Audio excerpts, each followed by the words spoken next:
know how they say it's not the destination, it's the journey? And the journey of 1,000 miles begins with a single step. And you know what? They're right.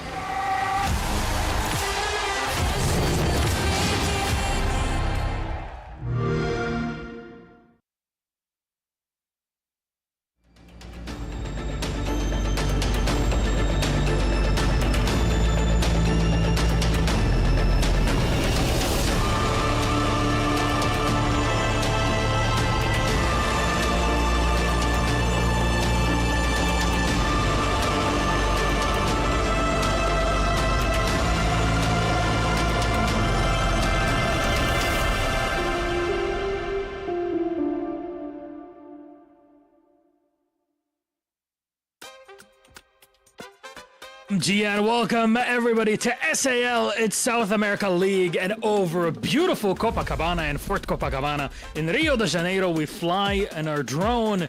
It's a beautiful place, Brazil and South America in general, and here we have some beautiful Siege to show you from the best region to touch Siege over the past few years. Welcome to the Analyst Desk.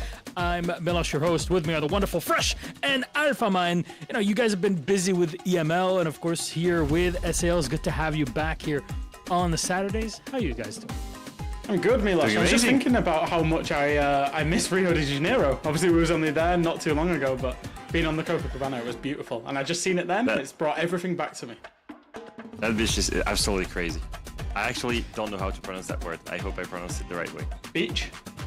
Yeah, I can't pronounce it in a way that I'm sure it means the right Leo thing. said that beach is absolutely crazy. Anyways, so here we are. Of course, this is Playday number 3. Last weekend was kind of the inauguration of all of the regions, but that also includes SAL last Saturday and Sunday. And on Sunday, we had some peculiar plays that we picked up, 3 of them actually, for today's kind of pre-show or intel plays of Playday 2 of SAL. Let's play them one by one, kind of go through them because, well, you won't believe number 2. Yeah, this one was crazy. This is going to be cons from NIP. It was a huge 1 versus 2 clutch, and I think in reality, a lot of people, Leo, I think it's fair to say, have wrote NIP off in recent history. Now, the context of this game is that this cons clutch put NIP at 4-2 rather than 3-3 in what was a very, very close game, and ultimately was an NIP upset, so it was huge. And then this is a crazy moment. Honestly, look at this moment from 9Z. You see the glass here going into Armory. Look at this player. He's gonna run down the main stairs. He's gonna see a player, kill him. Look at the bottom left of the screen. This is crazy. Beauty's there. Beauty's there, and he didn't see him. Look at the trigger control from Tuku. No shots here. Look at the trigger control. It's actually insane from Tuku. One of the only Argentinian players in this league, by the way. And then KDS, Jack. Yeah, the very final clutch coming out of KDS. Now, FaZe Clan, top of the league, one of the best teams, if not the best team in the world, current world champions. And what's to note about this clutch here is that KDS was able to move through the site because of that bulletproof camera he's just passed. Obviously, he had killed the first guy, and then time is low. Liquid have not got sufficient coverage. Maya gets taken down, and then he takes on the final player of Liquid, 1 versus 3 clutch. All 3 of those plays were incredible in their own nature for different reasons entirely. And that's kind of the action that you expect here in SAL in general, not just literally having the best teams in the world that are competing in here, where it's so tight who even gets to make it to playoffs and can kind of just flip on its head every single play day. But these players are S-tier caliber, and they will bring the fight when it is needed to get plays like that, not just strategically, but in gunfights themselves. Now, one team that we've been looking at over the past few months, ever since their arrival into Siege and SAL, has been Loud. We got to see a bit of them during Reload and through the first 2 play days, but what if we asked them, the new promise of Loud, what does it look like?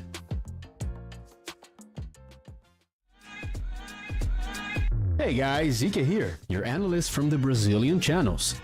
Okay, today's topic is Loud, the most successful esports org to come out of Brazil. And in Rainbow Six, same story. The squad barely hit the scene and already made waves in Siege X's first international tournament, Reload.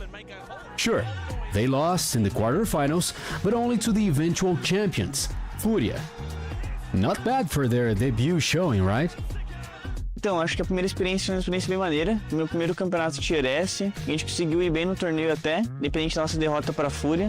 Depois do Reload, acho que a gente aprendeu bastante coisa. A gente já viu que o Dafo encaixou muito bem no time. A gente é um time que aprende bastante com os erros. E nossa preparação aí pós o Reload também, a gente tá vindo bem mais preparado do que antes. Now here's the thing.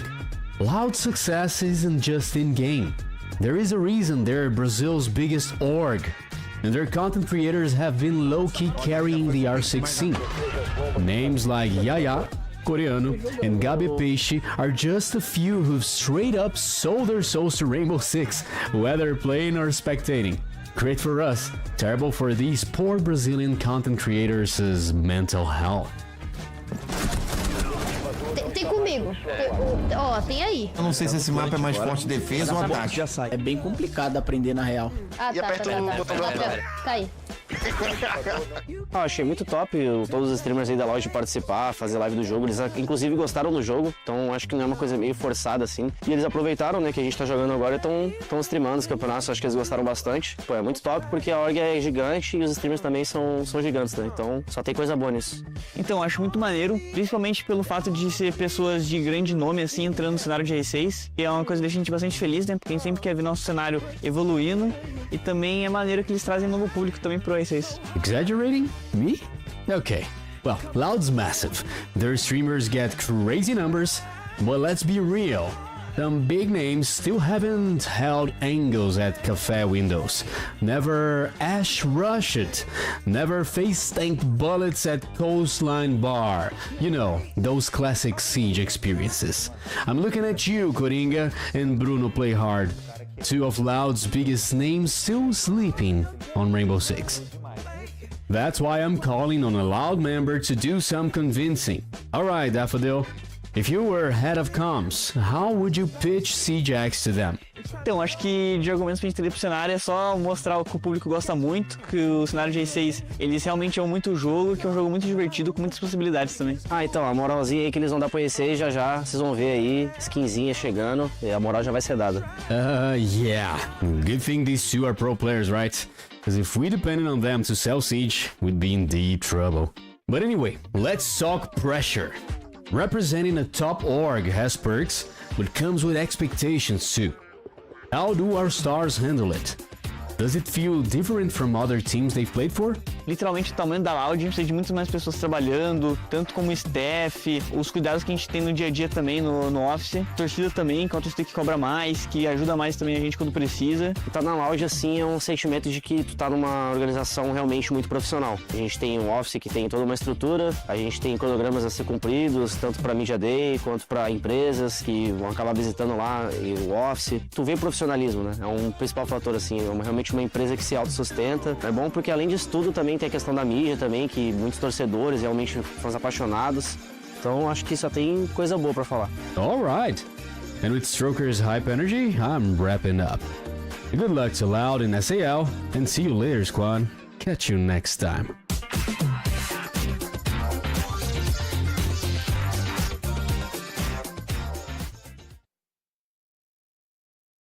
Seems like a jolly group of friends that are having fun, of course, having the support now of Loud, one of the biggest organizations in all of Brazil and global esports. Now, I mean, Leo, you at one point was one of those youngins. You were kind of cheering on to see what happens with this squad. And what's a prognosis, as we say, after these first couple playdays?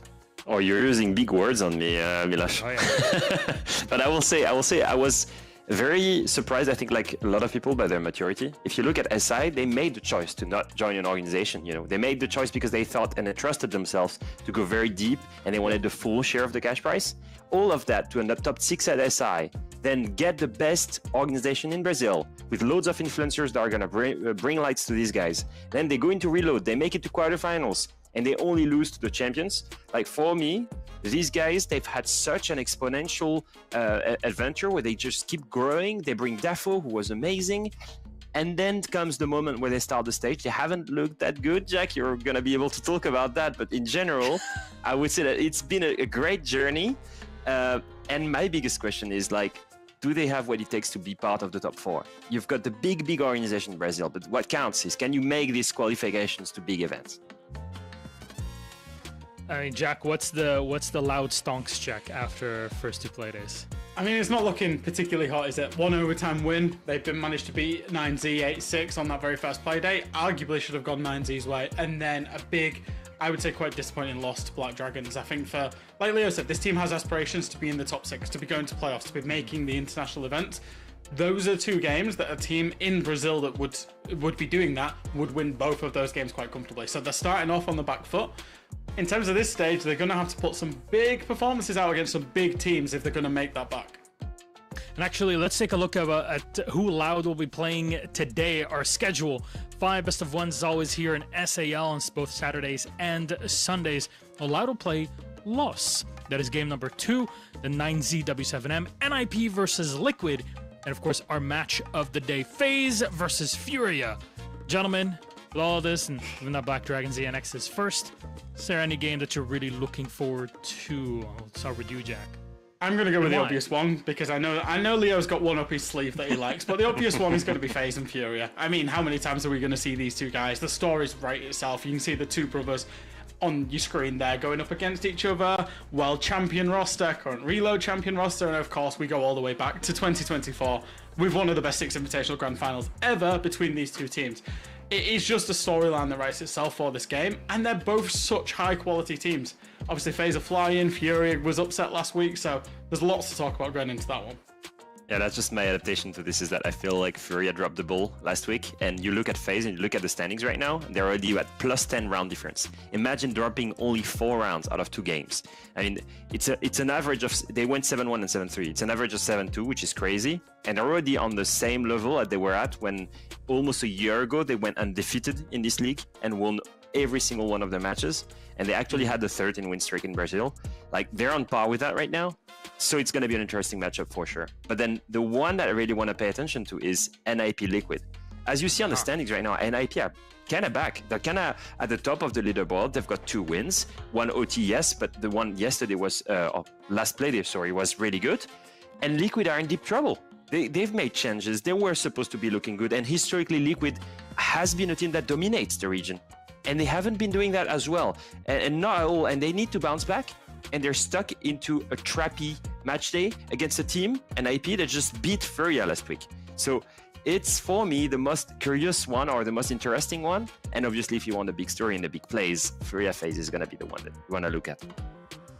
Yeah, in general, I think we have a lot of room for upsets in SAL, as again, the top 4 and really the fight for the top 6 who goes to playoffs is still up in the air. Of course, we're only in day 2 out of 9. It's going to take a while until we get there, but still, you can realize that, or you can already imagine that by the end of those 9 play days, a point here, a point there can just completely flip the league on its head. And one of those teams that's trying to break into the top 6 and so far successfully done so is Black Dragons, and is our first team on the chopping block for game number 1, BD versus ENX. Now, Black Dragons, it seems like there's a lot of hype around the squad that as an organization has existed since forever in Siege.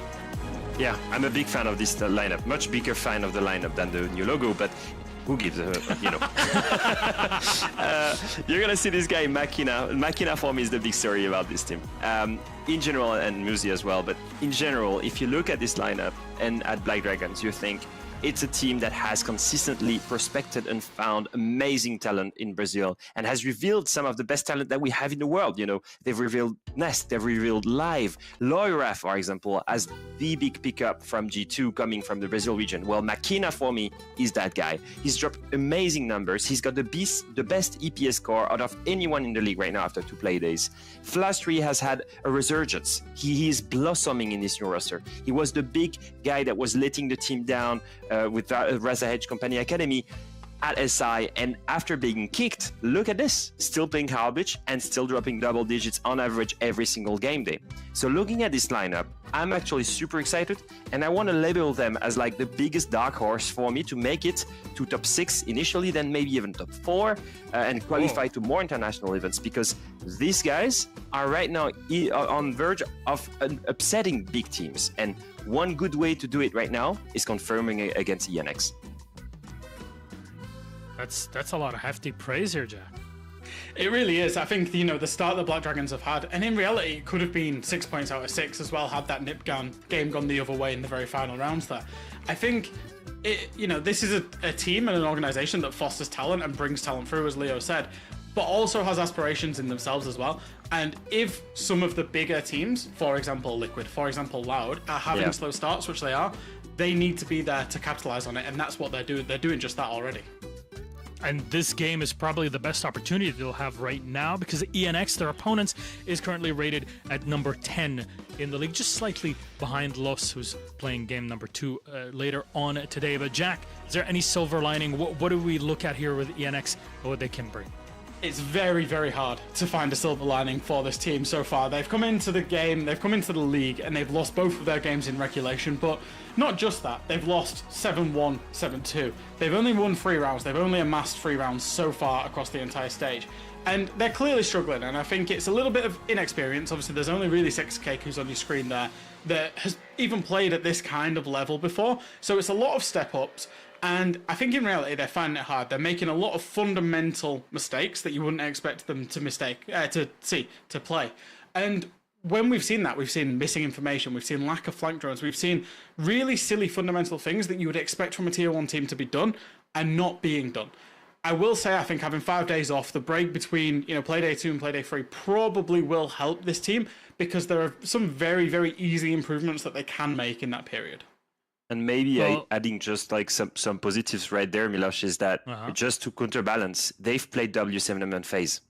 That's true. So they've played 2 of the biggest, if for me right now on paper, like the 2 biggest names that are in this league, the 2 biggest teams, the 2 best ones at least. So obviously they're going to punish every single mistake you're going to do. So obviously it's not been looking good, but also put in perspective, they've played the worst teams they could ever play to start. And for me, it's actually the best scenario. These guys, they're not expected to make it to playoff. They want to gain as much experience as possible. So playing against the best teams early to learn, and then maybe taking some points off teams that are a little bit easier to beat, might be the right strategy. They're playing the long game, and you have to when you have challenges like teams here in SAL. However, our map bans are set and ready for this game. So, gentlemen, would you like to please take us through it fresh? Yeah, absolutely. So we're going to see best of 1 map veto. Obviously, it's a 9-map pool as we see the bans coming out. And the final map is going to be Cafe, Leo, with Black Dragon starting defense. Yeah, so interesting right there, because Black Dragons, we've never seen it from this team. However, they've never banned it so far with this roster, which means it's high preference in their map pool. With the ENX, they've actually showed it to us in Challenger Series. Initially lost it 3-7 to Team Alpha, which is not a good showing. But then when they had this crazy Cinderella run in the loser bracket, they actually beat Malvinas on it comfortably 7-2. And the most interesting one here, guys, they've played Loss in the grand finals of Challenger Series. And they've used that map and won it 7-3 against Loss. So it's supposed to be a map where they're comfortable on. My biggest worry right now is Black Dragons, they've not played it, so they've not shown anything. ENX, they've already shown 3 maps of that. So you've got plenty of footage on the side of Black Dragons to analyze. On top of that, ENX is struggling super hard in attacking, and they're starting attack. Start attack, yeah. Exactly. That's the big thing. This game could get away from them before they've even got going, because attacking Cafe is notoriously hard, and especially if Black Dragons utilize the new banning system well, it can be made even harder. It can be compounded. So ENX, they're going to have to sort out those attacks, definitely. It's an uphill battle here, and actually to help us go through this, I'd like to invite our wonderful casters for today. They'll be joining us. 2 beauties, as we've been used to, and of course that means no Dez on the show. It means we got Demo and the queen herself, Fluke, actually, sorry, the general herself, who joins us today on the show. How are we doing? Thank you for using my proper title. Yeah, I'm good. I'm excited. I had to sit at home and watch last time as Dez stepped in. Thank you very much, Dez. But now I'm here and ready to get into some of, let's be honest, the best Siege there is. I said it. That very, very lukewarm take, I would say, given the current state of the land here in Siege. Demo, how's your experience kind of last weekend going through SAL, and what are you thinking about today? Oh, I mean, you were there. It was a bit crazy. We had some fun moments. Obviously, me and Dez, we kind of just let Brazil take over, which has kind of happened for the past 4 years of Siege. You're really living up to the EML playbook and doing it quite well, I have to say, Demo Fluke. Now, given how this matchup is going to look like, I don't want to take too much out of your time or maybe conversation topics, but it seems like Black Dragons actually do stand a chance with what we've been seeing from them, and it's quite refreshing given that every single stage there's a new Brazilian team that steps up somehow. Yeah, I mean, I think it's always one of the things that we talk about with the depth of this region, of the eternal question of why are they so good? And it's the frequency of scrims, it's how seriously they take them, it's a lot of things, but because of that, it allows opportunity for other teams. I do have a quick point to make about the fact that they might stand a chance. Their opponents have won 3 rounds over 2 maps, Milosh. I think they stand more than a chance today, but who knows? We could always be surprised. Silver lining, is there anything, statistics don't lie and all of that, is there anything that we can play into here? No, I think Black Dragons for me on the last weekend, top tier. Absolutely top tier. If you look at how they played against Loud, perfection of a Shalai game that they played. They understand the game really, really well. Obviously, you've already seen that Leo's kind of mentioned about Machina. That guy, next up. 100%. He is going to be the big talk of this season. We always seem to find one rookie come out of Brazil every year. Last year it was Loira. Look what Loira's went on to do. So I think for this guy, big things. Are you saying he's G2's next import then, Demo? I'm saying nothing. The Brazilian majority the Reddit in G2. post in a year. Yeah. Yeah, I don't know if I think like how far up of an upgrade Laura got, but fair enough. Well, my friends, our game is pretty much set and ready, so I'm not gonna dilly-dally too much and leave it up to you. Fluke, Demo, please take it away. Thank you very much, Mr. Losh and co. And yes, Demo. Wow, you've got me this time. No more Des. Is that upgrade, downgrade? No, upgrade. Definitely. Okay, good. You do cast with Des and you walk away and you think, there's a reason why Tim doesn't have any hair on his head. You can understand, don't you? Tim's gone through a lot. How much of it was because of Des? We'll just never know. But I think it's not just coincidence. I think there's some causation there. No, but I am very excited. And obviously, I know it was one of the sort of talks. You made a comment about how we've almost got an undercard today. Is this a fair start to it? Yeah, I mean, you look at the schedule and it's kind of got these 4 games where, it's not like massive big organizations. You've got some, you would say, pretty one-sided games on paper. You've got W7 up against 9Z, for example. This match as well is another one. And it kind of all builds up to the main event of the night, the big showdown. You've got FaZe versus Furia. So, yeah, I think today it's going to be pretty relaxed. Again, I think we will see some dominant showings today. And I think, sadly, for ENX, I think today, certainly their game could be one of them, because I just think Black Dragons, the way they played last week, honestly, I was really, really impressed with them. I mean, it's always tough for teams that come up into a league from the sort of challenger system. It's always tough when they're, regardless of how good the league is at this point, and the toughest games are, it's either the very end ones or the very beginning ones. You can't really tell. It depends how a team wants to build into it, or it's going to be a surprise factor. As I said before, I mean, it's 1 round, 2 rounds. We're on Playday 3. You hope they get more than 3 rounds this time, but that's sort of down to them to prove, because on the statistical side of things, across the 2 Playdays so far, only 1 player from ENX has gone at least net positive, and it was Sexy Cake on Playday 1 getting 0. Outside of that, not a single player on performance has found that mark, so yeah, it's tough, but new start, new week. I will make an argument and say, look at who they've played. They played FaZe and they played W7M.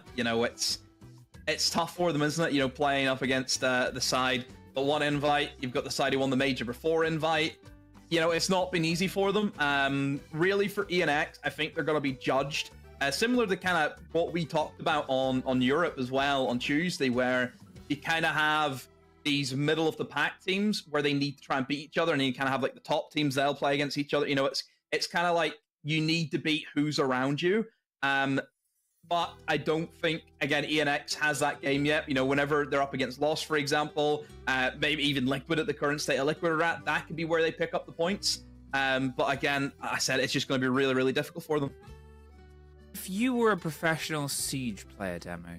Okay, I'm there. Yes, I'm there. I'm there. I'm there. You've dreamt the streamer many, many times, and you had just come through into playing competitive Rainbow Six Siege.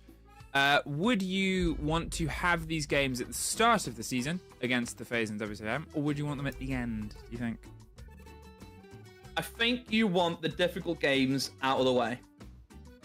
I think you do. And you want to try and start hitting a bit of form midway through against the games that, on paper, should be winnable. I think that's the best way to put it. I mean, even, I don't know if you watched NAL last night. Fabian, I think he was saying how, they lost to DZ on the Thursday, but they were kind of glad that they got, the problems, discovered early on in the season, and then they can start building momentum as they go into playoffs. I think that kind of hits the nail on the head. Well, away we go into it in just a second. I think the greatest swapping there. Carsol's army, Blackbeard and Monty, double shields, and then 2 restrictive defensive ops on towards Cafe. Yeah, I don't think there's anything outstandingly surprising here about the sort of band selection. If you're looking towards the approach on towards Cafe, especially towards the sort of top floor, regardless of whether it's the site or most often isn't nowadays, just the ability to keep people out of piano, stop people being a bit reactive and active on trying to hold and push back in. It just makes sense. Yeah, I mean, piano's the heart and soul of this map, I feel. Everything really seems to kind of come through that part of the map. Every round, it feels as though attackers have to take control of that. So, yeah, taking out the Azami and the Castle, 2 very strong operators. Again, Cafe, as much as what maybe the desk was speaking about, saying how, Cafe, defender-sided, this is really good for Black Dragon starting the defense. I don't know if I wholeheartedly agree with that, because I do feel that the attackers have a lot of things going for them as well. I think Windows, as a whole, are just really, really, really strong. And really, it's this map and what maybe Consulate are like really the 2 window maps we would see. There's not a massive amount of kind of repelling window game that we see in any of the other maps, so I think that's always a strong suit that the attackers can kind of fall into, is just sit in the windows, play those strong out players with DMRs. You can just shred through the soft walls straight into these long deep positions into the bomb sites, really make it restricted for the defenders. So yeah, I don't know. I think you certainly could make the argument of attackers have as much going for them as this map. Well, we are off and we are in.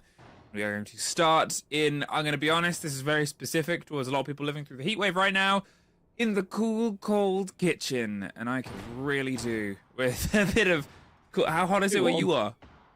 Warm? 22. People are always like, oh, that's not that hot. I live in here.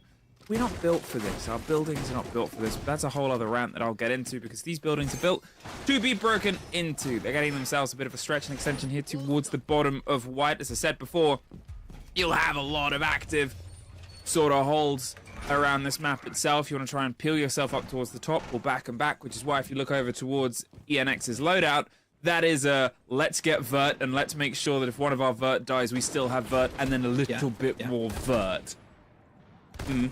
Even with the shield bans, we've got the Fuse shield, which has been shown last week also. Yeah, I mean, Fuse shield still works the same way as any other shield.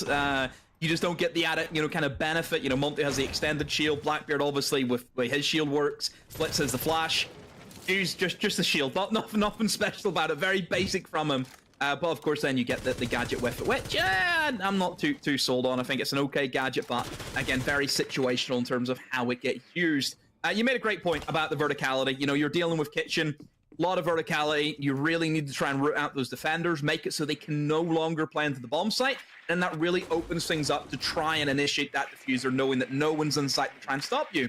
But if you are going for the vertical take, you need to then have a good squad of taking positions such as VIP and Restaurant. It's been pretty quick, the pressure above, but it's actually getting it to capitalize. That's going to prove to be the problem here. It's not really been given an arm to pull on or a thread to see if it can unravel at this point. They're still holding themselves here around the bottom of the white stairs, ready to swing out if need be. Time to waste and time to play around it with the cover from the bar that almost drifted into an engagement. Tiburao is on their phone currently, and you're assuming that they'll get a bit of a heads up as soon as the swing comes round, trusting that Muzi had the cover. But there is the first rare caught out. The impact over the top buys themselves the chance to run out of coat and get themselves back in towards Bakery, but you can see the charges are coming. The drop down of the, I was going to say the freezer, the drop down on towards the freezer hatch as Tiburao's just going to keep them chilled out for now. You really get a good shove here from ENX's approach, Demo. Yeah, I mean, the top can only buy so much. You know, maybe 20 seconds is what you can get with those canisters, so eventually the hatch will be opened up. But like I said, VIP and Restaurant, it's an area that you need to take if you want to go for a pretty default freezer attack, which is what ENX had went for. So yeah, it has to be Hornet. That's who they have to try and take out. And here comes the shield, and hey, what can you do against that? Not a lot. Ooh, but the shotgun can do something, and there's the cover. Flash tree pushes out. There's a couple of trades that come through as the ENX try to exploit their way on towards the site. Now they still have the Goyo canisters, the smoke canisters, and they have just been able to freeze them out on the last step. But it is just Flash Street left, and 20 seconds here for ENX to reevaluate themselves, reassess, and just take this on contact. There's the quad. There is the ace. Flastry. They say your performances keep on improving, and what a way to punctuate the statement of the desk.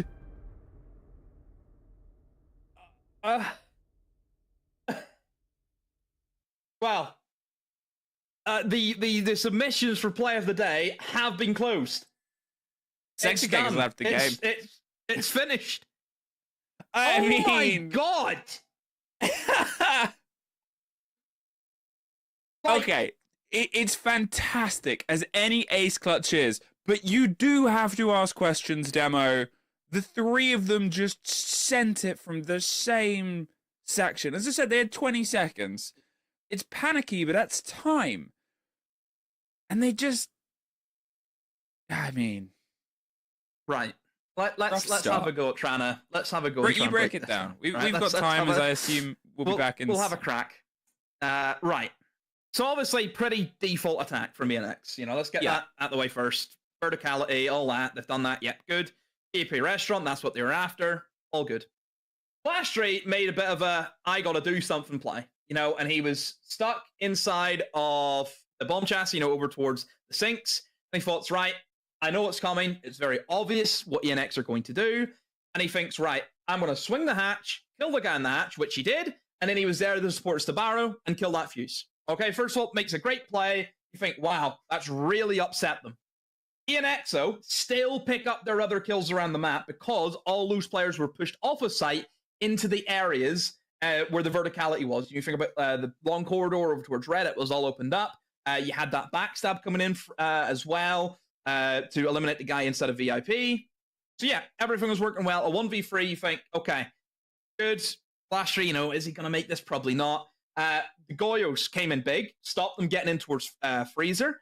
But like you mentioned, all three of them gripping up to one door is insane. Absolutely insane. There was a guy walking down red stairs. I'm pretty sure that guy could have just went and take control of Bakery, and they could have planted in towards the other bomb site. They had about 15 seconds left, didn't they? So they could have made that long rotate. They could have. So it was just a case of somebody called, let's play for the kill. And then the guy just pulls a clutch out of his arse, you know, just out of nowhere. You can't prep for that. And individual brilliance is something that will always define a game. You know, it's up to the players how they play in the server. It's all well and good having these strategies on paper. The guy's still got to go in there and do the job. And I think that's around there that is going to really sting for ENX. But, I mean, God, that guy's insane. You know, Flash Rate, unbelievable. I think it's one of the things that I was sort of going to highlight towards. We've got a bit of a head-to-head comparison here of how the players have set themselves in. And Boxero, to be fair, I think he got 2 kills himself. Makina was a bit shut out earlier on in towards that. But the way ENX were approaching it, I really liked how quick they were to get through the top floor. I really liked how quick they were to start biting their way across the sort of middle of the floor as well. As I said, great coverage. They were shepherding the players. They had all the picks. They had everything going for them in a decent amount of time as well. And for me, I'm sat there entirely sort of objectively going, this is going to be a really good morale boost for a team that has struggled in the opening 2 play days to come back in at the start of the next week and just absolutely smash that first round. What is better than going, yeah, we've got this. And then that happens, and that is painful. That's like, with all the other storylines of what's happened to this team, and yeah, they can obviously still bite back. It's round 1, but we have to think of the comparison of how it is in the bigger picture. It's not going to do them any wonders for that confidence that needs to be rebuilt. Mm-hmm. You think, coming into this new week, don't forget about last week. We're not really worried about that. Let's focus on today. And you go in and you set up really nicely for your first attack, and that happens, and you almost think, for the players in ENX, what can we do? Like this is just this is our luck. Is the season cursed at this stage? We can't do anything. They seem happy enough. Dear. Which is good, because you want them. You never want people to struggle in the game. You want people to be able to set themselves up, and obviously we can see that they seem to be, at least in some aspect of the game, droning out, and we're going to follow them into it now. Yeah, but yeah, false start, rough start, fine. Let's grow from it, and mistakes happen. And an ace clutch is nothing that is, hopefully consistent. If there's a second ace clutch, then we really need to start looking at some other things. But the mistake has been made. Brush it off and rebuild here on towards the top floor. Less a scene nowadays, but Black Dragons, they've got a feeling for it. Did you see as well, they popped the smoke canister over towards the flanks as well? Did. Yeah. Remember you asked me this on Tuesday. I did. About these. And I mean, this is what I mean. It's some of them are really strong. Like if you think about, final 30 seconds or so, an attacker walking up white stairs. I mean, white stairs is difficult because you can get swung from your planks or from the pixel door. So having, that smoke canister would be great for those situations. So obviously the defenders will take that off the board. Now, obviously, the Clash with their new changes, if you are unfamiliar with some of the CJX revolutionary features, well, that was one of them we talked about before, and Clash is another one. You can now sort of set the shield as a deployable, put it onto what was the classic pixel swing, just in the corner piano towards Cigar, and now they can actually just relinquish it. Put their focus with their gun towards white stairs, they give themselves some cover, they can activate the electricity if they need to buy themselves a second at a time, and gives them a little bit more wiggle room on what has been a very classic power position across the game, across the years, and across the metas. Here, it'll be a much slower entry because, well, instead of the previous hold and pretty much every single take you've got to do as the attackers onto this map, you are just going to cut your way directly in. Hornet does find the first, and Clash goes a little bit of an adventure to pull away from the grenades. Very well played, and a big use of utility there. That's both the frags gone. That is all of Hibana. Zephia's kit gone as well. And they haven't really netted anything from it, Demo. Yeah, this is a really strong position for the Clash. As you know, Zofia, good counter. Send the impacts in, make the shield, move away from her body so it opens her up. However, if you stand in front of one of the sofas inside, you can't see the legs of the Clash. So it's a really strong position just because of the amount of clutter that's inside of that room. And yeah, there's not much really that ENX can do against this. It's crazy. Clash at the moment is just top tier. If you don't ban her, you're asking for trouble. And that's sadly what has happened for them. Are they just going to send it?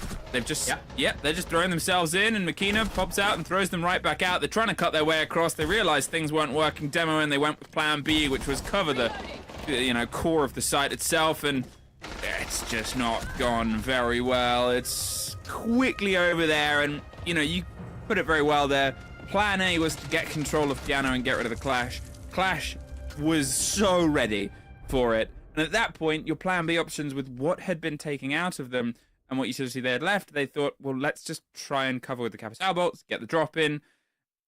You couldn't really take Black Dragons by surprise. 2-0 Just Clash. Do we have to say much more? We just put an asterisk on the round that says Clash was available. Clash was was that? here. So you think she's quite powerful right now? Oh, Tell me more. How long do we have? How long do we have? Well, you know, it depends. I mean, this could be a quick game. Oh, the first time we're hoping for a rehost, just so we can have a chat. She's in a good position right now. She should be banned during the next round. She should be banned. Yeah, well, the thing, I mean, they haven't immediately gone back to her. There is still situations, right? And obviously, they're a team that likes to have themselves up with the guns. You know, it's a team that isn't afraid of confrontation against ENX. I think if they were to sort of flip the coin, Black Dragons would probably feel confident taking these engagements. But at the same time, you know, it's a sort of twist in the turn of the dice. We go to Reading Room and Fireplace this time round. Get ourselves a bit cut in the middle floor, and as I said, you will expect them to go to the top, try and cut people off. Now, how much of a hold do Black Dragons want to do? Because the first round, it was very speedy from ENX to just lock out all of that real estate. Yeah. Really heavy util lineup from ENX. You know, no hard breach at all. You've got 6 flashbangs, you've got 4 grenades, you've got the Grims, you've got the air jabs also, Deimos tracks. You've got a lot of stuff to really work with at your disposal. And on the side of Black Dragons, they've got a Wamai, and that's it. Wamai to take on all of that util, that ain't gonna slide. So, yeah, Black Dragons really need to try and play together and don't get caught out just, you know, individuals where they can be brimmed out and naded and flash and demo strike all at the same time. They just pick you off one by one. So trades are really, real important for Black Dragons in this round specifically. Well, there hasn't been a true confrontation yet. Rez obviously taken a bite of damage, but been able to get themselves to some sense of freedom. As he said, with the operators that they've brought, it's going to be a lot of chance of aggression. The Nomad and the Deimos to control the space from the back end and the front end, really, but we haven't really got the drive of it as of yet. All the tracks available to be utilized, but it's when they get the confidence to go for the pinch. They've got a player. Oh, no, they don't. Rare! Gets the C4 and gets the opening against Boxera. Again, those opening 2 kills were on the first round, and since then, that player that we were watching for has been shut out both times, Demo. Yeah. Yeah, not good. Losing that player who would apply a lot of the window pressure towards that part of the map, over towards Cocktail, over towards White. It's gone, but luckily for ENX, Black Dragons thought, right, we got our kill. Let's just fall back. Let's not give them any picks. Let's make it really, really difficult. Maybe they could play, try and play the retake also, because at the moment, you look at the position Flasher's in, would take a slip up Red. Is there an air jab, though? That's the question. Did she get that utility place before she was picked off? I think it's that sort of awkward situation here where I don't know if they did. There's track on towards Deimos. They have the drone, and was that the air jab or just a drone? Yeah, he shot it. Yeah, no, he shot the air jab, I'm pretty sure. Well, very easy to get control of the space, and that's that sort of trade-off, that risk of having that cover roll also end up be the one in the first engagement. Sure, you didn't expect the window, but oh, they almost got it down. They are going for the plant here, but Sexy Cake is down on the cover of Pillar. So the Deimos just feeds himself to the engagement. There's 2. It's a post plant, but a 4 versus 2, and they've got the player stuck in the corner. They go around for the pre-fire. It's already covered from somewhere else, and now nobody is left once again. And I mean, it was a good idea, but ENX did not realize Black Dragons were watching them at every step of the way. Yeah, they played retake. You know, they thought, right, let's roam. They got that first pick. Let's not give them anything. Let's flee down to the basement area. Let's just sit, play really, really passive, allow them to formulate some kind of attack, and then you use those staircases, you use those flanking avenues just to completely punish ENX. So Black Dragons, again, understanding the map really, really well. Really impressed with this team, the way that they've just kind of operated throughout the past play days. There's the Clash ban. Good. So maybe they have a chance to win in the top floor this time, which will be nice to see. Also, a Dokkaebi ban coming in from the defense. Again, Dokkaebi, I feel, is somewhat of a crutch operator for some teams, where if you're really lacking the droning, that's, you know, your Dokkaebi could come in to try and assist you with that. If you actually looked at, you know, the kind of, as the round ended, there was only 1 drone remaining out of the 10 on the attacker side.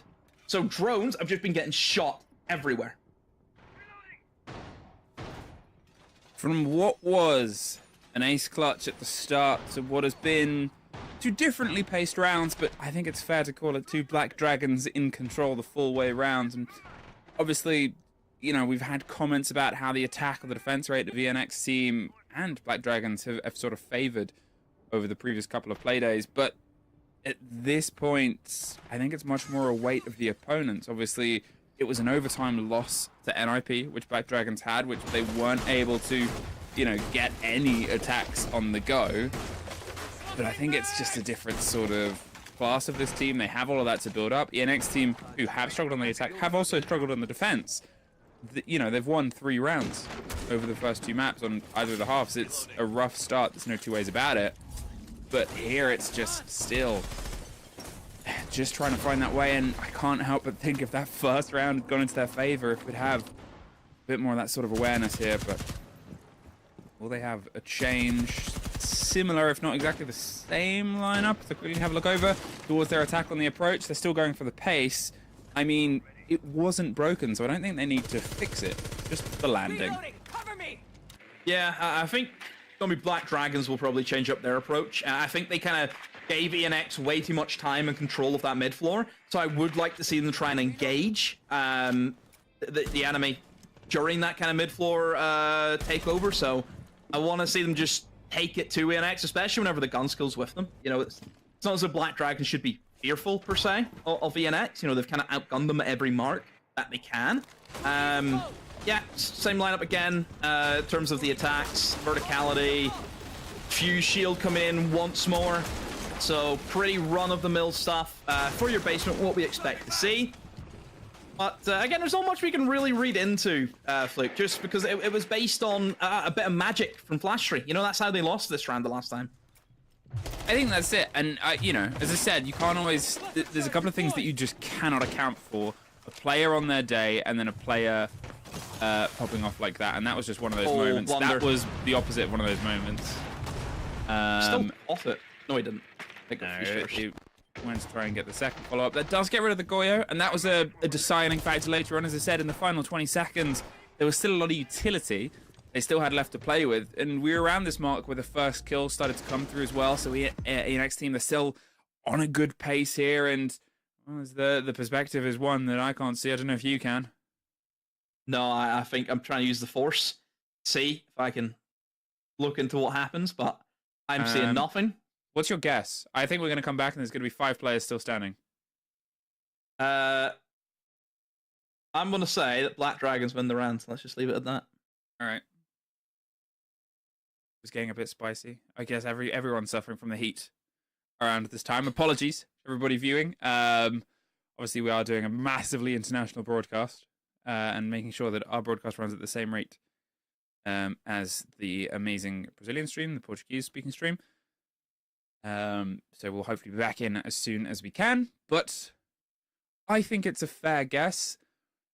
If this round does go away from ENX team, is this the time you have the timeout, Demo? Yes. 100% yes, because you go 4-0 down, you think at that stage, it's not a case of what's happening in the game.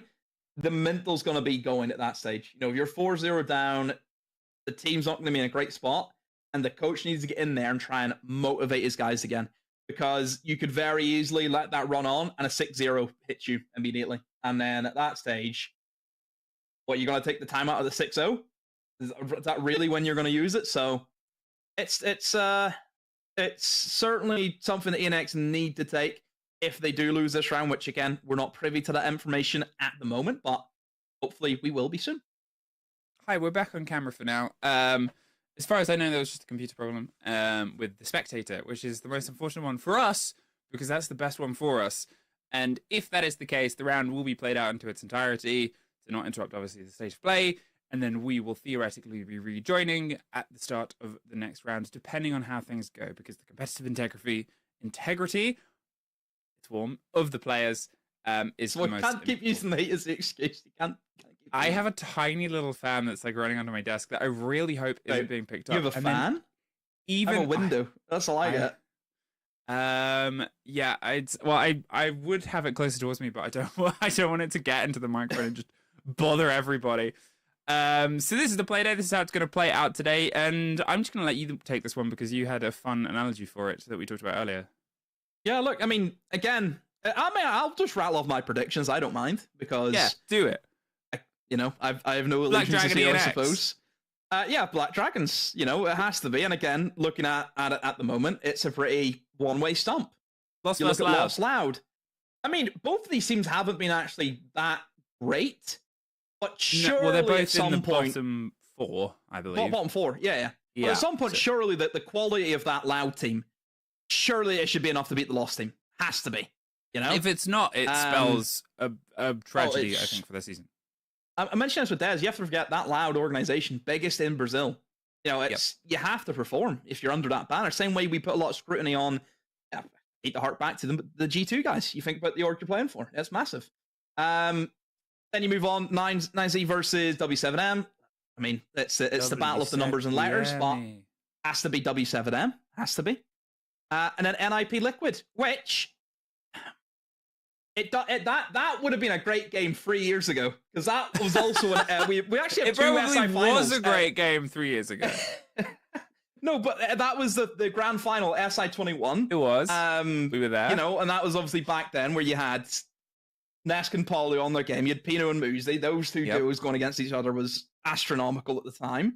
But NIP have obviously changed a drastic amount of players. There's one guy left from that team who played in that final, who lifted the hammer, that being Pino.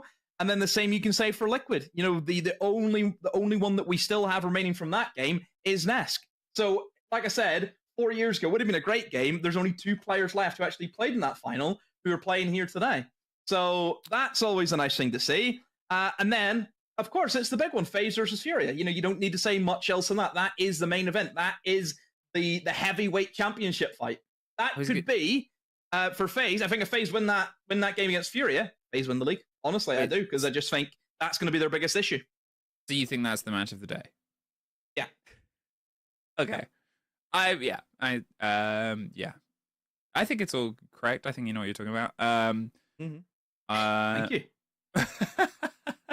I mean, it is everything, and I think it's a very, very good build-up, as you said. I think that there are some important notes across this. Obviously, here, perfectly timed.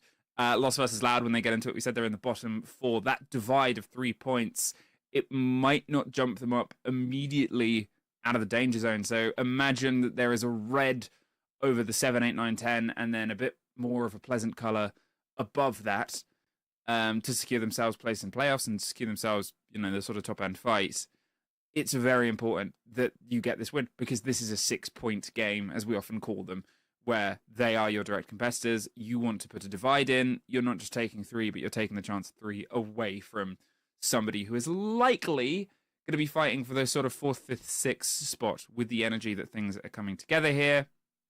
ENX, obviously they're off to a rough start here against Black Dragons, but Black Dragons' eyes are towards the top 2, right? They're towards that immediate spot. They know that there are going to be some big names. They know that they're fighting to get themselves locked in as a top 4 team here.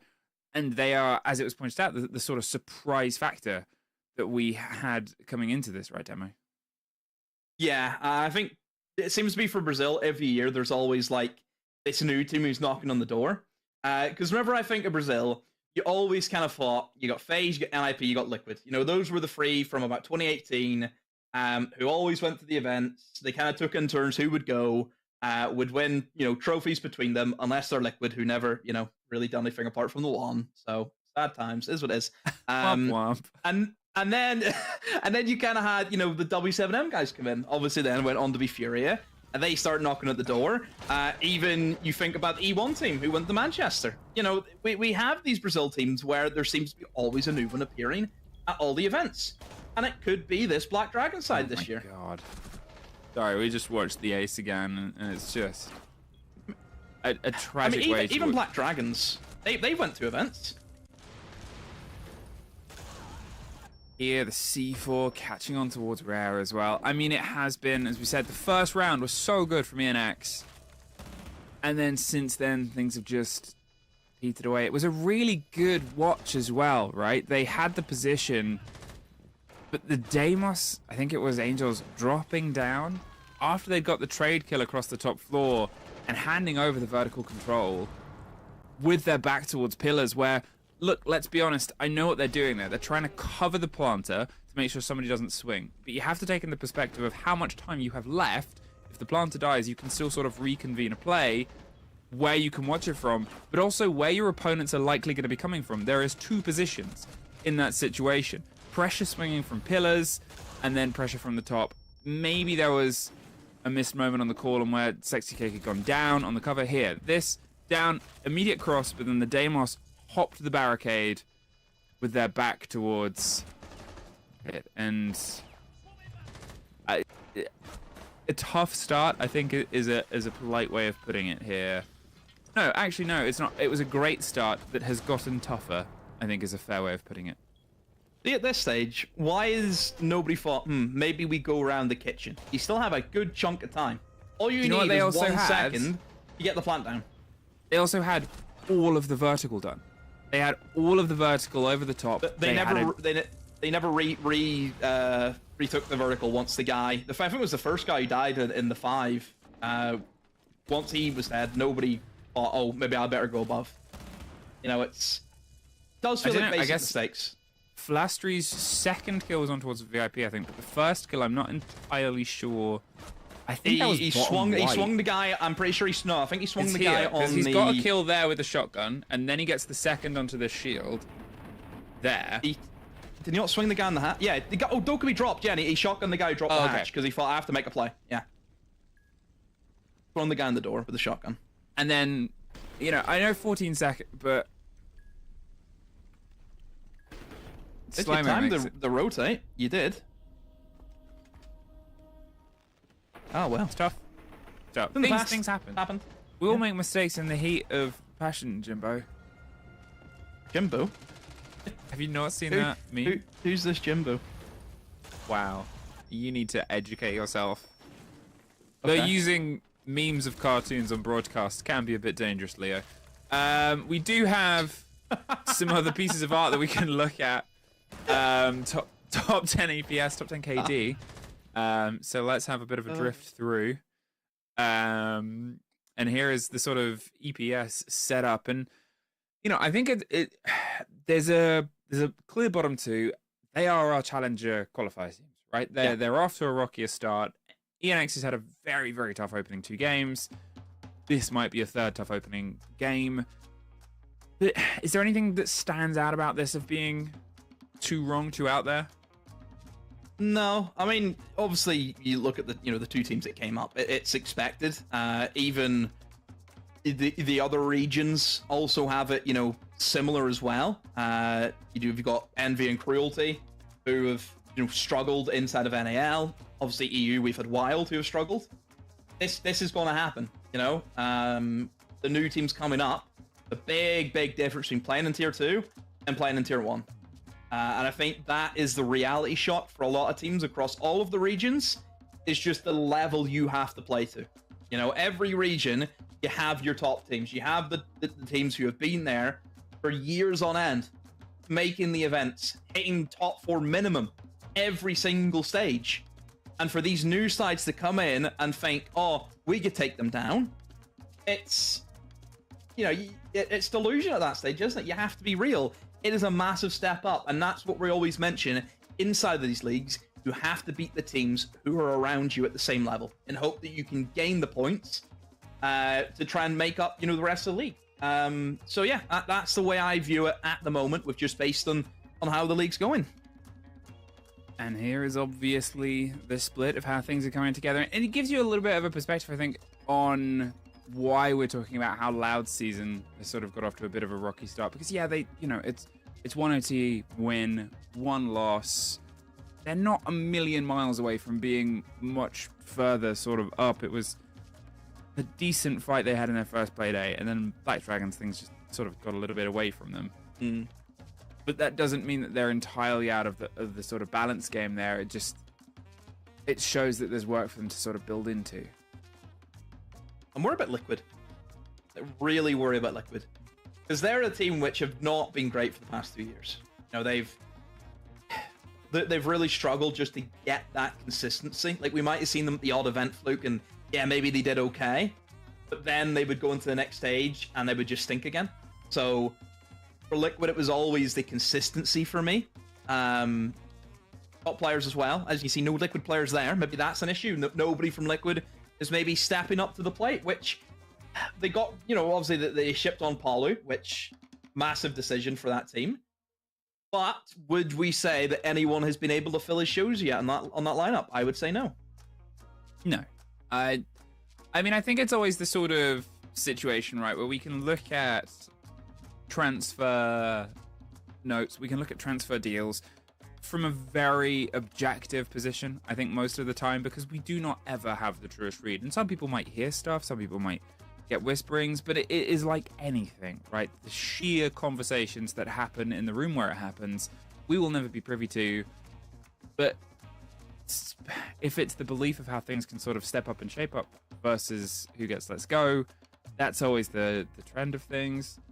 It was a long time that Brazil as a region wouldn't change up a huge amount.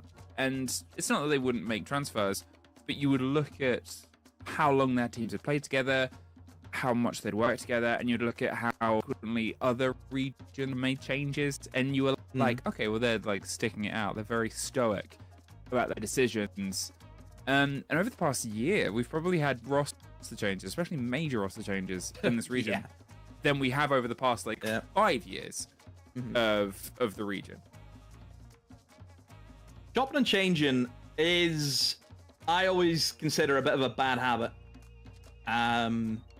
Because at what point do you stop? You know, I feel as though teams, they want perfection. You know, if a change happens and they don't immediately have success, they get rid of them. I will happily sit there and call out G2. Happily will sit there and do that, because that team has done that for a very long time. And I think Liquid may be getting into that similar territory as well, you know, where they're really chopping and changing. It's not a good look. You know, I think even, for example, I think a team like Dark Zero had that for a long time as well. I mean, Dark Zero still kind of have it. Dark Zero seem to have a new person play for that team, you know, every week. So... But then you look at the teams you have stuck at. You look at the FaZe teams. Look at the success they've had by staying together. Yeah. Furia guys. Even VP. You know, yes, VP, they're still waiting for that next big win that just has not came for them. But at the moment, I think VP's looking probably the top team that we have in EU at the moment. You know, it's that having the same guys around you is just going to have that consistent, that kind of comfort factor, isn't it? You know, they've played with each other for so long. You look at the Falcons team, they haven't made any changes, you know, after the past year, because they know it would be silly to do so. Yes, we didn't win SI, we didn't win the majors, we get that, but that's no reason to be calling, you know, a roster move. That's the bit that gets me, is there some teams get it and some teams don't. Some teams are in a rush. Do you have somewhere to be in 6 months?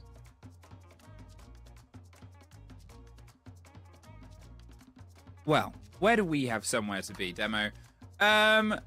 We'll sort ourselves out in just a second, as we are still going through the technical hurdles and still have the technical minds.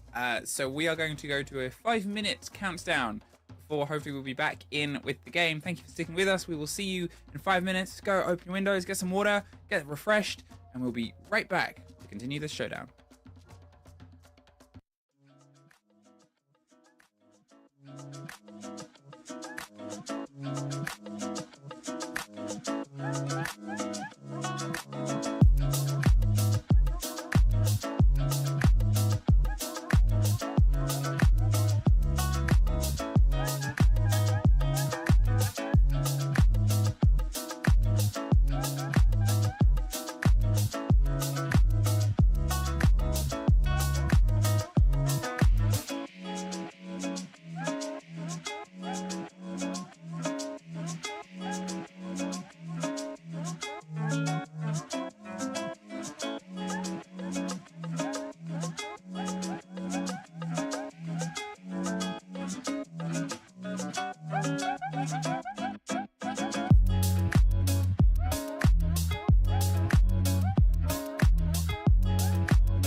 Well, look at that. We're back even sooner than we expected. Again, thank you everyone for bearing with us. We are 3 rounds deep into our opening game so far, and, well, we're able to pick up.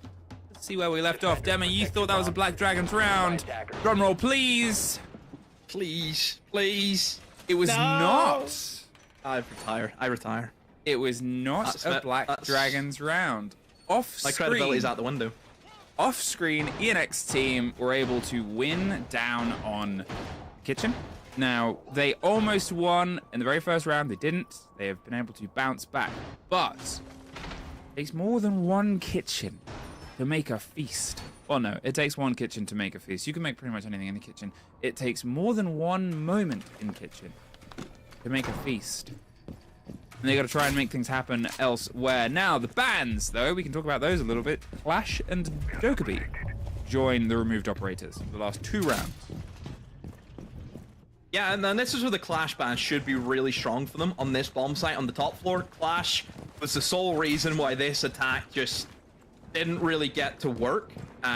So you would like to expect that, you know, this operator now being out of the way, Piano, which we like to mention is the kind of heart and soul of the bomb site, really shouldn't have too many issues now with it. So yeah, I think taking Piano is going to be that key for ENX. They've got, again, plenty of util. You've got the Grim coming in. You've got plenty of nades as well. Try and rip players out of some of those strong positions in towards Cigar Shop, maybe over towards Pixel. So yeah, plenty of options for them. Also another thing, the double air jabs and gridlocks. You've got the 2 flank protection. The air jabs are going to be used primarily for the window jump outs, and then you're going to use the gridlocks for the stairs. So it just covers, it gives yourself more options. You have a lot more util that you can, you know, oh, I have to use an air jab now on this staircase, which means I don't have it for this window. You cover both grounds now because of that. There is a moment, obviously, the fact that we could not see the round as we don't really get a taste of how it went, because also the stats have all been reset. It could have been a big pop-off round, it could have been whatever. But we'll see if they get a bit of a better take here towards the top. This will be the start of the read, and it is better. Now, without the clash, they cannot do the drifting back and forth, and Boxera is able to get the first off the board. It is a massive turnaround with previous comparisons, and at this point, you assume here that ENX can start to really shepherd the end of the landing. Flastry takes a bit of a blow there. What's the cocktail side? They're still tucked in. A minute 10 though. A lot of time here for ENX. And, well, questionable pockets of utility. Actually, they've still got at least a grenade, which they were tempted to start to play on the back of the flashes, you assume here. But they're going right into the perfect person to catch them. Hornet doesn't care. Oh, I was going to say when he swings on, but there's 2 more for ENX. Swung around onto the back, the player on white, but they'll know exactly where they are, and they are easy to catch out here. Rare does win against Boxera, and that was the player on white windows. That was the player behind them. So now Flastry has a very important job. If he can get the first take here, suddenly he can have things leveled up. But look, they've had to rotate the Grim round behind them. They need to try and get the reveal on where Flastry is. Rare is trying to creep his way up towards the core of this, so if they move across the middle, he'll be caught out, but there is Nil getting the cake over towards the long white window. Again, covers off that player over towards Planks, can immediately get himself in towards white. You know, obviously Nomad swinging in through the Heaven Repel, so yeah, windows on that top floor, big issue. You can see without the clash how much easier it was just to take that Piano. You know, it was really simple. Not a lot they could do. They attempted, you know, the classic pixel shield into a Wamai. That was dealt with, you know, with the amount of utility they had impact. EMPs disable the Wamai discs, in goes the nades, blows that up. Yeah, just really good execute. I think maybe Black Dragons, if I was to be a little bit cynical, there are still some pretty strong operators available to them. Like Mira is still up. Mira is great for that top floor. Why is that something maybe they didn't look at? In their first Playday, ENX team got 1 round. In their second, 2. Here, on the drive of how things have gone the past 2 rounds, they could be doing the best they've ever done because, well, 3 on their attack on Cafe with how attacks have sort of shaped up for them regardless of the stats. This has been their rockier, tougher side. They will have so much momentum to build into here. Black Dragons towards a Glaz who's desperate for a fight on the window, but it's Muzi that locks out Angel, and they're forced away from VIP. They do catch one and then just tuck themselves in the corner. The Tubarao demo is not risking anything for all this utility thrown at him. No, he just doesn't need to move his feet. His team are in great positions just to hold him, protect him. They're covering off that, the double window jump in. All Hornet needs to do is just look one way. Just look towards your own double doorway. Everyone else can cover the rest. That's exactly what has happened here. So yeah, all credit Black Dragons. They've seen the attempted, I won't say rush because it was within, the first minute or so of the round, onto this player inside a VIP and restaurant. Oh. They put in the utility really well. Smokes and C4 obviously working well for them this round. So yeah, I mean, ENX, you've kind of went all in, and sadly it hasn't landed on your number. It brings me a little bit back to round 2. We talked about how there was a huge utility dump. They tried to go for this play, it didn't work, and then suddenly you're left with nothing, and you'll just have to try and fight your way in. Furia does get one. Pops one of their 2 remaining Bs over the top to try and get the reveal on Flash Tree, maybe force them slightly further back or into an engagement in their favor, but it's well watched. And that leaves a single person to be wed. But unfortunately, I don't think they're quite happy for the ceremony yet. Boxera pulls themselves further away. They can feel their time is almost done. Like Dragons, they're sort of tapping the watch. They're saying, let's just get to the second half here. It's a 4-2. Live with it. And, well, now they finally get that joy.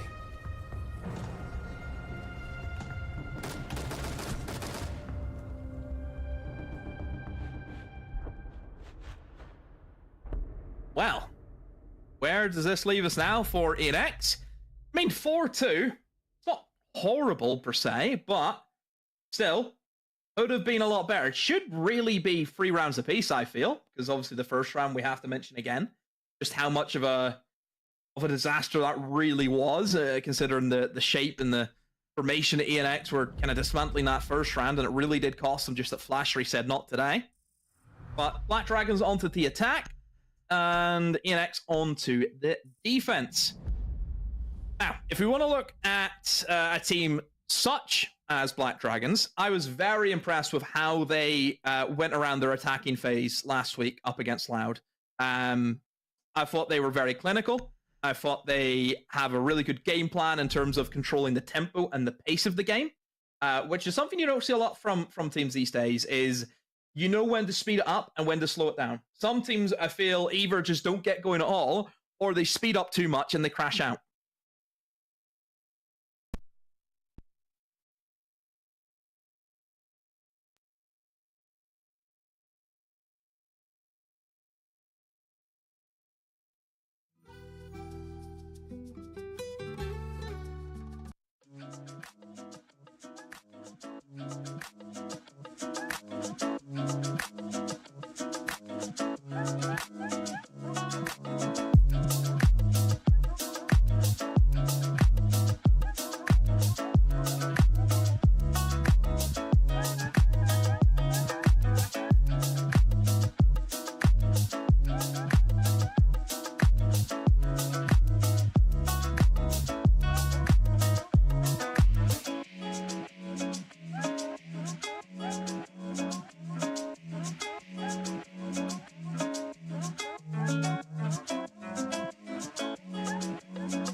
Whoa,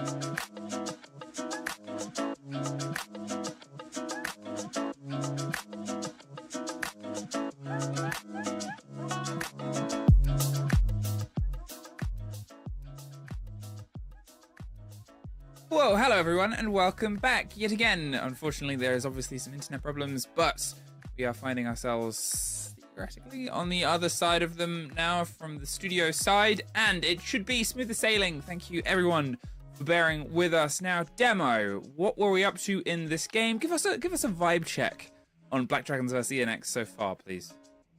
It's been so long. Been many moons since we last were here. Yeah. I think I can vaguely remember. I've actually got the crystal ball in front of me, and I can actually show the past. Tim's head. Sorry, I had to. I'm sorry. I had to. It's not Tim. Going after Dez is one thing, not Tim. All right. Thank you. You've crossed the line. Is there? You've crossed the line. I'm so sorry. I'm so sorry. You better, but you just yeah. Okay. So more or less, Black Dragons 4-2 half. They had a massive moment in the first round. It was a 1v5 clutch coming in from Flash Tree. So ENX, probably kicking themselves thinking we could have had a lot better of a chance here going into it. But still, they took a 4-2 half. Switch over the defense. We didn't get a chance to see the round, Fluke. But Black Dragons were able to take the first attack. And at the moment, they lead 5-2. So this lineup on the bottom right brings me a bit of the heart palpitations, a bit of the fear, but it's sort of how well it's utilized, right? It gives yourself a bit of a strong smash towards it. You've always got the combination of the Ying and the Dokkaebi. You can get yourselves in and put a bit of pressure on. If you're going for hard breach, it's not the paciest. The Hibana will always illuminate more of a specific plan. It sounds like that specific plan could potentially be coming up from underneath. At this point, though, I think they're just trying to fish out some of these routes, open up some of these angles, prepare themselves to cut off players. There's the great utilization of the Hibana pellets on towards the castle. Just get those all popped off and ripped off at the same time without having to stack and blow and stack and blow and stack and blow. It's a nice way of doing it, unless you're up against, actually, Pengu, who has a really neat castle trick that he often deploys. Do you want to share with the class what that is? When the Hibana pellets are on it, he just rips the castle down and then puts it back up. Puts it back up, yeah. So it just eats the pellets. Sorry, Pengu, I'm giving a bit of your game away there. Until the time he tries and gets shot in the head, but, Yeah. Of course. Look, Black Dragons, I've said before, tempo. The way that they can control the pace of their game, they just slowly work with what they have. At the moment, they've been able to clear away a majority of the defenders towards the top floor.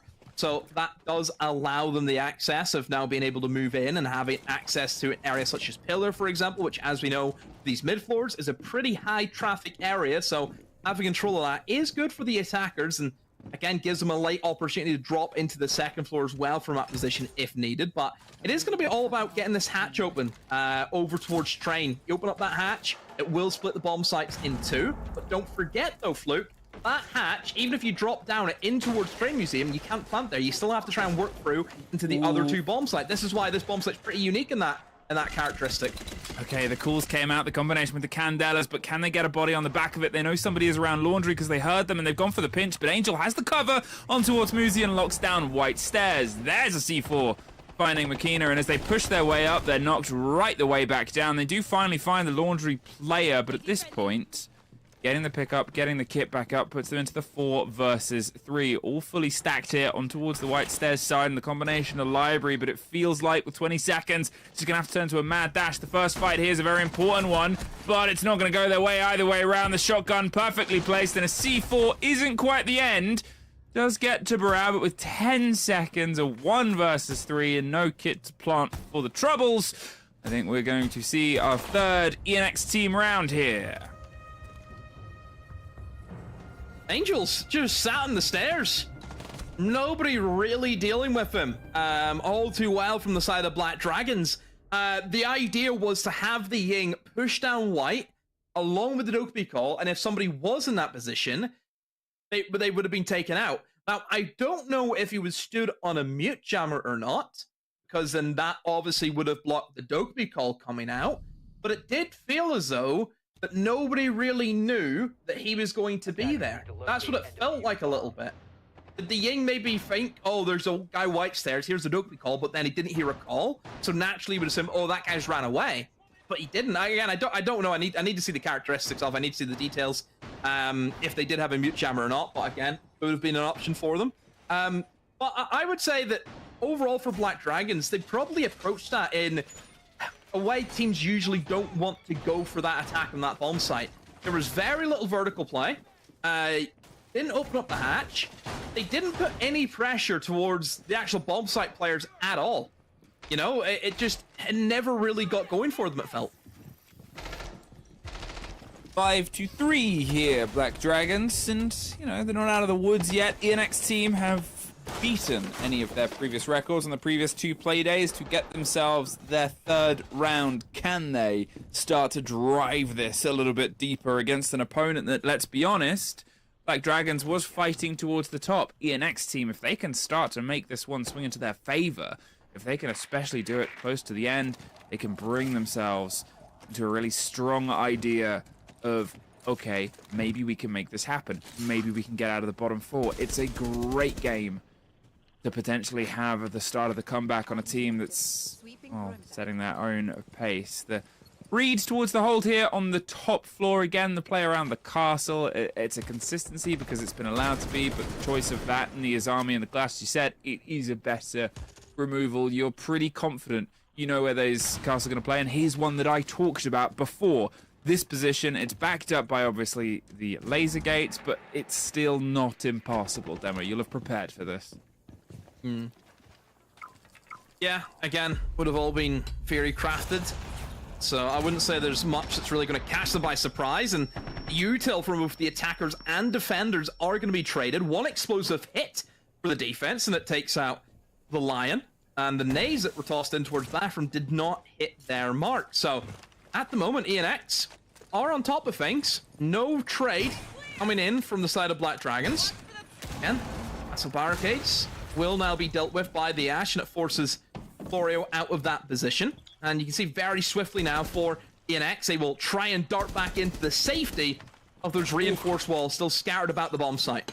Yeah, you can see Hornet really wanted to catch the players, trying to turn tail, but look at the time that they've been able to waste here, Demo. Just from having that set up, it's the extension in towards Cigar and shot, but Hornet finally at least finds the sting to one of their approaches here and takes one back, but the rotate is coming out from underneath. Saxicate is going on a little bit of an adventure and doesn't feel contested by it. It's actually going to reevaluate the position, but the barbed wire will give some of the ground away, instead stay tucked, and just saw the player turn tail and head back down, wants to go for the swing immediately on towards that position, but it's just baiting attention because at this point, that east hold, those windows, cannot be fully and fervently watched. There needs to be a drive. It's happening here on towards Pixel, and Rare does find it, and at this point, it's the pressure that can be applied by Black Dragons on towards the site itself, ignoring Sexy Cake's shenanigans underneath, Demo. Oh, almost takes out the player in the window, but look at the HP from 3 players of Black Dragons. They are pretty low, but they're still winning the engagement, so let aside that. Sexy Cake on the flank. Oh no, misses the opportunity. Somehow darts in the piano, misses that guy also. Oh, the shotgun and the knife comes out. Sexy Cake had an absolute nightmare, but his teammates getting stuck in. It's a trade because of that. ENX somehow win. What the hell is going on? What? Okay, wait. What was... Okay, hang on. I am flabbergasted. My flabbers are gasted, Demo. What was the end of that round? Let's just take it back piece by piece, shall we? Sexy Cake is doing problems underneath, drawing attention. It's working. Then they say, this is going to work. They go for the push. Sexy Cake goes on the flank, which is entirely the right option to do. Misses the first fight, misses the second fight, survives both, then gets knifed. But it's drawn those 2 players out of the position and the focus, all to run themselves into what's a shotgun gauntlet. I'm lost. Was that a 1v4? I think it was. Yes. It is almost an exact replica of what happened in the first round.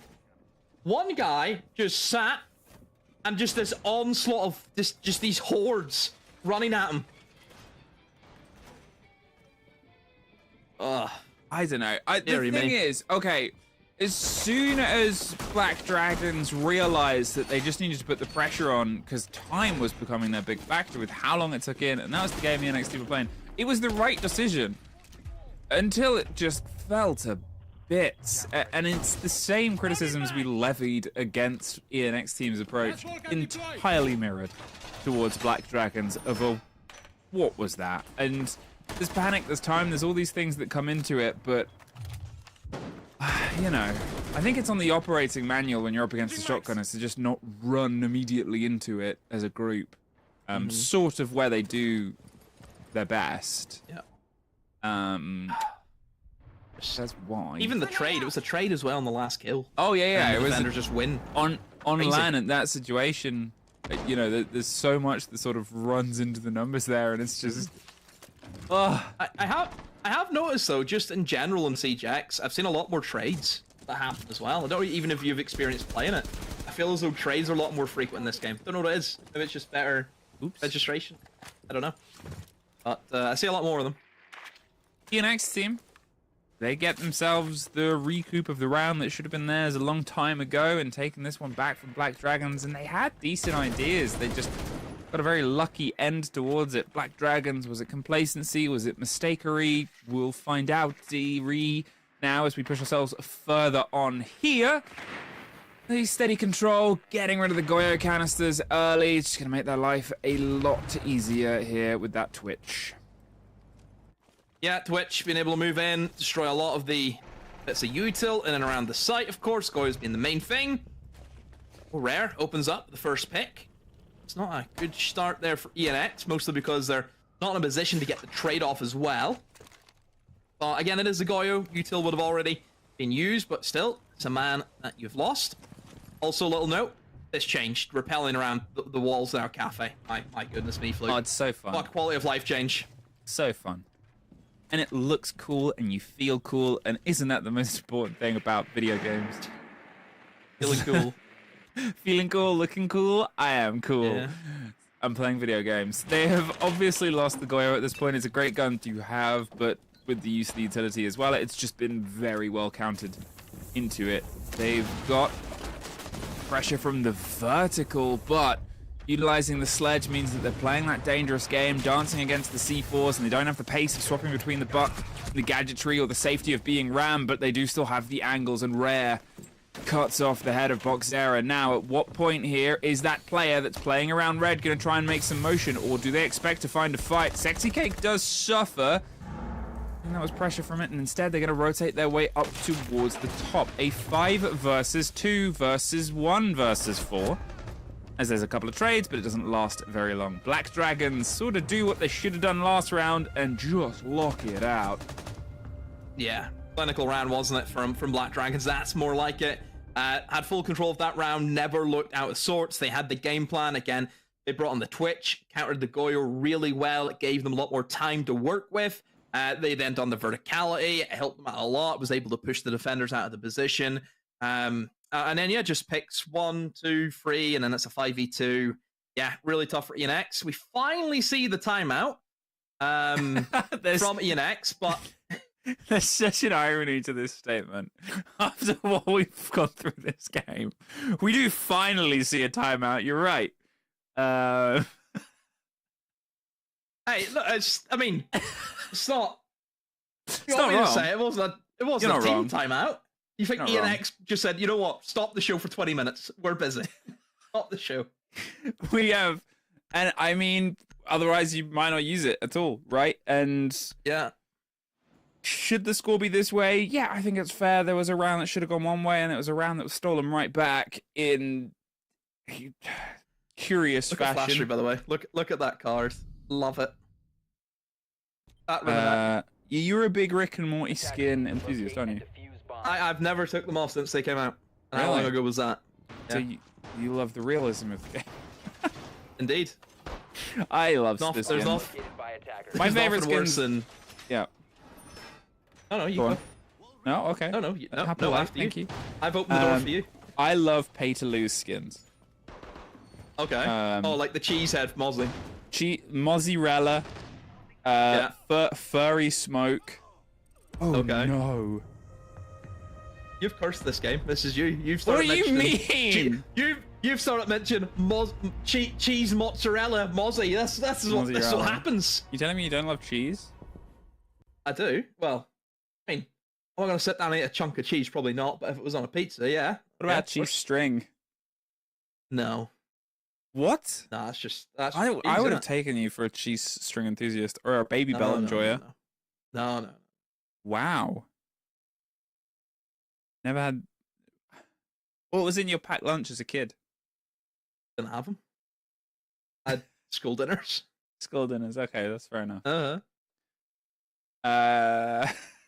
So I bring news. Hey, you've gathered another bit of lore about me. I've never been asked that. So there's another one. That's good. I do.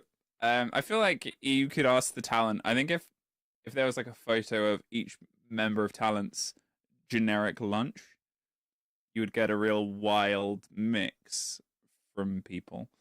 Okay, I bring news, friends. We're obviously in another rehost. We will hopefully be back in soon. I think this was just a single player remake. Yeah, just a drop. So this should be quicker, touch wood.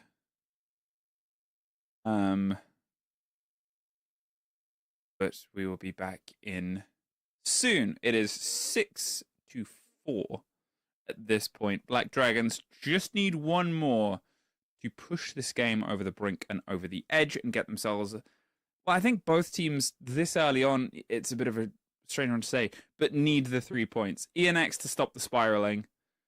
And even though this is the best that they've performed, they've had 3 huge people to go against in their opening 3 playdays, and then Black Dragons for just setting themselves up to fight at the top. Yeah, and I think for Black Dragons, it's getting all 3 points, isn't it? I think that's the important thing. They need just to shut out ENX here and now, because if you look at the standings, for Black Dragons, if they win today, it will then jump them up to 7 points. And don't forget, FaZe have a tough opponent in Furia. They could drop points, so they could, be ahead of FaZe at the end of this playday. So I think for Black Dragons, it is a case of they could be sat in the top 2 positions, just based on how the other fixtures have kind of been laid out. Now, as that sort of shows, ENX, they've set themselves up for a better performance throughout this. What I'm just going to have a very quick scan over is on my sort of notes and statistics for how this game has sort of cooked itself together. And I made a comment how coming into this on the side of ENX team, nobody had a set positive performance apart from day one Sexy Cake going 7-7. And yeah, they were quick games, but to my stats, and these aren't complete stats because we have missed 2 rounds, unfortunately. So take these with a grain of salt. We're currently sitting in a very similar situation. 4 of the players on the side of ENX are negative on KD. Florio is even, and you might be like, yeah, the other team's winning. It's 6-4, it's close. And even then, usually, you'll still have 1, if not 2 players on the losing team getting themselves in on the gun game. And it's just kind of missing in what is a very competitive gun game region.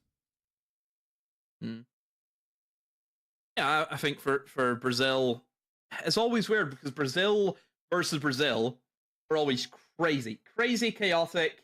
You don't really know where it's going to go. And then if you look at Brazil versus the other, regions whenever they go against them, it's clear cut and dry.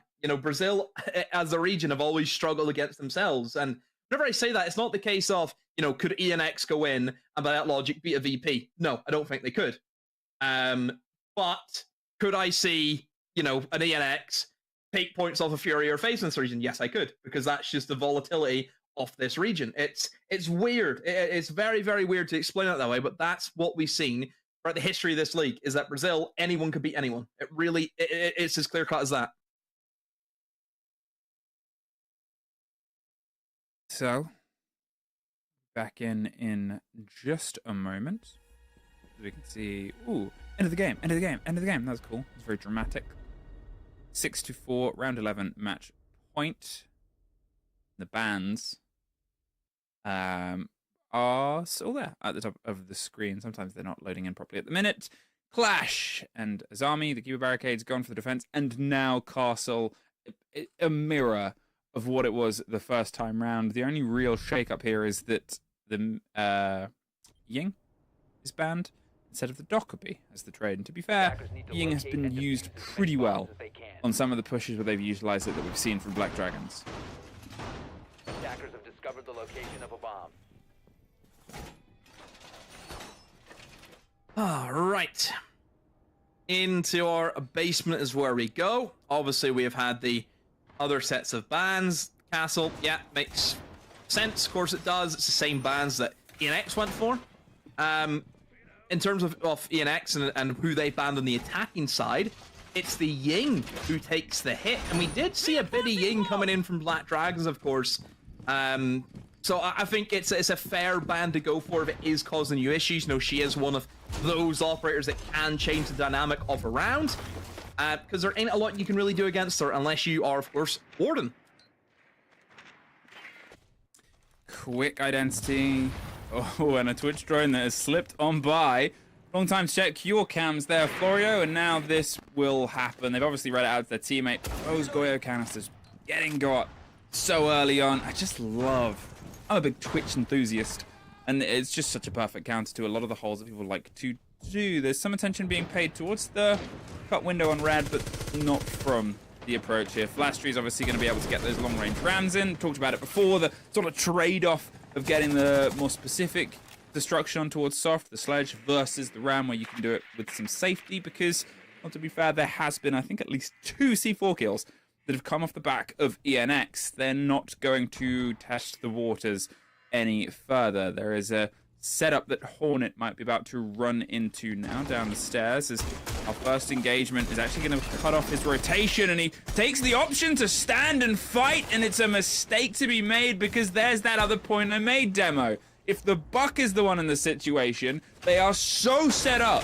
to pop themselves instantly into setting on towards that gunfight. Yeah, Buck, again, just really, really strong operator at the moment. I mean, I think the C8 as a whole, as a gun, has just been one of the top guns for the attackers since really it came out, hasn't it? You know, and yeah, you can see, again, verticality working well for Black Dragons now. They start to transition into that kind of midpoint of the map where, yeah, let's get these, let's get all the vertical holes open, let's get the hatches open, let's start rotating into a pretty default take, of course. You need to take out that guy in VIP, though. This is the danger man, same way that we preferenced it whenever Black Dragons were defending down here. It should always be your next step on Cafe, is start looking at these players in these off-site positions. With a minute on and a 5 versus 4, I mean, I'm not going to really say anything except for the go, because things have gone away from teams before, but they're doing decent groundwork. They have the vertical, they have these angles, and now they can start trying to make their way towards the pressure onto VIP. Florio is still home with 2 Bro canisters. There's the roll of the Sense Wall. Gorgeous placement there. It's so perfectly played to cover any of the route here on towards white. It buys them this little route through. It slows down what Florio can do, but where is his next engagement? ENX, they've got themselves all around the site itself, and they could react and push up. Yeah, the key thing is Sexy Cake on the smoke. He needs to be in a position to stop this plant going down, because the drop happens, but immediately, oh, the Sense Wall was not done correctly, and because that, Florio is taking down the player with the diffuser.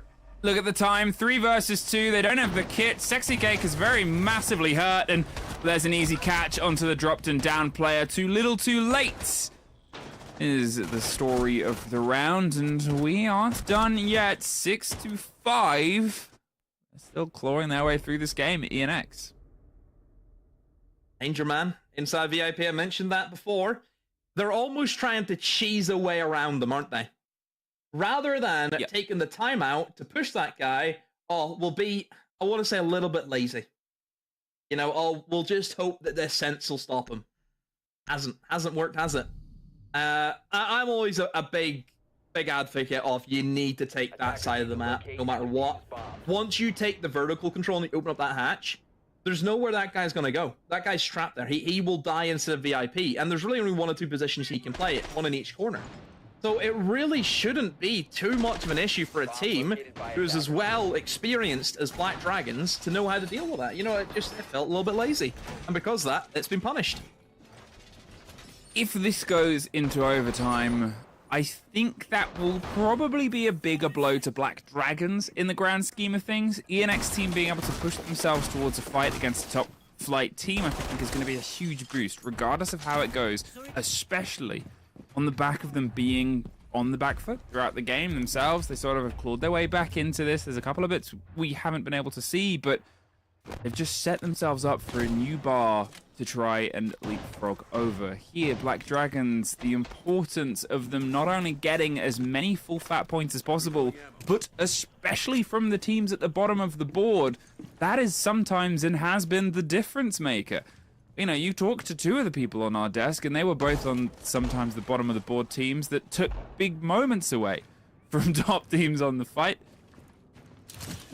And now, well, we'll see if that's another moment that comes together here. They've got themselves the hands-off approach, the roll of the Flores drone. Maybe something that gets rid of the utility. He has to try and dodge his way around all these different operators who can't just shoot the drones as they come down. That's exactly what has happened. It's going to go again, but it just feels as though Black Dragons are maybe just looking for a full 5-man execute onto this top floor, going in through the windows. You know, they're not really bringing in any heavy-hitting operators such as a Grim, for example, or a Capitao that could be used to great effect. Instead, it's just focused around flashbangs and grenades to force these players out of these positions. Okay, please just don't all throw yourself into the same angle. Thank you. As the Deimos gets the track, the player has dropped out, and now they have the control over the top, but time is once again turning into a bit of a risk and an issue here, as well, they're just able to push themselves back in. I was going to say they have control, but the position has been fought back into and brought back onto here, and nobody has really been thrown out, stimmed, picked back up. It's great play, and you know, what are you trying to gain here? What's the caution about, and where's the approach here, Black Dragons? They almost catch the tail of another player, but ENX team are just giving them ghosts and wisps and then moving off. Yeah, they've used so much util. They've got 2 nades left, and that is it. They still have to deal with box error. Here is the danger man. You know, he's inside a cocktail. They cannot move until that guy is out of there. So they're really struggling. Don't tell me their option is now just trying to hit a backstab. It looks as though maybe it is. He goes up the barbed wire. Is anyone there to respond? The Dugby call will assist him in that. And here we go, the backstab. Oh, it's going to be a trade, it looks like. And somehow Black Dragons have appeared in the 2v2. I don't know how they've got here, but can they get the end of it? There is a swing and a fight on towards 2 very separated players, but the kit is in absolute no man's land right now, right in the middle of the fight itself, and they only have 20 seconds to try and get things reconvened. It has been collected. They're going to have to go for the cover, the attempt here. Instead of taking the fight itself, they swing in their way on towards the bar side window. They know one's in freezer, and they've got the cross and the plant covered. They spray a couple of bullets, and well, the rotate from Lumber, 5 seconds left, and there's the kit dropped, and there's the trade out. ENX, though, they push it over, and they have guaranteed themselves a point from this as we hurtle in towards OT. Oh my. Into OT we go. Is this the longest siege game in history? It could be. I think we're about 20 minutes short of 2 hours, right? If we have another tech pause, oh dear, we could be hitting the 2-hour mark. We could be. That would be the longest, I believe. So we're not going to do that. The timer's paused at the top. I'm worrying. Uh-oh. It's a Black Dragons timeout. Okay, it's Black Dragons timeout. Thank goodness. Yeah, Black Dragons timeout. Looking up that last round, the game plan just didn't work.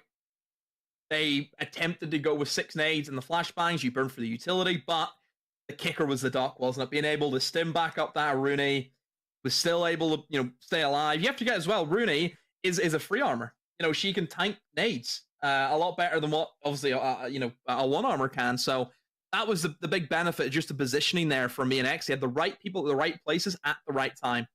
So yeah, Black Dragons timeout. They've really, I think, dropped the ball. I would have expected to see them close this out in the past 2 rounds, especially with how they played out. Yeah, Black Dragons, it's not good. It's not good. They dropped points here today. I think it's the fairest way, as I said before that round, of if it goes into OT, Black Dragons, regardless how it goes, will be the ones that come off worst because they are that upstart team, right? That we talked about, we highlight, shaking the sort of top of the tree and saying, we're here and we're going to fight for these positions. Okay, but then if you start dropping towards those teams at the bottom, that's how you end up in the mid-table, right? That's how you end up scrapping here, and they might find themselves off of the top 4 spots because it's such a competitive region by a single point or two. And those sort of pieced apart games like this one are going to be tough because truly, if you want to make your mark as a top flight team, the security of taking points from challenger teams and teams that are struggling is that sort of most important meter. ENX team on the other side. What a return to force. As I said at the very start of this, after that first round went away from them, I'm a bit worried that their headspace might get a little bit rocked by that, might get it, and did it? Hard to say to impossible, but you cannot say that they're in a bad place at the end of this game after they sort of built themselves back in. But with how things have traded out, there's obviously been a preference here for defense, and Demo, ENX team is starting on it. Changing mags. They are on the side, which is certainly an optimistic approach for them. And of course, for Black Dragons, the attacks have looked certainly very shaky over the past 2 rounds. We'll see if that timeout has helped them out. In terms of what they're bringing to the table in utility, still soft destruction is there. Sledge and the Buck. However, the Capital makes an appearance. Now, as we just deal with this room going quickly, I'll touch on the Capital, and it's actually be a bait. There's still a guy stage. They don't know. There we go. Oh, any my more? word. Is that it? I mean, there's no way he gets away with this. He's gone, he's dropped. There's a fight that's about to happen on the train window. They're going to rotate some support around, and they're peppering bullets, and he gets a second from it. He's fought his way out, chased by a hot drone, and instead of giving the ground away, Flastry does find Angels and keeps the pressure on. But this is a 1 versus 1. If this goes away from a surprise player, no, it's not. It's a 2 versus 1. But they're still worried because they don't really know where he is. He's given the game away. We're going to hear a skeleton key in a second. He slips himself further and further away. But the time, the utility, the focus on a site that requires a lot last time round. At this point, they had all of their vertical work done. Now it's a 3 versus 2, sure. But they have all of their setup to go. And, well, they're missing out some of their soft, missing out Muzi and Hornet, who has been a driving force of their kills. What a chaotic start. Just a simple roam bait has netted a lot of kills inside the first opening half. Now we're in different territory, because usually whenever we had seen this kitchen bomb site play out, it is, from the 5v5 position. But now we're dealing with the attackers in a 2v3, with having very little vertical work done, not having a massive amount of utility left. They still have the Capital bolts. That's the main thing that they have on their side. But they did lose nades, for example, so maybe the Goyo canisters could be a bit of an issue if they can't nade them off. Holding on with a narrow angle, but absolutely pinched out of position here, leaving just Florio. We've seen a smoke pull off magic in this moment before, and look at the timer. Demo, he just has to get the kit. The flashes come out, but he pushes on, gets one, goes towards the breach, and that smoke won't be in the right position, and they're ready for it. Did he not smoke where the planter was? Was the planter not about to die to that smoke? No, or am I got that completely wrong? I thought the planter drove forward, but that might have been my mistake. He planted in the middle of the smoke, which was then smoked by the smoke grenade. From the smoke. We're gonna have to roll the footage back on that one, Demo. VAR. Roll it up. I mean, if you're right, tragic. I thought that they had thought about that. I don't know. Honestly, I don't know. I don't know, but I mean, I saw at least one outline drive, but it's always a bit hard to tell in those chaotic moments with a lot going on. With the outline system and on a home broadcast, we do our best in a 1,000,000-degree heat. We are in Brazil. I wish. I love being in Brazil. 6 to 7. That is Black Dragons doing what, you know, they've struggled to do here, which is take attacks on towards the defense. They've set themselves up super well for pushing this over in towards the end. How close it was, someone is finding out. Hey, what a nice looking gun skin that is.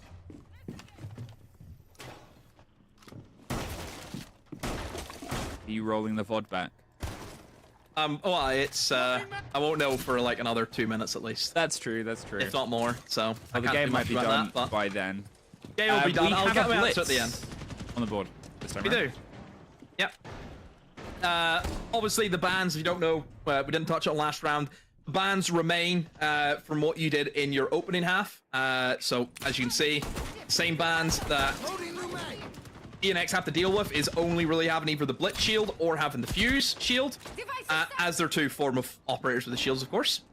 They've opted for the Blitz. Now, the thing is with Blitz and Cafe, doesn't have a lot of great areas to really push in from unless you're dealing with kitchen downstairs, because it's great at dealing with VIP, for example. But whenever you're dealing with the top floor and mid floors, the issue is it's too open of a layout. Blitz is great in those close quarter battles. He's not great whenever he kind of has to expose himself from more than really 2 angles, and that's what you will find on this bomb site. So I think Sexy Kick trying to make it work will be very difficult for him, but if he just so happens to get into the right position, I don't know, like White Stairs, for example, he can control that area really, really well. Ooh, there is a temptation for a fight here, but they're going to just sort of walk into it. I thought they were a little bit more aware of the player's position there, but maybe not, and they're lucky to escape with not as much damage. As the stress and the pressure comes out over the top, the Deimos track, maybe that's the awareness of why they wanted to pull themselves away. They felt the pressure here cooking itself across the top. A minute 10, and they are in above, but it's tentative, and even with the IQ, they're still not fully locked in towards that camera on the back, underneath the light itself, and if this goes untested, with the chance of them actually finding it, that's going to be a huge mistake here from the side of the IQ. Still angles being opened up. They don't really have anything direct for the soft. They're having to do this with a great gun for engagements instead, Demo. And is this going to cost them just the time effort of not bringing any proper soft? They could do. I'm just worried about really what they have left. You know, 40 seconds.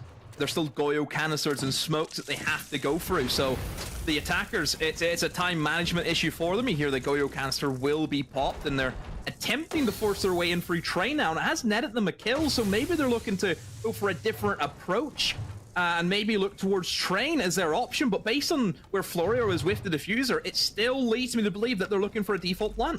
I mean, 15 seconds, and they're just going to have to take some of this fire damage. They've got themselves the vertical control, but a single C4 or situation of any technology like that with the gas coming over the top, it's going to force them further and deeper into the site. They've just got to take fights. Hornet swings around. Boxera gets a trade out, but Florio's going for the plant, and here's the rotate and the route round the back. Muzi, all that is left in a post-plant 1 versus 3 situation here. ENX learnt their lessons, had their watches, and went for the cover.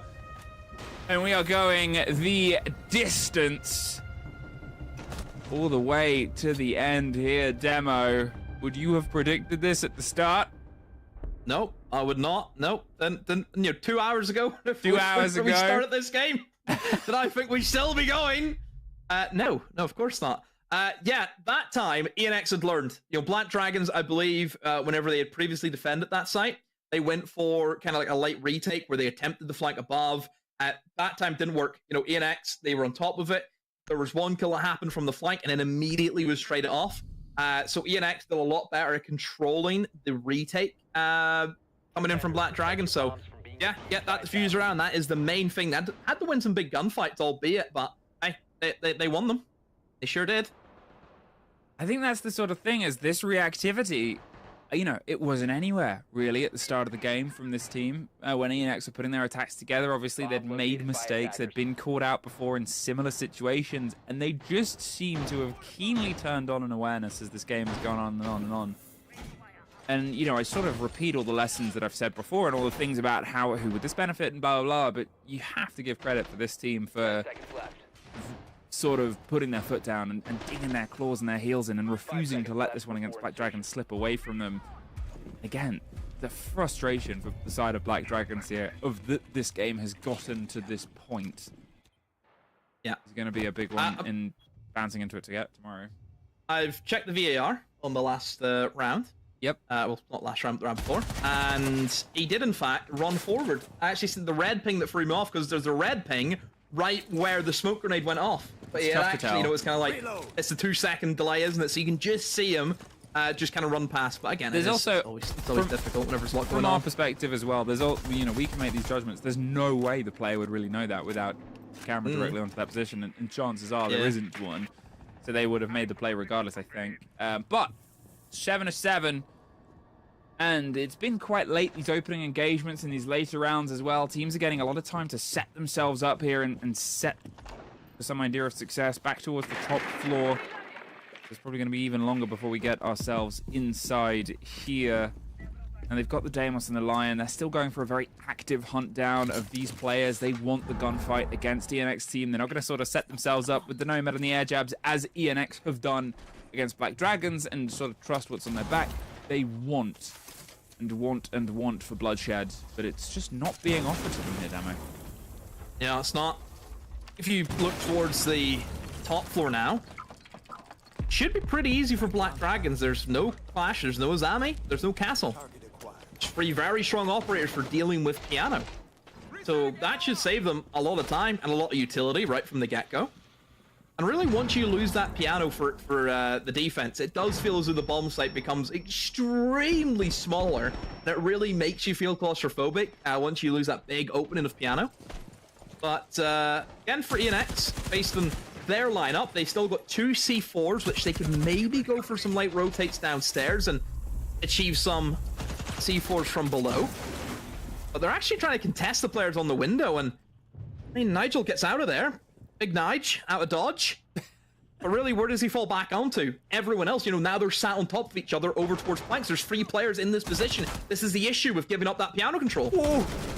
Almost the first engagement, but he's found at the bottom of the stairs, but it's traded out almost immediately here, and we are starting to explode in the end. A bit of a scrappy dive across the window, and that is a missed moment here. They escape with the sliver of health that they have to their name, but Nige's been able to make it work before, all the way up, and they turn away and second-guess themselves, but lock it in at the end. There is almost one more for the tally. It is just 1 player standing. Angels here for the hope of ENX to be able to claim their first win, but it's not theirs to take. Black Dragons finally put this game to bed, push it over into a max overtime win almost 2 hours after we started.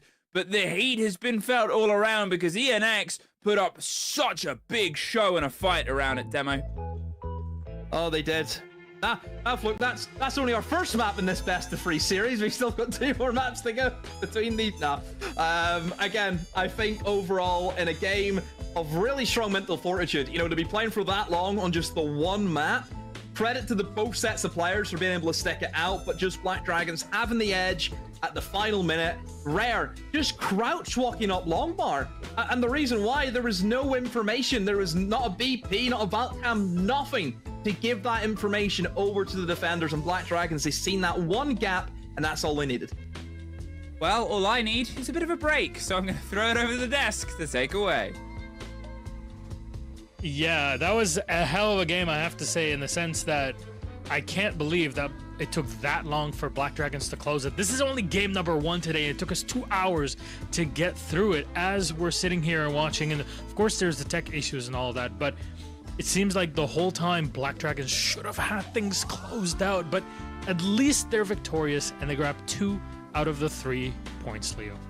Yeah, I think it does say 2 things. I think for ENX, it proves that against a team that is a little bit weaker than FaZe and W7M, they have what it takes to take this middle of the round tables, you know, to a certain amount of points. They can be annoying and they can cause upsets. They have the talent to do that.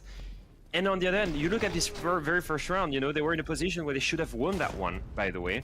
They did eventually make up for it in round 9. Let's not, you know, lie about this, but many situations where they're dominating. In that round 3, for example, that we're about to see, you know, on reading, they're planting, they have the diffuser down, they should be winning that one, and just because they're not watching the white flank, and the Pillars flank, they lose the round. In many situations, ENX were actually strategically winning.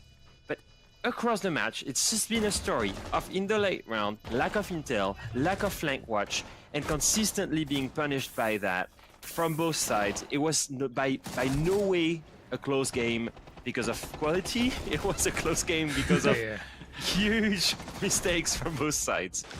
I think it's fair to say that, like, obviously when a game has such interruptions like we've had, obviously it's taken us, what, 2 hours to complete a full best of 1. Granted, it was 15 rounds, but it's about how the sides adapt to that situation. Because you sat there, you can get cold between the recos and the various lobbies that get created and that type of stuff. And ENX, to be fair to them, I think improved performance there. I think we'd both say that from, you know, the last 2 games where they only won 1 and 2 rounds respectively. We see this huge clutch coming in from Florio there. Crazy. And I think from BD's perspective, a little bit disappointing, despite the fact that they won, because we were hoping after week 1 that they would kick on and produce a very clean performance and continue their march up the table as well.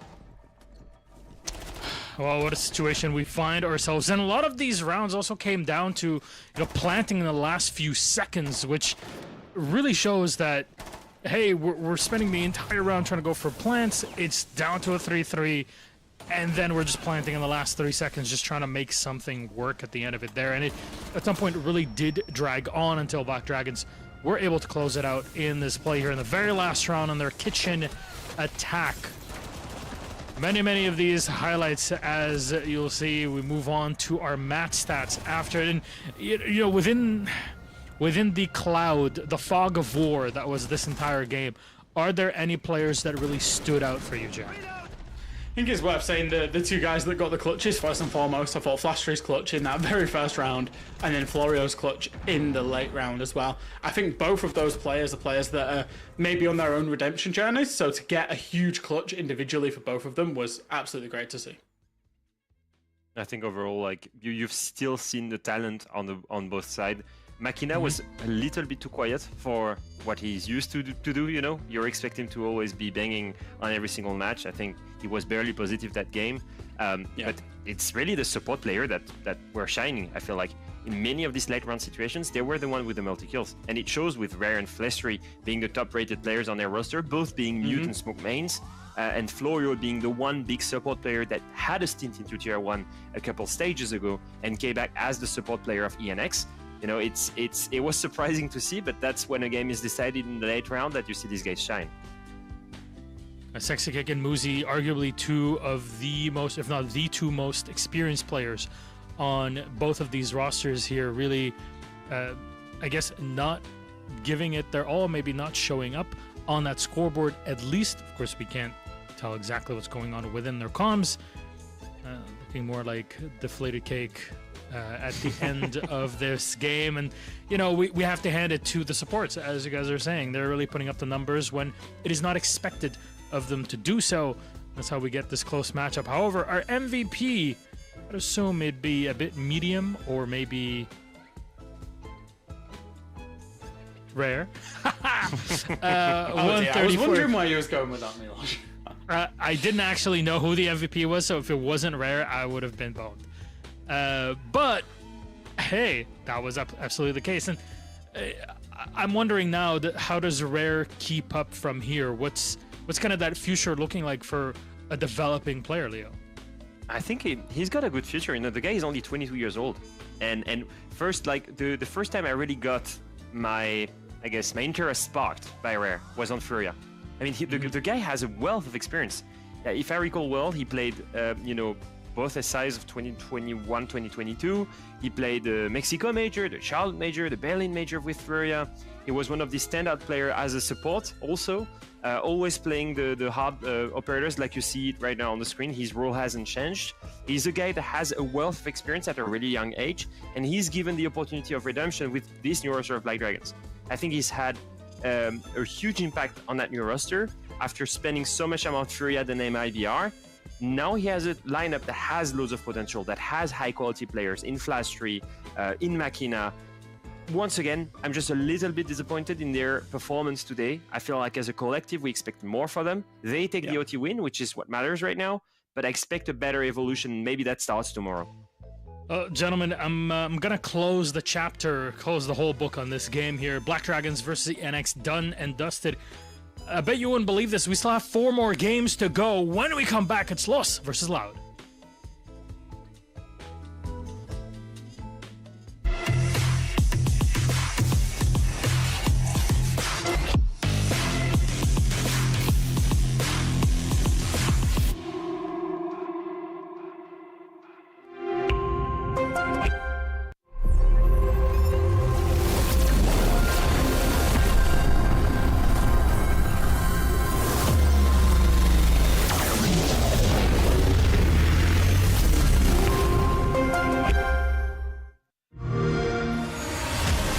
You know how they say it's not the destination, it's the journey?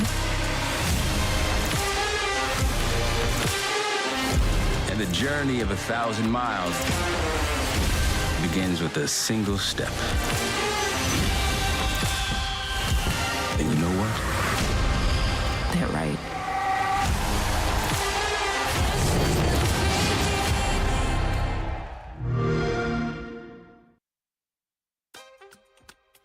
And welcome back, friends, to South America League. It's SAL, and we're flying over beautiful Lima, Peru, the capital.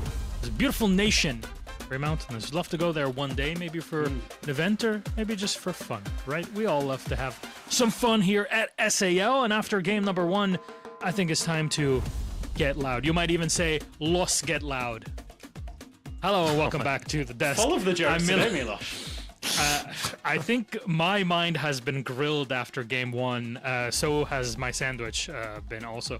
So welcome back to the desk. Fresh and Alphama join me on here, as always, on Saturdays to have a chat. And let's just dive right into it with Loss for this matchup and what they can offer. Because if we're looking at their last 2 playdays, it wasn't so hot. Before that, actually, let's take a look at the standings, kind of refresh you and tell you at what point Loss are currently standing.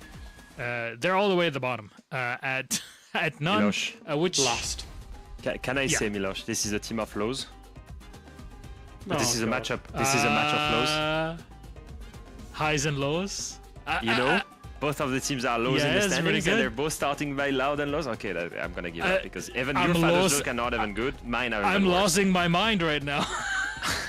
It's okay. It is Father's Day in the Middle East today, so happy Father's Day. I called my dad today and wished him that because I couldn't last week. You know, I only had Davide and Laxing, and I did say happy Father's Day and happy Daddy's Day to each one of them. But Loss here, yeah.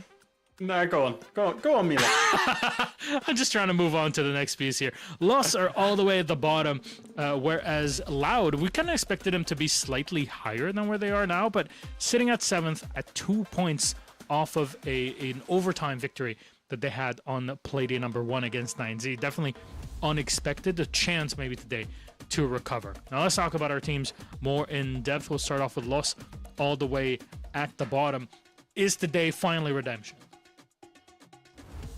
It has to be someday, I will say, Milosh. Like, obviously, lost. They kept 3/5 of their roster coming in from the North American League back over to South America.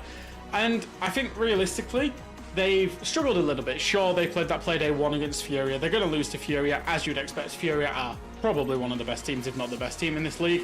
I'll say that about every top team, actually. But Furia, amazing team. The result, realistically, Playday 2 against 9Z was the one where I was really disappointed with the loss, because that's a team that they should be going out and beating, in my mind at least. So they actually struggled. They've kept 3/5 of their core, and I think there's a fundamental issue, Leo, that's holding them back at the minute. Yeah, absolutely. I think if you look at this roster, statistically, first and foremost, these guys, they're like -9 rounds in like 2 matches at the same time. And that's the biggest thing for me. They are slow in the entry department. They lose 2/3 of their entry department. It's the worst entry rate in the league. They can't win opening engagement, and that translates in them having one of the worst attacking rates in the league.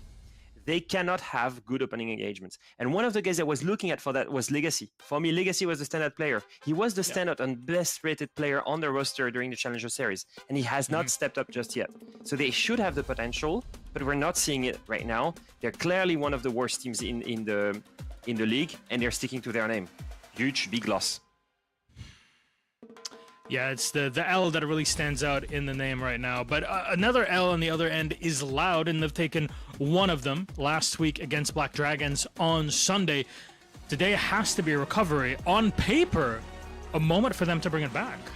Absolutely. I mean, we look at Defo right now. The standout pickup for this team when they dropped Flashery, which on this team clearly statistically was the weak link. Now he's just performing on the Black Dragons, but they really needed a move to break that ceiling. STK is the standout player and the best rated player on the roster right now. If we look at these guys, they were overperforming at SI. They joined the best and biggest organization in Brazil. They've got all these content creators looking at them to perform.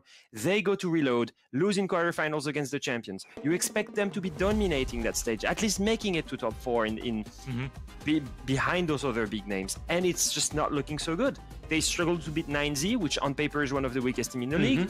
They lose heavy loss 7-3 last Playday against Black Dragons, a team that is consistent and was put together of teams and mashups from every other teams and should be in the middle of the table. So you look at these guys, today is the perfect wake-up time. It's the moment where they kick their season the right way. They're playing against a weaker opponent, and like you've said before, Milosh, I think it's very much the term, it's a moment of redemption. That's the moment where they kick off the season the right way. Fair enough. I mean, it is time to just at least put a bit of context behind the loss and kind of where they stand stats-wise in here, Jack. It's difficult to look at, but it's a stark comparison. Yeah, this is a pretty hard read. And I think realistically, obviously, the headline is low EPS, low KD, everybody is negative. That doesn't read well, but then if we strip that back a layer and actually look at the KOST, obviously kills, objective, survival, trade, it's very low. And what that means actually, in reality, is this team are not playing as one individual unit. I would wager, to be honest, that most of the percentages that they're not getting, as opposed to, I would say, what an average team is coming from that trade department. So they're not getting the entry, but also they're not trading out any entry deaths or any kills, any kind of multi-plays where they'll make plays with multiple players. None of that seems to be happening for Lost right now. They're like two sides of different coins. Like Lost struggling heavily in the entry department. They cannot attack properly. Loud, as weird as it might think, they're actually pretty good in attack. They have a more than 50% win rate, but it's where in defense that they can't defend. So they're actually opposite playstyles right now. That's it. It's crazy to think that there's a team currently that is struggling on defense just because of the way that the game is with the new operator ban system also introduced in Siege X. It kind of adds that extra layer for defenders. But hey, weirder things have happened in the past, and maybe this just bodes to an opposites kind of matchup. And speaking of which, I would love to see what map we're going to be playing on this if you'd like to guide us through our map mentions.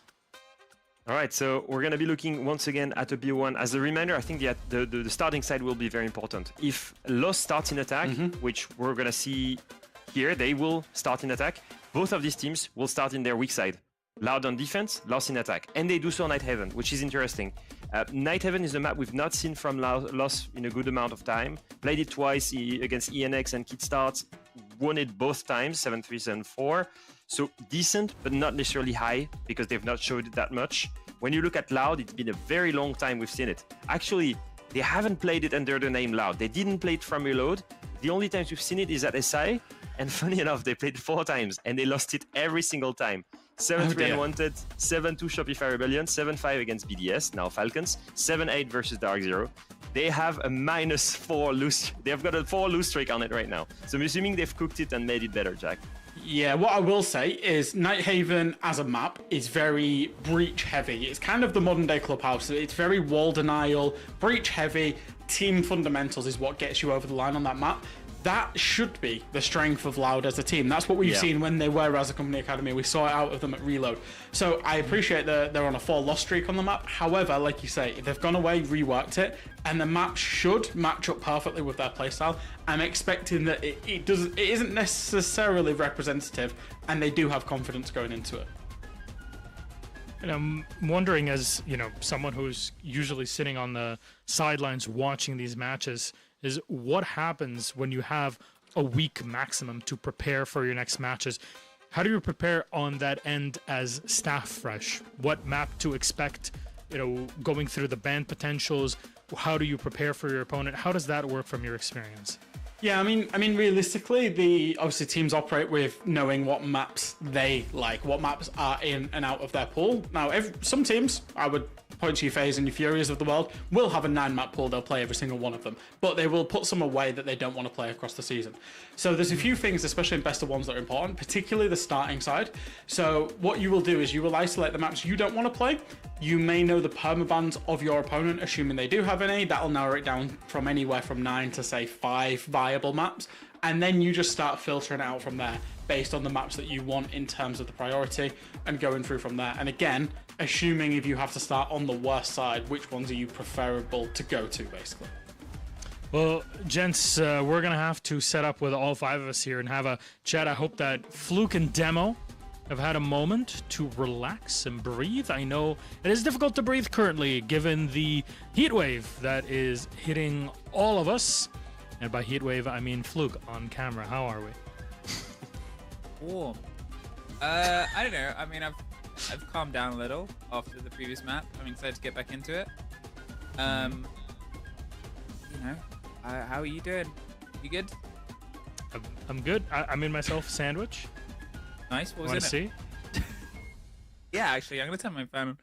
Oh, wow. We can't take these two anywhere. Like me, Jack, and Leo are just sitting here thinking, what's going on? These two are having a little chat. Oh, what you have? Oh, sandwich. Yeah, can't. Guys, kid, Siege, come on. Get me on. Look, wait, hey, you cannot play Siege. You cannot play drama. Siege. Yeah, that's actually love it. Demo, you cannot play Siege optimally on an empty stomach. Okay, that is important. True. Which is why I'm asking you. I hope you're ready for this next game because my God, taking 2 hours to get through match number 1, I mean, you must have been exhausted at the end of it. No, I'm good. Ready to go again. Let's do it. I think the setup Let's demo go.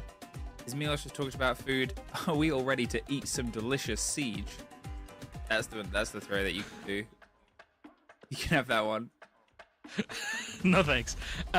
Game's almost ready, so I'm gonna think of something else in the meantime here. But Demo, when you're looking at Loud and their performance so far, what has been lacking for them to hit the kind of top 4, top 6 that they should be in after watching Reload?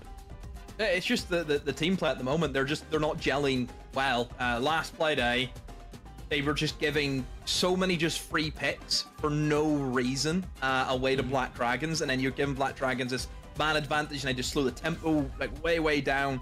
I think they've struggled just with that opening engagement and being able to kind of set the tempo to the way they want to play Siege rather than trying to cater to the opponent.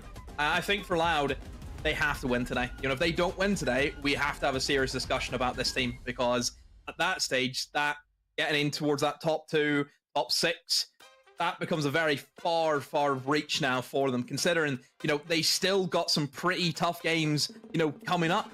You still got FaZe that they have to go up against. You've still got Furia for Loud as well. You still have to play those 2 big teams. So for Loud, they need to start getting points on the board, and today has to be today. Yeah, it really does not ever get easy for any team here in SAL. You always have to think about the potential for upset. Cough, Furia last week against NIP. That's definitely not something anybody was expecting. So you can't sit back and slouch when it comes to SAL if you're competing at this high of a level. Fresh, Leo, last words maybe before we get into games? I would echo what Demo said. I think realistically for Loud, this is now a must-win game. They've kind of messed up some results last week against teams they should have probably beaten in regulation. So if it goes wrong today, they really will be chasing. And that's very hard to do against your FaZe and your Furias and your W7Ms of this world. And I think on the side of loss, it's the bounce back moment also. They were in very similar positions. They've lost to Furia, that's okay, big team. But losing to 9Z, you can't do that when you're lost. So doing it today against a team that should be a little bit weaker, at least appears to be weaker, you need to do it now if you expect that to be in some degree in competition with the playoffs. Fair enough. Well, you know what, Fresh, Leo, thank you very much. Los Get Loud for our second matchup of the day. Fluke, Demo, all yours. Thank you very much, Milos. I still prefer my line, but I'm not the one that gets to make those calls. Oh, Demo, we are back, and we are about to bounce to our second game of the evening, our second best of one. I think everybody put it so well and so formally there on the desk, but how it's talked about and how it comes into action, as we've just seen on the previous map and the previous showdown, not always the case. No, it's not. Again, Siege, sit there and prep as much as you want. You have to go in and deliver on the day. And certainly for these two sides, they both need to deliver. Both teams who have not looked great after the opening week, and they really need to respond. We get some points on the board. And like I said, as much as you look at loss, way more pressure on the team Loud. Loud, the organization that they're with, I just think adds that tenfold. So yeah, pressure's on Loud. I think has to be a must-win tonight. Now, obviously, the way things sort of split as well, we've talked about how Loud are underperforming, the fact that, their best player, STK, currently across the stats is out of the top 10. There is 4 FaZe players above them for that sort of argument and contention. At the same time, if you're looking at the sort of bottom, I think the bottom 5 or the bottom 10, there's 4 of the lost players in that segment as well. There needs to be, today, as we talked about before, a strong just show up. Show that you are a different class. Show that you are a step above. And as we roll our way in towards the ban phase, we drift on over to Nighthaven Labs. In the labs, Matt, which I'm a big fan of. I think it's just fantastic the way the layout of it is. With again, you have a bit of everything. You have external walls, so obviously hard breaching's there for you. You've got a lot of verticality. So that's also a thing. You can roam. You can have these great offside holes. We see some great castle plays, for example. You can play retake. You can play from below. You can really play any type of siege, I feel, in this map. You really can. There's no set recipe that you need to follow. Oh, 100%. I think that this, for me, was the mark of the almost 3.0 era of map design with Rainbow Six, where they sort of took all the lessons of what people love doing, and instead of going, they're all still great and conceptual and they play into the storyline, but the usability of these maps from a comp perspective, from a sort of rank perspective, and even from a casual perspective in some places of what you can do with it, I think really, really just great. It's just fun, right? And it's fun, and there's always more that you can feel like you can do. However long this map has now been in the pool, it still feels like we are learning our way around, and that wasn't always the case in previous maps. But starting our way here, and those bans, another 2 shields, what, and Kaid and Azami. Crazy ban and shields. Do you believe my shock? My goodness me. I mean, yeah. I think the thing that's interested me the most is actually the defender bans. Not taking out the bandit as well is always an interesting one, because usually in a map like Labs, we will see Cade and Bandit both kind of take a hit. So this top floor is really easy for the attackers just to move in and open up the walls without having to worry about anything. So, look, again, I get it. You ban the Azami, means you can take Catwalk a lot easier. I guess it, yeah. But both things you can make an argument of. First pick will go in favor, though, of Loss, and able to take down the Fenrir. So any of the Fenrir traps that have been activated, that's it. That's all they get. You can no longer change which gadgets are going to be activated from the cameras. So yeah, Loss in a good position. I've got that first pick, and they haven't responded with a kill back. And this is the point that I made about Loud. One thing I see a lot from them: they'll give up the opening pick, and nothing happens. What you're also looking at is a good counterplay and towards what's ahead of them. I know we sort of talked about it the other day, of playing the Brava against the Malusi Banshees, of just being able to remove some of this caution approach. Beautiful, beautiful throw there. And that's going to get that wall cracked open. They were hoping to get a swing round onto the player and double dip, but they get out of there before things get very problematic, and the Deimos track sort of pushes their hand a little bit as well. And there's exactly what I was talking about. So those Banshees, all of that play, you think about the utility that was in the pockets and the hands of Lad's defense now, and about 50% of it, if not more, has been taken away with the combination of the Fenrir and the Malusi gadgets being stolen. Yeah, this is looking like a very good attack, isn't it? Everything's going well for them. They've got the breaches open. They've cleared away a lot of the utility from the defense. Big issue, of course, is that walking shield inside of Garage. That is what they will have to try and take on. As we know, Clash at the moment, extremely strong operator. So they can't get into catwalk. They cannot really formulate anything from the backside of the bomb site, as I like to call it, because most of the pressure will come in from the connector side of things. 40 seconds left though, and they've still got to try and make the kit land. And as they approach their way in, a late camera take there gives some of the game away. Maybe a bit of a missed moment if I focus on their previous stuff, but they do find the player on the back of it, and now they're knocking on the door of the site. Swings an empty Clash shield that's pulled its way back round, and the player underneath as SDK bites the dust. A lot on a C4, and it will catch nobody as the player actually dies to a gunfight instead. Brisetto is not in a position to recollect that. Have they just left it underneath? Because I don't think I heard it pop off. They're going for the plant here. There's the pop on the smoke canister. The pressure coming through. It's a firefight that they win out in 45 seconds. None of it seen. Loss. Off to a strong start, and you can see what it means for them. Yeah, really strong attack from start to finish. Really no issues for them. Again, open up the walls, dealt with the util. You know that they wanted to try and move in from connector and try and get the plant down over towards the pillar. They did have to, of course, fight against that Clash who'd rotated into that position, but again, was dealt with well. They had enough men in the server just to be able to trade kills back and forth. And from there, it was always going to be Loud who were playing the catch-up game. So yeah, really impressed with Loss. They played that really, really well. Is it, signs of better things to come?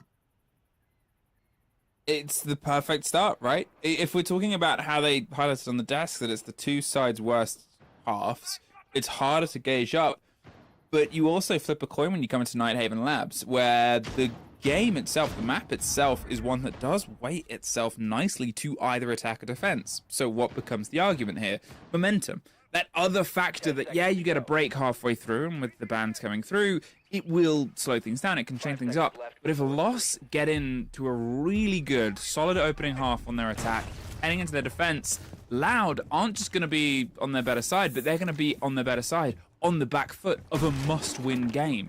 That's really going to put a lot more pressure. They'll start potentially second-guessing themselves, as we know great teams on their better moments have done before, and you have to try and piece all of that together on your approach. So they don't get an instant knockback response here towards a Loss approach that seems a little bit direct. I'm curious how the Raura is going to play into this. Are they just going to charge their way in here, Demo? Yes, they are.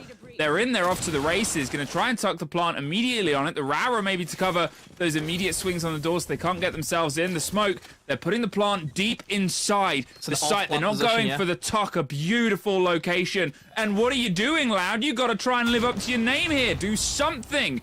They're going for a full retake attempt here. Pressure on Cargo. Legacy finds Brisetto the first. There's the second as SDK is knocked out, and the shield is just going to hold on. That might pop in a second as they take the head off of the Ash. They're just pushing them further and further back. The Raura popping their way up. The Monties had to pull back, get the goo mine out their door because look at their health, their Demo, they're down.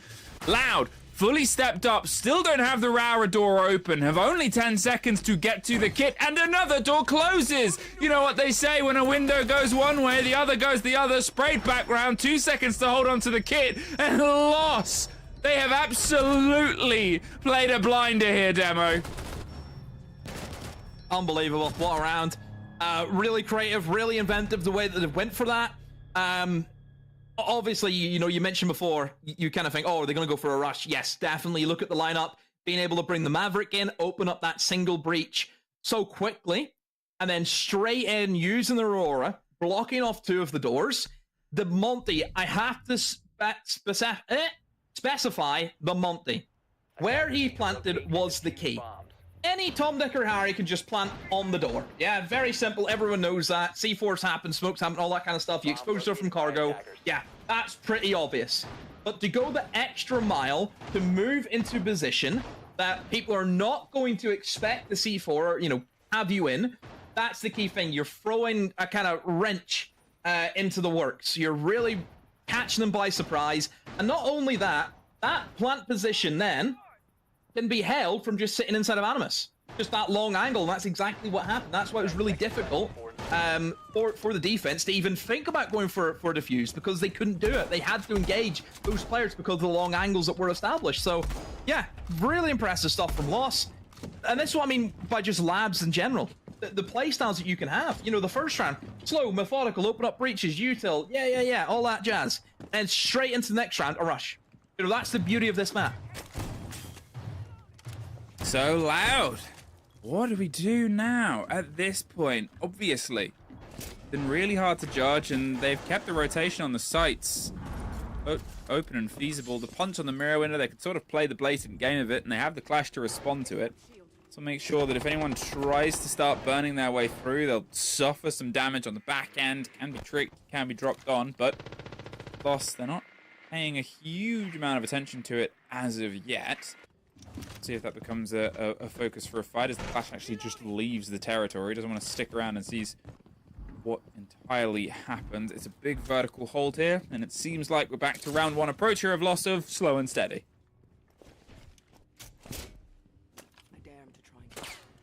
So, Loud need to respond here with a round on the board. Don't care how they get it, just get a round. In terms of what they've brought to the party, a lot more of the kind of slowing down tools that you would see on the defense. You've got the cast, you've got the clash, you've got the mirror. All tricky operators that will take quite a lot of util to go through. I think that's the game plan from Loud, is eat up as much as they can. And I guess if you look at the lineup of Loss, yes, they have some tools to deal with that, but really the thing that I think they're missing is going to be nades. You know, how do you really flush out this clash if you don't have the nades to make your move? And oh, never mind, in comes the shield and another quick plant has been attempted. Oh, the C4 catches! It doesn't make the angle! Now they've got to smash their own way in, go for the planter, entirely focused on it, and what a great smash and grab, 5 versus 2. They didn't need all the vertical, they just needed enough. And enough is more than enough here, Damo. There's one more for Loss's tally, and you almost think we are hurtling in towards a timeout after this. A 2 versus 1. Maybe I'm speaking a bit early, but you're a clash against a Monty and an Ash in a post-plant situation. They could try and utilize the shield to their own benefit. They've got an awareness of the Ash's position here. They've got to play this smart. The Monty's calling all of this. They can take this first engagement. It's suddenly a 1 versus 1, and they do. There's a down on the player, but look at the timer here. The Monty should have this locked in the bag. The impacts are impactless, and it's their round to take. They might get the kill for the courtesy, but the Monty won't give them even that. Oh, shaking his head at him as well. Oh my. Yeah, I mean, look, again, for me, Loss. Setting the tempo, setting the pace. Loud, getting caught out with that once again. The same old issues that we see last week are arising again for Loud. You know, they lose that opening pick and just nothing comes off it. The amount of times that you see these massive man deficits is insane. You see it all the time from this team. Oh, Loss. Take a bow, because you're playing the game. You're playing the game really, really well. There it is. There's the timeout. Yeah, I mean, it's gotta be, right? This game is hurtling out of control, and we can sort of talk about, as they did on the desk, you know, preparedness against each other's ways of handling maps and seeing how teams do and how much they favor it. But the perspective and the weight of the names in this game just shows that you can never really predict, because even with all of that put to aside, it's not just that they're one-upping the play. Loss have entirely pushed Loud's game aside and just ran plays, right? Look at the hold there. It was perfect. They got the vertical, they got the pressure, they got just what they needed and thought, I'm confident we can go with this. Round before, smashed in towards the site, read that it was a taller hold and thought, yeah, we can make this happen with Raura, get this locked in, and it's just showing off how they want to get this kit down and then saying, okay, Loud, now you respond. And, well, fortunately, a little bit of a whimper. Protect your bombs from being defused by attackers. Oh, right. Obviously, bans. Both teams can just ban what they feel as though they struggled with. Obviously, for Loud, it's going to be the Monty. You know, it was really the catalyst, wasn't it, with both of the rushes, was just getting the Monty in, can burst through the window, shield up in the face, and then, of course, the big thing about the shields and why they make such great planters is you're putting that shield in your back, you're protecting yourself from the bullets. You know, the amount of times where plants go down simply because there's a shield in somebody's back, it is insane. So that's the prowess of the shields. Fuse shield is still an option if you want to go for it. You know, you can't get rid of all of them. Only 3 bans. There's 4 shields. for loss, going for the Fenrir. Immediately, if you are loud, you then think to yourself, okay, these guys are going to just try and crouch walk in. Straight away, they're going to just try and hit these backstabs because you're removing that trap operator. That almost forces you in now to play this Melusi even more so than what they have been doing beforehand. So, yeah, I think that the Melusi will be a permanent fixture, but Melusi, issue is with that operator, the Brava is just such a great counter. Well, here as they get some of this awareness, it's the Deimos that opens things up. SDK gone, Legion, barely any time to cook into the round here. Removed in the opening 30-40 seconds. It's just not how they wanted things to go, obviously, but think of the positioning there of the Legion. He was trying to be very aggressive around reception, draw them in. He had the chance of rotating back out via kitchen. The encircle wasn't there, and instead just overstayed his welcome a little bit. And you know, whether that was the part of the plan of let's not let them get comfortable anywhere, let's try and hit them, it makes sense as a conversation, but unfortunately, it's one that Lost were happy for them to do here. Now with Dafo playing a little bit more loose, a little bit more agile on Rafters, there's none of this sort of dedication, as you pointed out. On they've gone onto the Melusi, they're waiting for the swings to come this way, compared with the Goyo canisters as well. Instead of hoping out for the hold, it's instead the blinds over the top, more of the flash, the pressure on. Air jab up to the top corner is a nice little trick and a trap there for the player that's stuck in and drives their way back out. I think there might potentially still be one in the corner. Not sure how close they got it towards the wall, but it does allow them this to move up and straight back out, Demo. Yeah, big Goyo canister just keeps them at bay for the meantime, so those Goyo canisters are not going to be used to really deny the time, you know, of getting the plant downs where you would see them kind of pocketed around inside the bomb site. Those are used to give these defenders a bit of breathing space over towards the rafters. So, right now for Loud, they're down a man, once again, with no response. But there's not a whole lot going on the side of Lost, so they haven't opened up the garage as of yet. As I do say, I believe it is now being opened with the Selmas. So the main thing is, for Loud, is that they need to try and contest now. They're on the back foot. They cannot just sit back and hold it. This is exactly what I'm about. They have to take the engagements. They sit back, it will become a coffin. Yep, there's the first, and it puts them in the 4 versus 4, and now only Lost have 2 doors to try and throw themselves in on, and Loud can put their backs to the rest of this and have this as a long trench warfare. They're more than ready to pepper shots, and look at the Melusi going in. Super secret agent, but Perez takes all the kills first and leaves it as a 3 versus 2, but 4 seconds here, Demo, and no time to really plant. They're still trying to get themselves in the building.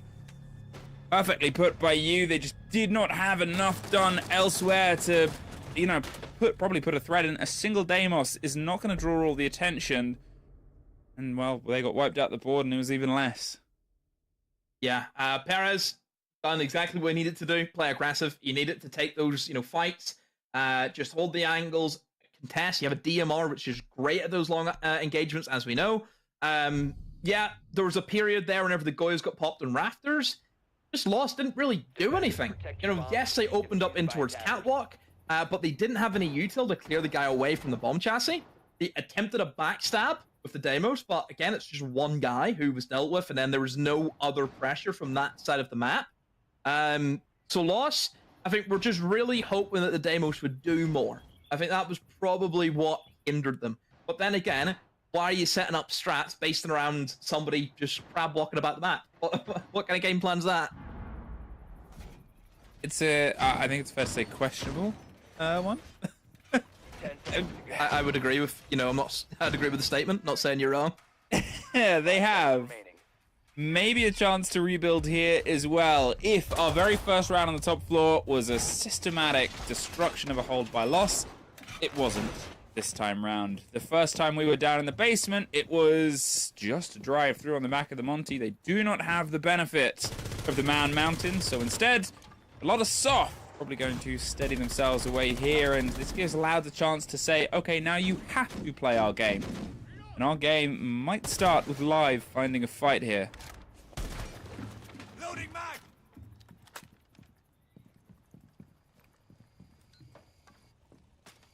Drones come in. Again, thrown at the feet. Entering. Loading full magazine. You don't see it all too often. at the moment, it is all quiet for Loud. Spot the drones. We've got 2 roamers at the top floor. We've got the Ella and also STK on the mirror. That's really it. I wonder, though, maybe, or Lost thinking, maybe we just pivot around these guys and just completely ignore them. That could be an option for them. But at the moment, the roamers haven't really been hindered. Well, there's Lost getting the first. There's almost a bit of a scrap on towards the second as Perez is able to escape, but how far will they get?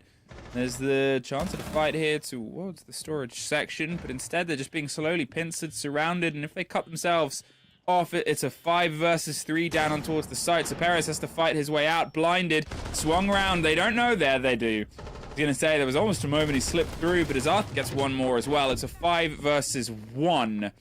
Veto, all that is left on the site, the alternate of their rush for ignore the rest of the map is let's kill everybody else. And Veto, who has not been able to find a kill yet, now has to find all 5. Doesn't. A first flawless of the day in total and loss. 4 on their attack now, Demo. Yeah, again, just understanding the map really well, you know, shows the dynamic of kind of start off looking for the top floor guys, and then they get a little bit more info, and they think, you know what, maybe the players in towards the mid floor look more of a, you know, a tasty catch for them. Then they pivot around, they go for that. Yeah, just everything Lost. They're doing so well. Really impressed with it. You have to come back to Loud. Just nothing. Nothing is coming out of that side at the moment. They're just giving up way too much control. They look very timid in how they're going about these rounds. The one round that they did win, I praised them in terms of they were getting aggressive. They weren't, you know, they understood that they needed to fight. Then they just, forgot it in that space of time? They forgot how to fight? It worries you a lot with the results that we've obviously seen as well here for Loud. Because ENX were able to get themselves a point on the board, get themselves, you know, putting the pressure up, and that alone jumped them above Liquid, above Loss. Loss here, if they're able to get themselves locked in, could jump above Loud, especially if it's a full 3 points, which is Loud down towards, you know, 8th place. If Liquid's result goes into their favor, they could just fall further and further away and find themselves in the bottom 2 teams at the end of today, and that would be such a tragedy. After the opening 3, there's the opposite. STK absolutely removes the Finker and the Fuse. I mean, there's not a lot of bullets in that gun, but made them all count. Legacy does get Daffo. And there's pressure on the back. We could find ourselves leveled up. They need the support from the left-hand side of Blue. It's not entirely there yet. Now they've just pulled themselves away. And, you know, you kind of wanted a little bit more there from the Blue player. Maybe they were pincered entirely, but at the same time, we're level once again, Demo. Yeah, you have to remember also who they've been able to take out. They've been able to get Perez, you know, the top performer from Loud. Live and Veto are still up, but they haven't done anything in this game. Both yet to get kills, so I think for Lost, they're in a really good position just based on who they're up against and, you know, really the morale of the Loud team. If players are having a bad day, you know, Fluke, we know all too well things go from bad to worse very quickly in a game of Siege, and just how demoralizing things can get. I will say, though, for Loud, the big thing is that they have got denial. They've got 2 C4s, which I'm sure will come in very, very handy, considering the bomb site. You know, you think about the area that you would like to kind of plant blind in by the window, it can be denied by a C4, so the players of the C4s need to be on their game. But speaking of them, they're actually looking at retaking above, but since then being forced back by the flashbang, and decided to lick their wounds and maneuver back in towards the game section of the map. Well, the kid has been recollected, and with a minute 10, they can maybe start trying to think about how to get it down. The IQ's getting some of the work done above. The Valkyrie camera could get caught out, will stop some of the C4 game, but it's not the widest margin to have to thread that utility. They break their way in, get the camera, and they're going to take a little bit more damage. Do they know how close Veto could be to a swing round here? It's very thin margins. They're operating on playing on. They're going to play the audio. Go for the plant. There has to be a reaction. There's the first, and it catches beautifully there from Live, and they have one more. They want to try and get it stuck ground. There wasn't quite anyone with the watch, and this point, 30 seconds. You can see Lost. They're trying to just see if they can get given any opportunity. Nothing is coming their way. Caught on the camera, coming up round the back stairs. There's an engagement that was almost offered, but they've hidden behind. There's the swing. There's one. There's almost two. Not quite. The plant is going down. Will they hold on and secure it? The C4 is pulled, but the swing round comes, and Loud take their second. Yeah, they'll be able to capitalize on that slight mistake from Loss. I thought they were in a really good position. You had one guy below to make sure that nobody comes with a C4 and kills the IQ. And I thought the other guy on the door would just stop any C4s being swung out from, just in the mid floor. However, the guy who was supposed to be protecting the diffuser just let a free C4 swing. Couldn't really do anything against it. That was really the blunder. Just one individual allowed a C4 to slip by him where he should have had that covered. Even if you don't get the kill, even shoot it out of the sky. We see that plenty of times as well. Is that am I asking too much that they need to be, professional play pigeon shooters? Is that too cynical of me? We've had a shooting range in the game for a while now. Perfect, thank you. Is there? They should add a C4 lob option. I don't think they have a lob option. Imagine. Let's get that. It could be good content. Actually get these players down, get them in the the shot comes shooting out. Pull, and away it goes, and we'll see who's actually on top. I think it'll be great content. Okay, who do you think would be the best of talent? There's an obvious answer here. Probably Tim. See, no. Well, no. Tim's missing half his vision. Tim. I would love to make sure. I would love it if he's great, but we have to make sure the clay pigeons come from his good eye. It has to come from that side. We can't have it the other. They're right. Probably Ollie, because he is everything. Oh yeah, a country man, right? Of course. Yeah. I don't know if he's done much shooting though.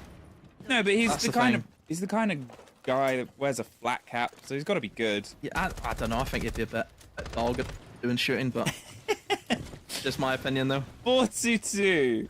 Deimos and Buck as the bands, Kaid and Mira. So all shields currently an option throughout this. And SDK is going to bring the Blackbeard, one of the lesser means, and the Clash is going to be the response here. So there is going to be a little bit of a metal stalemate that they hit. The Maverick survives the first C4 and gets the rest of the trick done. So that wall is soft and should be an easy pickup for, well, probably the Ash. Out of all of this, apart from the Blackbeard, if they want to rotate their way around and put the pressure on, but it seems like they want to go guns up first. Yeah, getting the walls open is always the main thing about this top floor. And at the moment, Loud doing not a bad job, again, bringing in the Maverick as their form of removal of any electrifications. You mentioned as well, shields not being up. For Loud, having the accessibility of a Blackbeard, I think, is a very scary prospect. A map like Labs, and the reason why is he is so darn good at taking areas such as Catwalk. Positions that we have mentioned before are very difficult to deal with if there's like an Azami. Blackbeard doesn't really care about that. He just nades the first Azami and then he's straight in, So they've had to also bring in the Clash to assist the Azami. So it's almost two operators for one area, knowing that Blackbeard's probably going to be taken. So yeah, I just think that the bans really do favor Loud here. And speaking of Blackbeard, he's straight in. Look. Straight in, a and grenade. He's dead. Put the pressure on and straight out. I mean, they sort of threw themselves into the blind here, and you can see that they're trying to pick up the pressure here on the back. Keeper barricades are making things very well stated, and Clash baited, blown out of the winds. That's a real big boon there. The Clash has got, well, I'm going to say a little bit aggressive, but look at what was surrounding them, right? There was 3 players coming in. I think they had to have a route out of there. I'm not sure if the rotate was clean and possible. It could have been.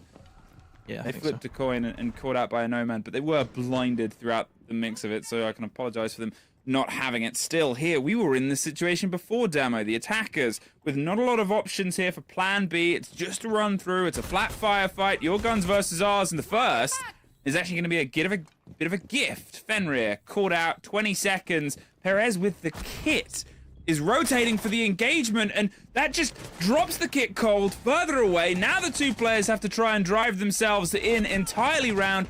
pushing towards the box with their backs towards it, and oh no, it's a 2 versus 1 versus 1, but with 3 seconds, no kit, charges for the kill themselves. The player isn't giving them anything, and oh, what a tough one to swallow. Yeah, right. So obviously you're going to be pretty surprised about how that guy just jumped in electrical and just didn't have a clue that the guy was there. Yeah, that's probably what you seem a little bit surprised about. I'll tell you why. So as we seen that swing happen from the Nomad, he picked off the Fenrir, who was towards the electrical door. Typically the setup for the defenders will be 1 guy in electrical, 1 guy in pillar, because then you have that really strong crossfire. At that stage, Lost didn't have that. Lost had 2 guys in electrical for some reason. Fenrir ran out, and naturally the Nomad was like, oh, I've killed the electrical guy. The other guy's pillar, because we've seen him pre-fire the pillar angle as well. I can rotate into electrical and then take that.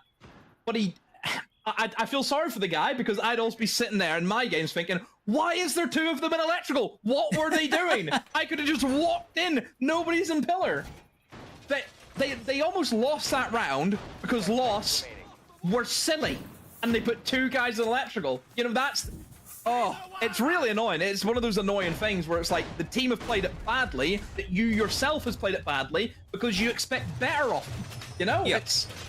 Oh, that's why. That's why it was the confusion there. It's also the fact, obviously, you know, although it came down to the wire, it was almost a 1 versus 3 clutch at the end there. If there was the chance of getting the engagement, for them being in that position, did everything right, they got the kill, turned around, weren't going to play with the kit, went for the attempt, because they know that the other player isn't going to go too far away, because at that point they have 2 options. 1, be close enough to stop them when they do the defuse, or 2, have an engagement and be ready for it, right? So trying to find it is the right option in that momentum, but not enough to work in their favor, and it pushes them 1 further away, but they can still build from that. It's a 5-2, could have been a 4-3, could have been the single round split. They've obviously used their timeout a while ago, so instead they're just gonna have to see if they can try and piece things back from where they were sitting before. You've got the Blackbeard back on the coverage there from the Dokkaebi, and the Lion just puts again those big bouts, those blows of pressure that sort of hit the defense like a massive sort of punches, and hope that they can try and pull something out of it. Where do you start this, though? Here. Just testing, teasing the hold around the top of the cargo stairs, around the side on kitchen. It seems like the approach is going on. Spacetto digs their way across, but no bites as of yet, Demo. No, that's the thing. They're really looking for that opening pick, aren't they? They're set up in really good positions, but just nobody from Lost is looking to challenge onto it. I think maybe the Dokkaebi call. I pricked their ears up just a little bit, look for some swings, but again, for Loud, they need to start making something happen, because Lost have full control still of this mid floor. They don't look flustered at all. Finally, we see the first pick come in for Loud. Perez able to take out Outlaw, and there's another one for Perez. Is third maybe? Yes, indeed, a third for Perez. 4 and 5 still in the menu for him, if he's interested, but I think at this stage, sure, look, everyone is going to be rushing for the kills. Yeah, it wouldn't be the first ace we saw today. There's pressure coming in entirely around Kurt. So Arthur does find Daffo on the back, makes it a 4 versus 2, and the smoke canister will buy them at least a bit of a retreat, playing against the vertical, but there's a quad. Okay, maybe it is still on Demo. Just Perez, and he's done it all within about a square foot, but STK the yellow card for STK. Loss. Yellow card. That is bad sportsmanship. Someone's on the 4K, and I mean, it was still this position of what 4 of the players left up there for Loud. Still, they now find themselves 5-3. Could have been tied up at this point were it not for the round before.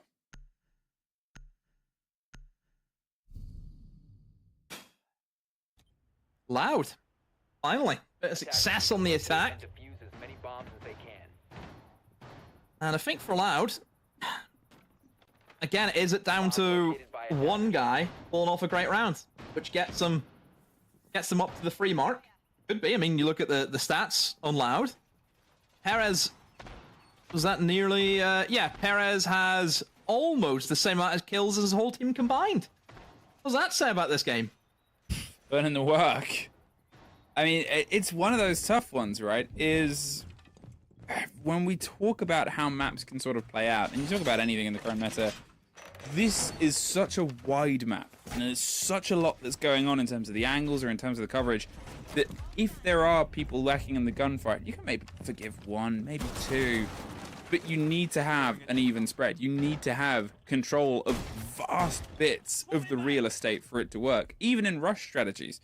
Obviously, think about how much coverage was needed when we saw Lost go for those rushes on both of them, and it's the same sort of equivalent here. So unless Perez is able to go and find a fight, pull back, go and find a fight, pull back, repeatedly, not doing wonders, but well, neither will STK, the second best KD on the team. The only other person who's positive is gone, so the pressure once again steps on towards Perez's shoulder as if every single keystroke is something that has the weight of even more players behind it for him. Mm-hmm. No response, though, from Loud after losing that opening pick. And for Loss, full control of that top floor. Loss, I just feel, just haven't looked at any discomfort, it feels like, for any of the rounds. They've always just kind of maintained this area where they feel happy in, and they're just kind of wandering around doing what they want. Yeah, it's been Loud who've really had the chase this game. It feels as though this round again is not looking good for them. Could it be another round, Float, where we are relying on individual brilliance from Perez once again? He dug them out of a hole last time. See if he can do it again. Well, you can see here that they're trying to disguise his motion, and it almost nets the kill on towards Legacy. He was waiting for the drones to work ahead. The team knows that Perez is someone you can build behind here, but Legacy is free. I talk about it just before at the start of this round, the vast real estate you need, and they've been able to push the player out, but not getting the kill, playing above the vertical, they've shoved them to a side. However, unlike when this was done in a similar sort of stroke by Lost on their attack, there's no shield. So now to try and drive yourself in. They've still got to play a gun game, they've still got to play a heads-up game here, and instead, a Solace can go underneath. The players can rotate their way around, back around the top of blue, and the blue stairs, and just reposition themselves. 52 seconds. And still no real pressure on towards an idea of a plant, right? They're in the vertical, they're trying to get it done, but as they focus their way down towards garage, they're looking in towards B, and we've seen more than enough loop their way in. There is a C4 that can still be played with. There's a Solace that is obviously in position and not being contested. It's the Legion in the corridor, but again, another player slips away, pulls themselves back towards the cargo side, and just sets up for this approach here. Loud have not been able to confirm any of these kills, and the cost is about to become apparent. Almost got a sneaky play in here, taking a scrape above the bomb chassis, but there goes Perez, and now it's the rest of them. They drive in. They're tucked onto the corner, hoping to go for the plant. Basetto is a sliver of health, and the Solace is in a position to call this out and sprays through with the shotgun, but not enough to get the confirm on the kill, and the trades have otherwise come together. Basetto is all that is left in a post-plant situation. If he can isolate this first fight, it's against the shotgun that he can't quite get the moment and the momentum, but Loss, they're able to piece it together at the end. It got a little bit close there, Demo.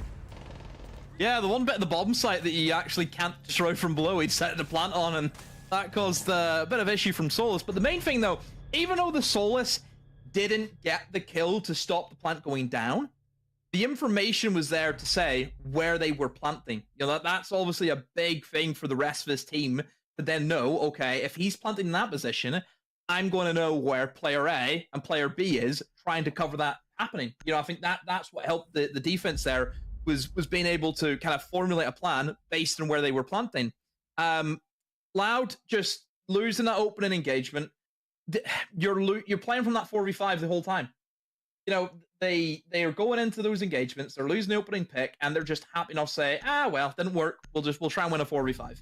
Rather than trading, going together, that teamwork, that has been the issue for this Loud team. It's not gelling at the moment for me. It's really not. 3 chances here for Loss to lock this away, take the 3 points, and leapfrog their way above Loud in the standings. Now, they wouldn't quite break in towards the top 6, but we talk about how precious these games are and how much you can sort of get from them. It's a 6-point game if you're able to take away that sort of divide, and it keeps the whole table a lot closer. Because if Loud were obviously able to pull this out, that suddenly you've got teams, you know, that were struggling, hitting 5 points, hitting themselves further and further up, and it keeps, as I said, the dream sort of alive, especially with the chance at Liquid pulling some points later. Still, it's not all said and done here for Loud. As I said, they've used the timeout. They've got to just play the game that's ahead of them. And it's one that, would you describe this as a panic Monty demo? See you on the other side. It's, I think we're at that territory, aren't we? You know, where things just are not working for them. Constantly losing that opening engagement. Not having a clue where the defenders are half the time. Yeah, first bringing the panic Monty, you know, it's... I would say a little bit late. I think this probably should have came in last round. Because now you're at a stage where you have to play Perfect Siege for the next 3 rounds. So yeah, Monty comes in. Again, you're probably looking at a full top-down clear for the side of Loud, just based on their lineup, because they do have the Habana, who's obviously going to be great at dealing with the hatches, and you also have the Ram for that vertical pressure. So that is what I would naturally assume is what Loud are going to go for. I wonder if Loss are also going to be thinking the same thing as me, just based on what they're seeing so far. They've got to open up the main breach. They're now starting to kind of pepper in the windows and start opening up some different lines of sight for this mid-floor take. The Monty is inside of Kitchen. Daffo will appear with the opening pick, takes down the Goyo. Not the most influential kill, because of course that operator's already placed their gadgetry in and around the bomb site, but still, a kill is a kill. And right now for Loud, you can't really choose where or when they find them.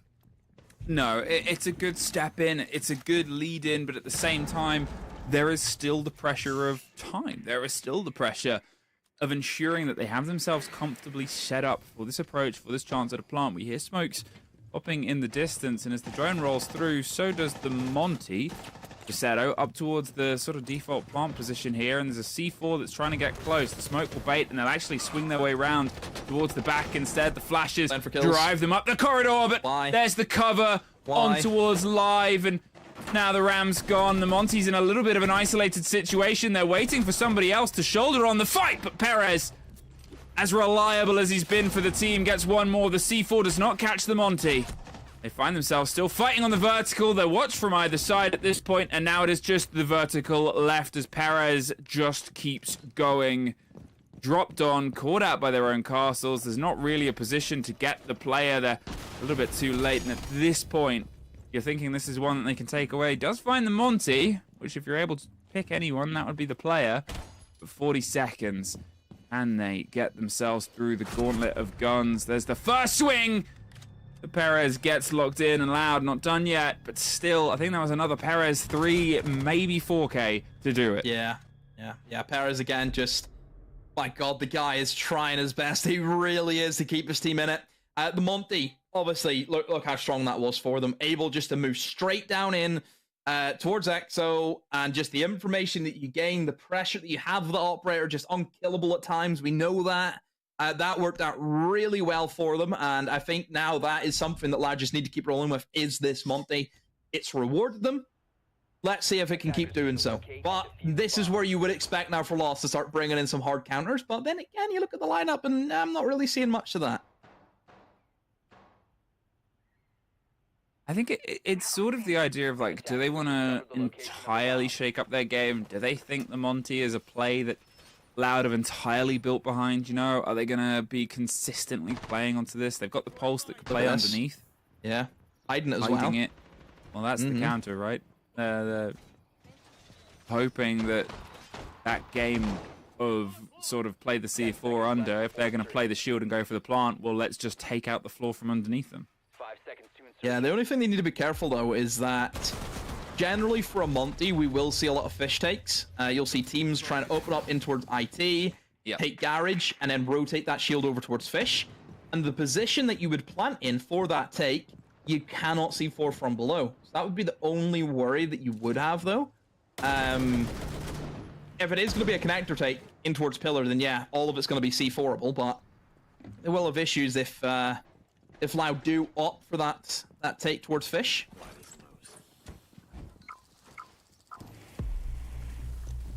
Getting their angles in towards IT, getting themselves the options that have been the restrictive point for both teams on some of their approaches that have fizzled out into failures. on this top floor, and with Loud not needing a single mistake before they find their end spelled for them. They're just gonna keep things a bit cautious, keep things a bit covered. The drone slips away, but the position of Kurtz is still locked in, and they don't want to entirely throw themselves in. The Monty, as you said, could be on towards Fish, but it seems like they want to use it to get an opening bit of pressure here on towards Connector, and they're not giving it to them. Yeah, spare reinforcement as well, just like they mentioned. From Loss, who I believe have just used it. They just reinforced up the connector wall. I assume they did.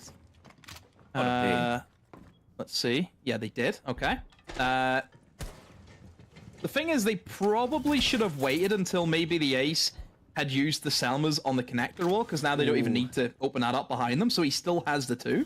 Okay, I'm having a premonition, and it's the fact that this is a full send take on this side, and they played a pulse hidden. Yeah, this is the take. perfect place for a pulse, the perfect take for them to push against it, because the time, as well as the breach comes together, is they can sort of bait this for as long as they want, but it is that 4th man from the side of Loss here. It's Furious that could absolutely pull this apart at the right moment, and they do not have the time really to pull that Monty out at this, but all they're dedicated towards it. Where 2 of them are stacked up on the bomb chassis. However, it's a bait. The Monty would have fed the information, but Kurtz is ready for it. And yeah, like you mentioned, the pulse, that's going to be the win con. The Monty can only do so much. Is nobody going to help the Monty? Is nobody going to push in behind them? Bit of a bash to send that Fenrir flying, but again, still nothing's happening for Loud. Get these kills, fellas. I mean, you're sort of just a bit curious, and well, now it's just locked out. Too little, too late, and sure, the pulse is done, and the GG is already in chat. Oh, and the Kiba on towards the door. Multiple players here from Loss, and Loud. They have just been too quiet. There's 1, almost 2. But it's just a play on contact. The grenade will force some of the momentum. They don't have the kit once again, and they're only just realizing it. Oh, tragedy! Thy name is a hard-working Perez that has just proven that you cannot do it all, even though you do so much. Oh, big for Loss. I mean, getting that win on the board against a massive organization in Loud is going to feel great for those guys. It's their first win of the league. Just looking at that last round, nothing from Loud again. This team is just the team play. You have the Monty, who is screaming, I'm sure, for help. There's 2 guys on him. Just nobody's interested, you know? I really don't know where Loud go from here, because we expect big things, but from what we've seen over the course of the games that they've had, it's just not been good enough. I mean, I can give you the more direct where they go from here, and it is 1 step further down the leaderboard. They fall down to 8th place as Loss leapfrog them. 3 points that they've taken today, and it doesn't mean that they're out of contention with everything, but if you're not in the top 6, you will be out of contention towards the end of it. So they've got to make sure that over these next games, they really reassert themselves, because there is still the chance, as I said before, that Liquid jump them as well today. They would be within 1 round striking distance of ENX, because they were able to pull themselves a point earlier on. I mean, let's see if the desk can give us any more positives from that. Yeah, in many ways, it is a bit of a conundrum here, where we're all stuck watching Loss and Loud. A quiet game from Loud and a big win for Loss is not something that we were expecting going into this match, but you know what? More power to them. Loss actually played this game incredibly well, and strategically speaking, Leo, they were leaps ahead of Loud.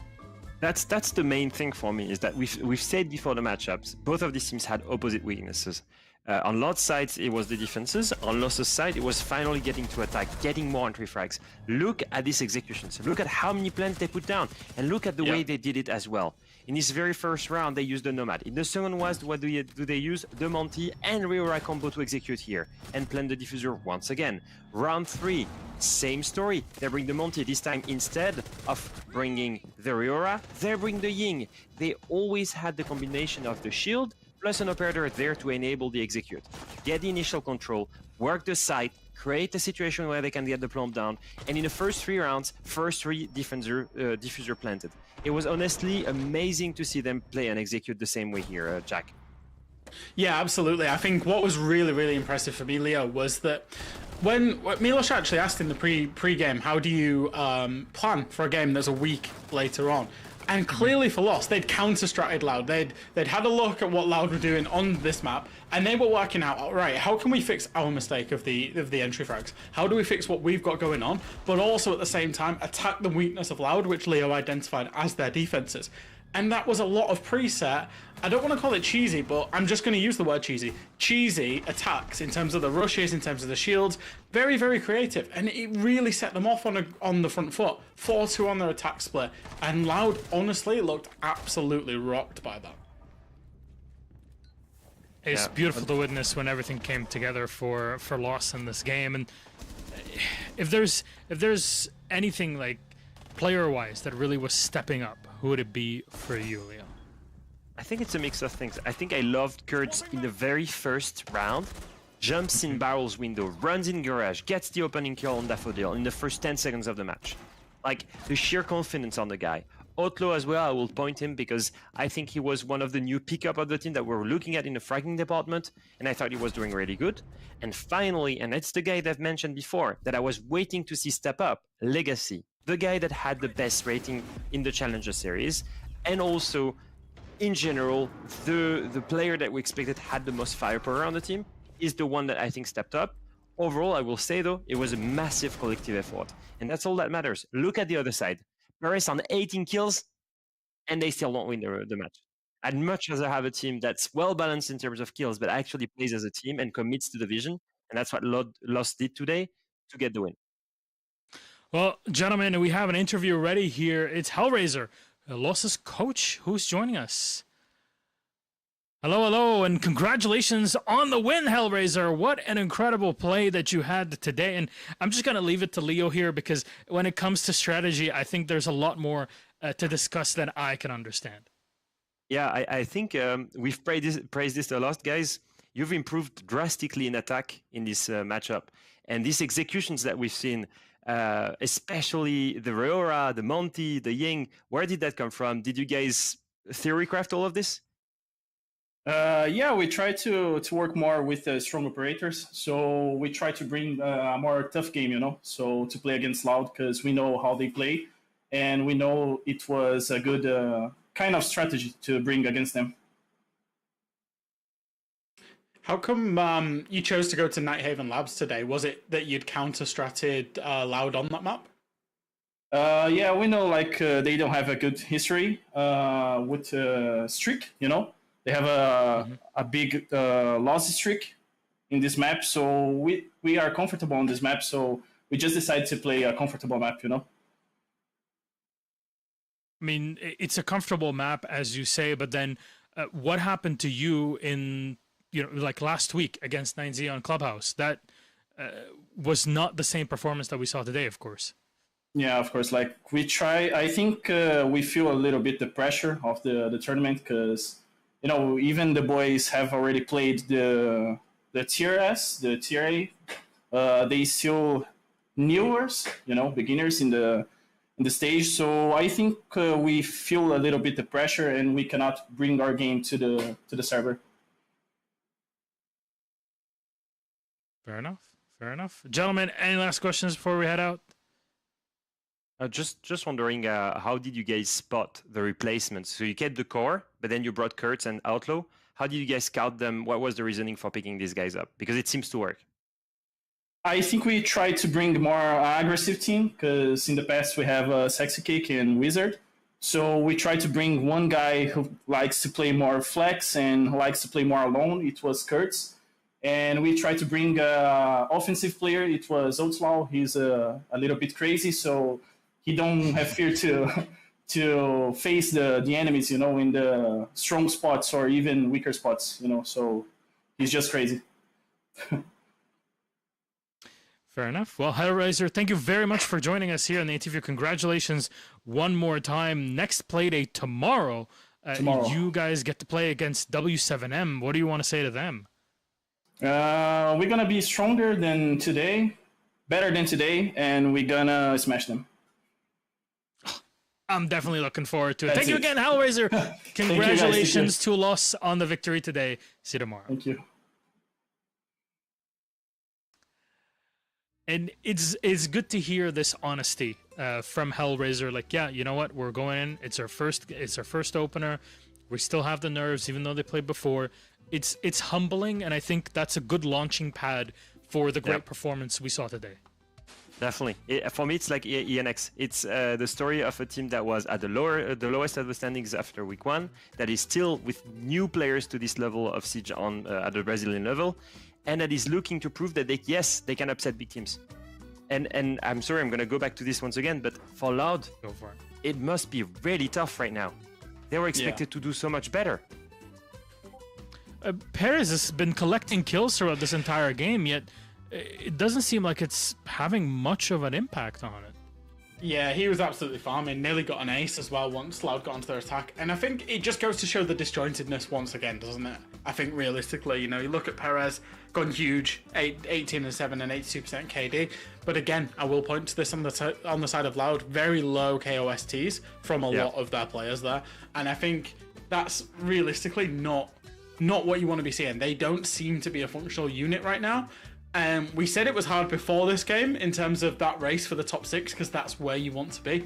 It's even harder now because they've got to pick up points against a lot better teams than the ones that they've previously faced in the first 3 rounds. So, they're really not in a great shape.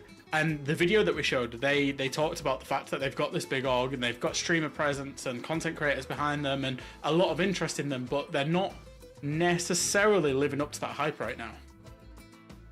Yeah, honestly, they have to play FaZe, W7M, Furia. I mean, guys, they've already lost 2 times. Like, do we see them making top 6? Like, it's really deep trouble right now. They've already played a third of their season, and not against the best teams. Yeah, especially with how BD are looking, with how NIP are looking, in terms of these teams maybe surprising us a little bit and really going for it. I think that's, in combination with Loud's bad performance and those teams putting in good performances, it's going to be one hell of a struggle to make playoffs now. Absolutely will be. However, moving on, our MVP for this matchup, who is it? It's Legacy, and forming his legacy right here on Lost today. 116 on the EPS, 10-7. Yes, it's not maybe the flashiest of stats, but my God, when it comes to actual performance, strategy, team play, Legacy and the entirety of Lost were just 3 steps ahead. I think what's impressive about Legacy is that actually the attacking operators that he played there, you see it as Maverick, but he also played Nomad, he played Hibana, he played Thermite.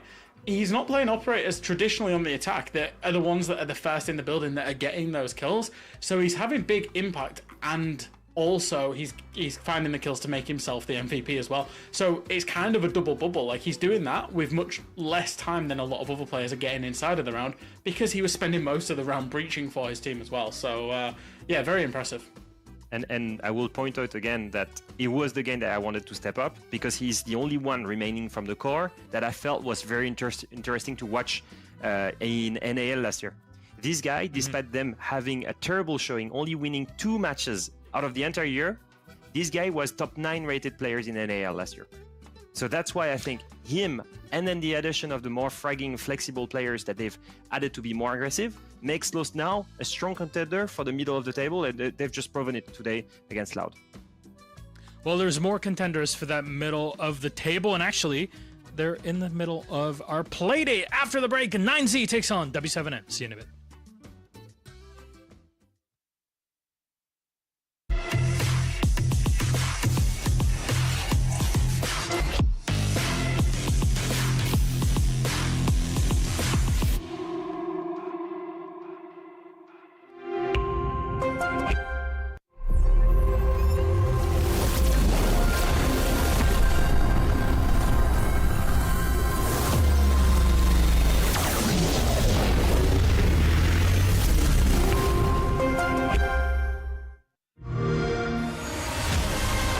how they say it's not the destination, it's the journey.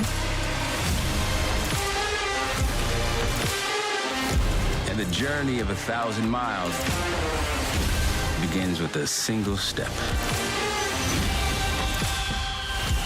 And you know what? They're right.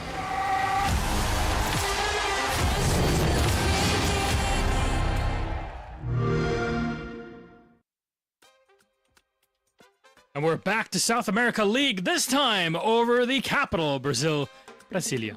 Of course, the new administrative capital, what built feels like 40-ish years ago in the heart of the nation. And from the heart of the nation spills love for none other than Rainbow Six Siege. I've been watching a lot of Arabic commentary on football, if you're asking fresh. That's usually what gives all those sorts of emotional moments, as they often do. Anyways, welcome back to the desk. Fresh and Alpha joining me on here to have a chat about our squads. We hit the center of our Playday. Of course, at the core is the core. The top 6 core, potentially, that could be formed between either 9Z or W7M that are both fighting for those spots. And how about we have a chat, starting off with 9Z or 9Z, however you would like it to be, the team, the only one in all of SAL that currently is rocking its Argentinian core in competition, Leo. Yeah, I love it. I'm here for it. I'm a biggest supporter of these guys. I love the fact that they've continued supporting a majority of Argentinian players. Will is going amazing right now. One of the best players, rated players in the league. Joe is one also that is stepping up. Tuku is the one that we've seen with the crazy trigger control in that clutch where he leaves the player on his right side on clubhouse space. And by the way, 27 years old IGL that he's not giving up on the game. He's still stepping up massively. The brain of the game. Overall, I'm hyped by one player that I haven't mentioned yet. It's Nitro.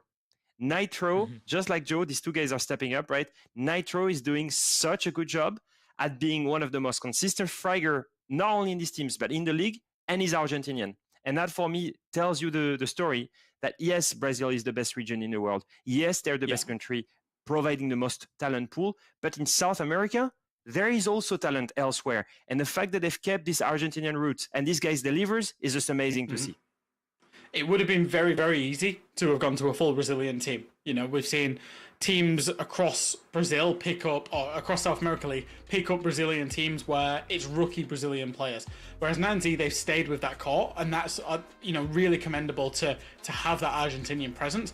And we did think that they might struggle because of it. And I think genuinely that was genuinely the expectation. However, they come out Playday 1. They managed to get it to overtime. They really actually should have beaten Loud, if we're being honest, in Playday 1. And then they follow it up last week with another win as well. So they're actually posting points on the board. So the performances, I would say, are over-expecting our achievements on top of that as well.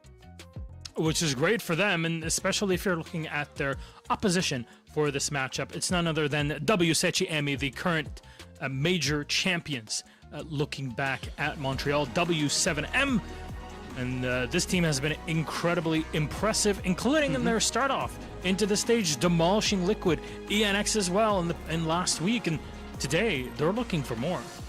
Yeah, 6 points out of 6, like you said, win against ENX, win against Liquid. Slight caveat to that is that both of those teams are particularly struggling right now, but W7M, they've had an incredible run realistically. Like you said, Milosh, the major champions, semi-finals at Reload, they've added in one of the best players in the world in Palu. Like, it really is good signs going for them. They just keep bringing in all of these really, really good and experienced players that keep leveling this team up. I think Volps is clearly, by the stats there, the best player right now, and he's a very interesting one for me because when he's not forcing it, he's genuinely one of the best players in the world, but he can have this tendency from time to time to try and be the guy and force it, and then he can be a little bit detrimental to his team. So I'm very often on Volp's watch, but he looks much more settled within this 5 as the lineup right now, and I think the stats are showing it. And the core is so well rounded. The addition of Palu is it's actually crazy. Like, he's got one of the best KOST of the league right now. He's consistently dropping huge amount of frags. These teams overall clearly would have won Reload if it wasn't for their semi-final against Furia, in my opinion. Yep. And now are looking like they're in the second best shape in the league. There is FaZe, there is W7M, and there is everyone else. And I'm not even ranking Furia in that top with their loss against NIP. So for 9Z coming in, playing against these guys, on one hand, you've got W7M that wants the flawless run. On the other hand, you've got 9Z that wants to prove that they have it in them to beat the best teams in Brazil. I just don't believe they have what it takes yet. We'll see, but it would not be a surprise to see W7M with a convincing win right now. It's cool to see that Paulo is performing this way and adding those skills that aren't just, you know, exit frags or borderline baiting kills, but actually performing properly, entering when it's supposed to happen, and that shift in mentality for such a great player that we know is supposed to be great is at least showing. It showed in Reload, it's showing here online, and we'll see if it continues on through today, and we'll have to see what map they'll be playing on. And let's pull up that map, and shall we? Again, a 9-map pool as always. None of that has changed, and at the tippity top, what do we get? Jack, please, can you take us through it?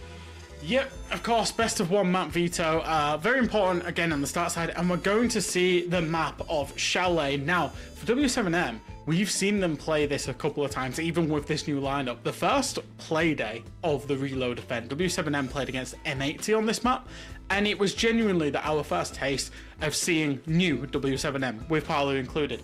They played it fast, aggressive, and it was really, really, really fun to watch. They clearly like to play this style of map where they can get a little bit creative, they can play with a pace, you know, they're not bogged down in breaching and all that type of stuff, and they can really lean on their fragging potential.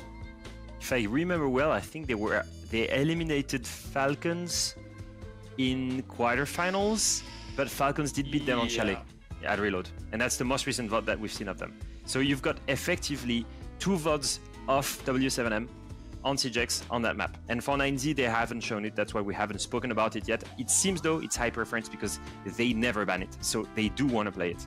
And looking at these statistics, as we can see right now, overall, we can see the domination of W7M. However, 9Z has been amazing in entry, and part of that is the guy that I was hyping before, Nitro, the entry fire on the side of 9Z, but also the work that Joe has been doing.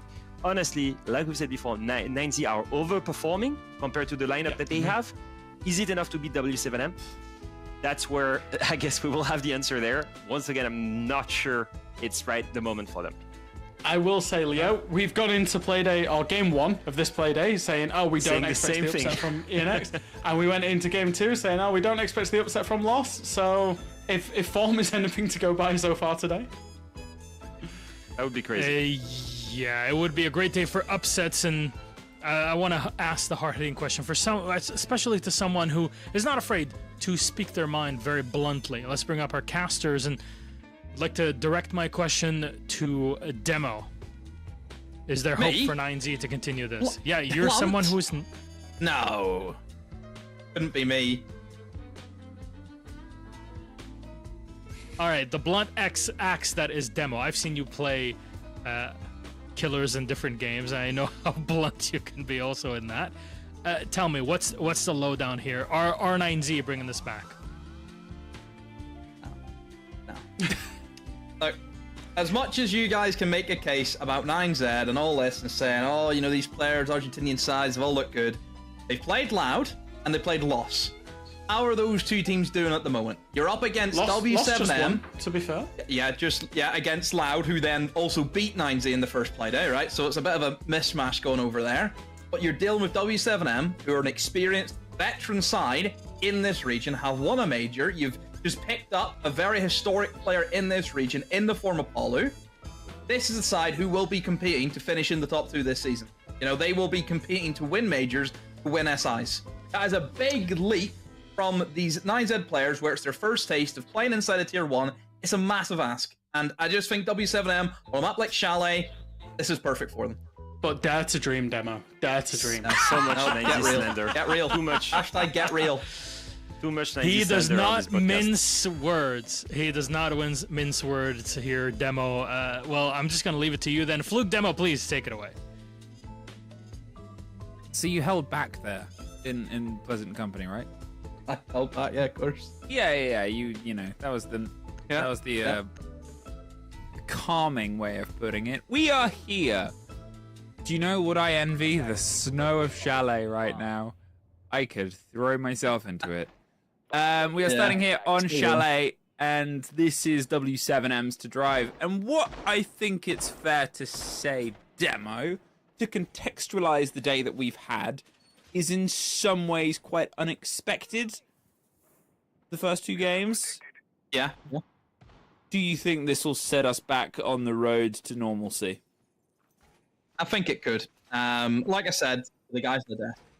You have to get real. You know, you're dealing with 9Z who don't have the experience. You know, they don't. Compared against W7M, you look at the players on that side, right? What an insult. Please don't get it twisted. In no way, shape, or form is it an insult. You know? It's... You have to always look at it from perspective of who are the better players, who are the better team. Ask me W7M because they proved it. They've won majors, they've been there, they've done that. 9Z haven't. So it's more of a, you have to give respect across the W7M, and almost it would be an insult to say that W7M is going to struggle today. I feel that would be a disservice to these guys who have won a major, you know? Yeah, that's the way I look at it. You have to give the guys who have done it credit first. I think a lot of it is going to be a big test towards Zhao and Nitro, especially the 2 players from this roster that have been able to get themselves from NiZ in towards the top 10 off of the basis of what is, I mean, for Zhao's case, more a single huge standout performance of 16-11 against Loud is phenomenal, but they pulled themselves even in the second game, 9-8. Nitro's been a little bit more consistently successful, but Tuku is actually going to be the one that opens things up and removes Volps and themselves very wisely. I think they got that early kill and then were like, I am out of here, not giving W7M a great trade game the chance to prove why. Yeah, very cheeky kill, wasn't it? You know, expecting the repel to come in. He just thinks, oh, I'll just sit at the window. He'll not expect this, and he didn't. Oh, the nade just barely misses out. And somehow gets out of there. Nitro will live to fight another day, but still, you've been able to take out the player in that corner, which is always the tricky position that the attackers will go against. W7M, though, with losing out that man who would have been patrolling over towards that double window, towards Fireplace now, they need to see if they can get a little bit of creative, and maybe the Dokumi Call will do so. Oh, full blinded finds 2! Brilliant from Lobin. I mean, just had a moment and seized the day. Dots gets one as well. And suddenly that Viper has struck. Now, Will is thinking about pushing their way up the blue stairs, gets rid of the drones. They can play this position a bit aggressively, but they just take that as the meaning to, okay, well, let's just push into the site. The Blackbeard gets closer and closer, and then gets the execute. W7M. They had the first body go away from them, and then refused to have any more. Now that is just... They won a 4v5. Because what influence did the player he dropped? He didn't do anything. No. It was blatant 4v5 as you could get.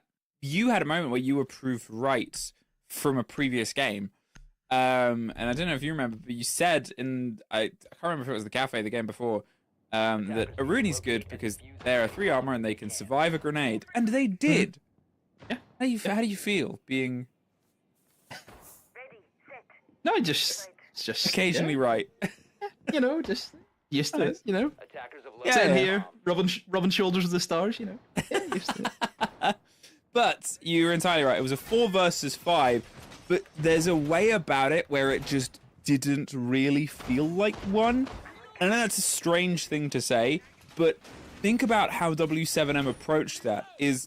That was all their game, their drive, using the Flores drone to push the player further up towards blue, striking at the same time. Lobin sneaking in and getting 2 kills is a fantastic boon. Flashing the guys at Fireplace as well.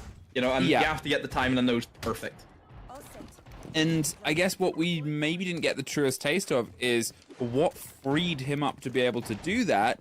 And maybe it was just a little bit of the concern from 9Z, who were like, okay, we've got this first kill, let's pull back. Right decision, but you cannot give a team like W7M that much to play with, because you'll just turn this map into their sandbox. Yeah, W7M, obviously being a big team in Brazil, this is where we get into the territory of if you make one mistake, you will be punished. You know, W7M, FaZe, and Furia, I think are those teams where if you give them an inch, they'll take a mile. You almost have to play perfect Siege to beat teams of this caliber, you know? And I think for 9Z, it's a lot to ask. Like, come on. In what universe does somebody go in and win that? Ow. Ow! Well, Will is able to find one back against Dodes as the smoke canisters an early pop there. They've removed the ace. Again, it was the Nomad that went off first time last round. This time it's the ace. So it's always these structural operators to a take. They're being taken out, but that's not really going to slow them down. I am curious to see how the Rara is going to deploy in this hold. The Glaz is a bit confused, but it's more than happy to take the head off of Naza. Nitro does find Volps in the meantime, and the plant is being attempted. The Ying is pulled down. A great bait there on the castle. Pre-prepped all the way up to the line of the hit. And that now leaves them in the 3 versus 1. Palu, all that's left here, and I mean, you got to give credit for the hold and the take, the preparedness from 9Z. If I said it felt well rehearsed from W7M before, just things like the prepped castle there, the play on the break on the back end, it felt like W7M weren't able to operate this round. Yeah, I mean, Paulu's brought in the Aurora, but hasn't used anything in the doors. You know, it's bringing these operators, but they haven't served the purpose. Do you know what I think the purpose was? And we'll they were going to try and block second. that door off, but it was castled. Yes, it's exactly that, right? Maybe even hit the door that goes on towards, you know, this side of the map as well, if they wanted to block out top Slayer and block out this sort of corner. And it's just, at this point, Parley trying to find kills and none to be found. No. No, look, yeah, make a good point. Probably is just the castle was there, maybe weren't expecting that. Castle was well prepped. Though. Yeah, oh yeah, the castle was played perfectly. It was played brilliantly. Yeah, you shouldn't be surprised by a castle being in that position, though. It feels as though that they were probably lacking somebody towards the kind of bathroom piano window side, wasn't it? I think that's probably one thing that they kind of missed. But is that because the ace who was over there got jumped out on? One thing I will say about 9Z is that they're not just sitting back. They're actually taking the fight to them, which is, I think, the way you have to play is against W7M. You know, they're being cheeky. You think about the 2 opening picks that have happened. You know, for that side, one of them was swinging onto the double window. The other one was jumping at a bathroom window, killing the guy in the rappel. You know, they're both very in your first play, so I think overall for 9Z, it's the right, I'd say, attitude to have.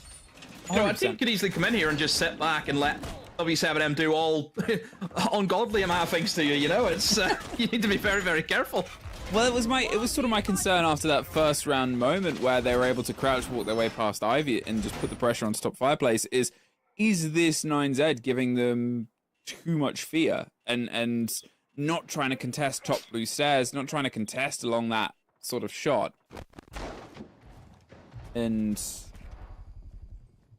well, now as they make their steady and slow approach here, immediately Lobin wants to try and replicate the magic they made before, but reverse this time. They've been able to get deep. Will they get red? There's one. Now they've got to react towards this. They've got to put the surprise on. There's a bulletproof camera of a dead player that's going to read some of that. The grenade will stop them rotating on. And they're going to actually throw down the tracks. Thing is on the back end of it. There's the conjoined pressure. It's a shield. Popping around the corner of the bathroom as Lobin finds a second. Zhao is locked out once again of another round. I said they're going to be a bit of a, you know, potential problem here is after their huge performances, after being one of the top 10 rated players, this will be the test of if they can keep that up, Demo. Yeah, again, got control of that top floor. Blackbeard just steamrolls his way through a C4 though. Oh, the C4 hits. Was able to pick off the Blackbeard as the shield was bashed away, but it doesn't matter. There's enough bodies still for the trade-off from W7M. Again, that's always a measure of a good team. Somebody goes down, you're trading back to in return. You know, that's the power of this team. Well, traded see a rounds. BB ban here. Oh, yeah, probably. It's gotta be. Gotta be. At this point, I'm wondering what W7M will sing more. What W7M will take on the defense. Malusi. Yeah, I mean, it's fair. She's been a frequent for a lot of teams. She's sort of, you know, I'm not going to say she's entirely found her way across all the metas at the minute, but the way that W7M have been approaching, Lobin crouch walking in 2 of the 3 rounds and finding success, it's an entirely fair removal here for W7M. Attackers have located a bomb. Mm-hmm. Yeah, I think both bans, just, again, both teams have shown this operator that they'll play it, so just remove it, yeah, no problems there. But, as always is the issue, there is more than one shield, and Dots is like, right, well, I'll jump on the Blitz then for this round. Blitz, compared to Blackbeard, the kind of differences that you have, well, obviously Blackbeard has the nades, which is his main draw, I feel, as the shield, is the fact that he has the nades. He can be a bit of a one-man wrecking crew and can remove a lot of stuff. Blitz is way more in your face, you know, in the kind of close quarter environments that Chalet can offer in towards this top floor. Yeah, Blitz straight in through a window, flash you, easy kill, really, really strong. I think the Blackbeard, just overall, based on the utility lineup that, you know, 9Z have kind of brought in, you know, where they're bringing in bulletproofs, they're bringing in deployable shields, they're playing players in those positions, you know, it tucked in towards the corner library. You would love to have the nades for that. So I think doing it with a Blitz, it is doable, but they have to have things, I think, a lot more unlocked, that you can't be allowing the Blitz to push into, you know, 1v2 angles. He needs to be fixated in those 1 versus 1 engagements. Doubling down on the utility hold as Nook is instantly removed here. Not the best way, but Volps wanted to try and hit this map itself, but one of those risk-reward sort of operators and positions. The Jaeger fought and pushed back around the top of blue, and again, what I'm sort of hoping here is that they hold on with a little bit more confidence than they did before, instead of giving that option, that route through for W7M. W7M, in the meantime, what are you planning here with this Blitz? Is this going to be an off to the races underneath, right into the site itself? They've got a lot of ADSs and Wamai chargers to try and cook their way through here on towards this player in the top, and that's going to be that sort of trade-off. You can see how much utility has been dedicated towards this hold, and they sort of slowly juggle their way around. The pressures come out. The players are still concerned about Lobin making another appearance behind them, as they probably should be, but it's all pressure on towards a court player. The pre-fire doesn't connect. Nitro survives with more health this time round.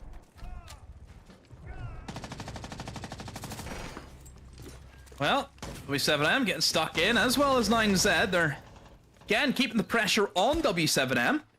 Util dump hasn't really worked, as there's still plenty of players in and around the top floor. The Warden being able to lock down that double window. Nobody is there at the moment. W7M have slowed the pace right on down, and I think it's just them trying to gather a bit of information, see where they bounce back from. Well, they step themselves in. They want to try and take the fight here. If they could get the vertical, they could suddenly be in a much better stead. Obviously, the Blitz tried to go in quick on the window, but lost the kit, and they're well aware of it. But then they just swing in. The second fight comes through, and they're stepping in with the pistol. Oh. They can't quite get it, and there it is. A couple more kills start to filter their way. The support structure was there this time. Good. For 9Z, and they keep themselves leveled 2-2. Mm-hmm. Yeah, trading back really well, I think, from 9Z. Not allowing W7M to kind of run away with the game, which did happen to them previously. So, I'm pleasantly surprised by 9Z at the moment. I think they're gunners. I think that's one thing you have to credit them for. You know, they can shoot. Doing really well. So 2 rounds left. We head over towards the top floor again. Now, obviously, we had a bit of a disaster here where the castle was brought in, and it kind of threw W7M for a bit of a loop. I don't think that'll probably catch them by surprise this time, though, Fluke. I don't even think they'll probably go for that same attack. I think they'll go for something different. I mean, I would be surprised if they just keep trying to double down, because that's the team that W7M is. They love putting in new strats, they love putting in new games, they love sort of beating people in multiple different ways, and yeah, with the Raura gone as well, you know, 9Z isn't broken, they're not going to change it. They've got the castle extension here across the top as well, if it's well sort of prepped. Obviously the Malusi is no longer on the board, but instead they've juggled in the Ella, they've brought something that can do a similar strike, give them that early warning on the chance on a W7M player crouching their way through. Okay. To be maybe a library take. Yeah, library take is going to be the play. Or W7M. Blitz is really good for this take specifically. He can jump in through that single window and just immediately rush down this player right here in Fireplace. So Naza needs to be really careful at the moment that he doesn't get caught out and he can easily fall back, because if the Blitz does catch you with that flash, ain't no hope for you. So again, we're just waiting until W7M are geared up for this execute on these roamers. Ooh. Actually rotating the Blitz towards the double window instead, maybe wanting to pressure the guy in towards the small box, perhaps, but I mean, either way, the Blitz is going in library.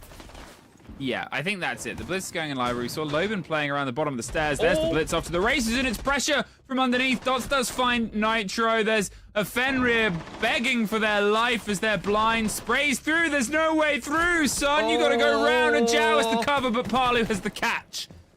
And it now finds ourselves in a 4 versus 1 as they had entirely surrounded it. I said it earlier on when you said it's good that 9Z is stepping in, getting aggressive. You cannot let W7M set up.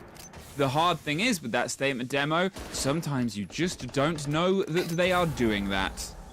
Yeah, there's only so much you can do, isn't it? You know, W7M can just play as reserved as they want until things are in the right positions, and then they go for it. Another thing as well is, look how punishing the windows were on that round as well, Fluke.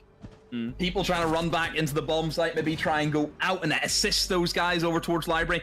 Not going to work. You know, those windows will cut off all of those rotations.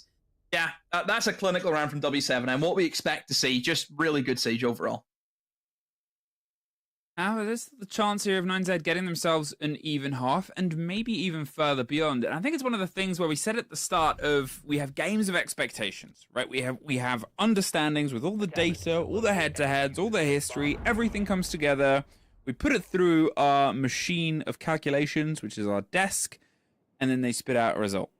And I think even amongst the result, you can still see things that are impressive, because here, 9Z, for me, they're still putting in a decent showing, which against a lot of other teams that otherwise should be but aren't, that we've seen earlier tonight, it sort of still sets a nice pace for them.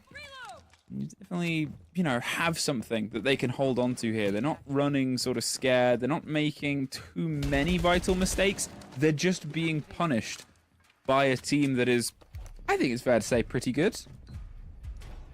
Yeah. W7. Understatement, maybe you could argue. Yeah, you could say great. You know, it's just a major. It's no SI, is it? Just a major. You say that to their face. You say that to Brazilian fans.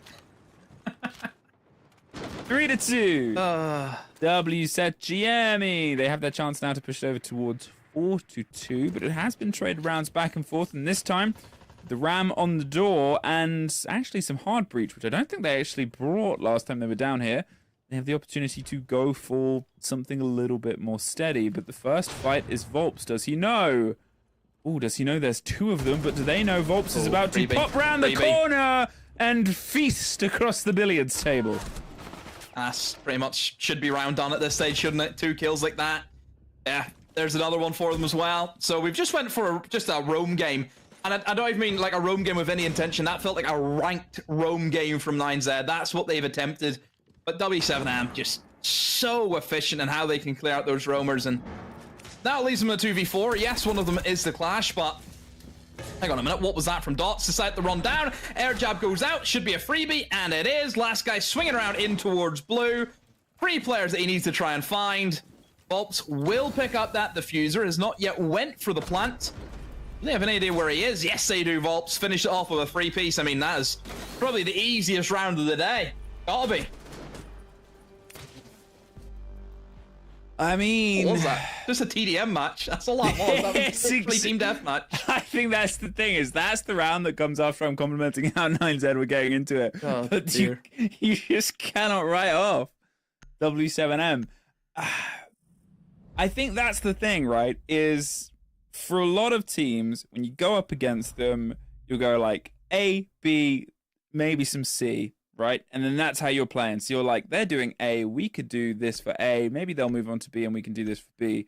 The W7M not only are using a longer and deeper alphabet, they're also throwing in some algebra, they're throwing in some symbols. They just always seem to have other ways to make you uncomfortable when you're in a server against them. And yeah, it's Chalet, you can play it aggressively, but the consistency that they've been able to get a player sneaking in behind 9Z on those rounds just sort of shows that in practice. You know, they would prep so heavily against W7M. They've had the week to get into this game specifically. You couldn't ask for more data on certain teams and sort of where they're going and yet.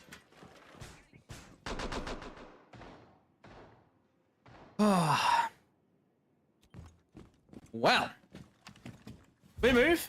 9Z on the attack now. Usually it is the favored side, don't forget Chalet, attacker sided. So naturally you would assume they'll have a good time, but they are up against a side that will know exactly what to do on the defense, that being W7M. Now, in terms of the setup they're going for, it looks as though it's one of their strategies where they will extend over towards library by also opening up a lot of the walls and create these really long sight lines, and then they'll use the deployable shields that they have at their disposal just to engage and just keep fighting for library. I think that's their setup.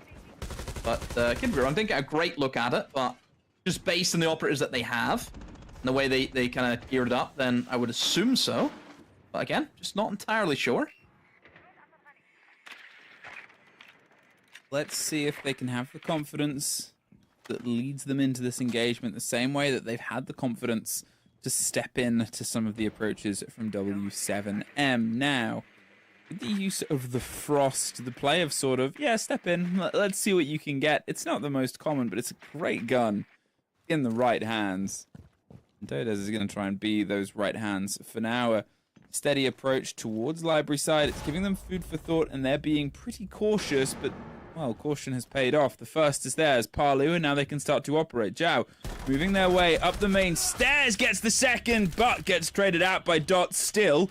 Second kill for the round. There goes Dodes. There goes Parlu. Unfortunately, there goes Naza. Levels things back up as... Oh, the sense! Slips and slides on by. Tears one through, reactivates the gadget now. Peering and peeling around the corner. The pre-fire won't connect. Volps does get one, but with only a little bit of health. Has to get two more for the trouble. Why are they not going sight? Move. We'll see the diffuser being planted, and finally they're in. My word.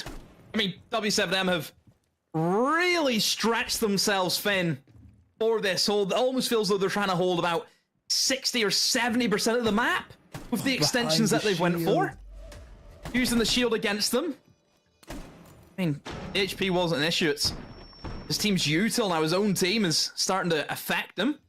He does have a few pings though. Must be coming from the BPs in the site. He will work his way towards half wall, but all 9Z need to do is just play a crossfire. Shotgun comes in. Oh my god. Oh! I looked and I thought it was a Frost map for a second. Unbelievable. So, we're playing for clips. Stick a fork in it. Serve it up. Playing Unbelievable. For clips. Has that ever been done at tier 1? I mean, over the history of Siege, surely yes. I can't remember seeing it for a long time. Attackers need to I've seen it where the breach in charge is placed, you know, remember whenever breach in charge you could place it above, and like the radius would like kill somebody? Yep. If the diffuser was below it. I don't know if I've ever seen it just right beside the kit. I don't know. It could be a one-off. It could be. Like, it's just the cojones in this man playing for a clip of that caliber is Honestly. insane. Honestly. Oh. I mean, I love it. 4-3. And we talk about confidence. What a way for it to sort of continue. Beautiful. Love this. Damn it, I love this game. Just love Siege. Good to know. Good to know. I just love Siege. Blackbeard will be potential driving force here. The potential chance of a Scopos. I always really enjoy Scopos. Ram LNG? Well, not for very long. I'm sorry. I'm so sorry, Tuku. I think I'll take that one. That's my fault. Couldn't have said anything. Anyway, Gopos I really Gopos enjoy. They're gone. traded out here, so maybe I'm not going to say my point either. Let's not speak. Let's just silent cast.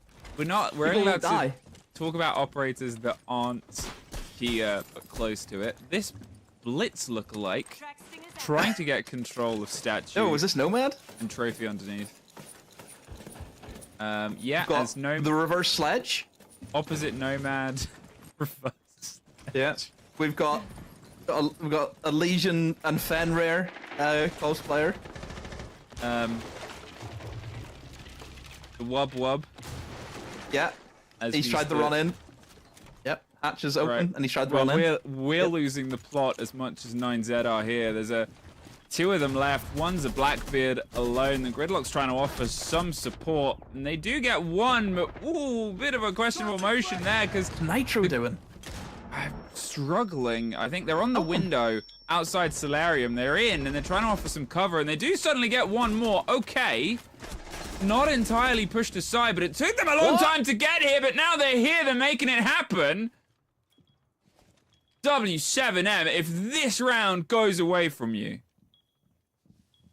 it would be a sort of tragic cacophony of loss here, one after the other. I thought they were a bit cooked. They are. Yeah. I mean, what happened? Taking a mech.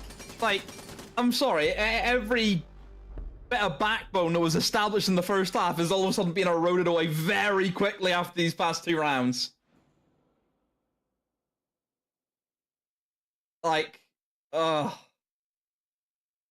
timeout. Like, whoever the coach is, W7M, or I forget, Norris, isn't it?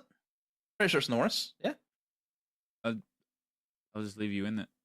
You know, Milosh's best friend from Reload, because every time he went over to Norris, he would just sit there and laugh at him. It was great.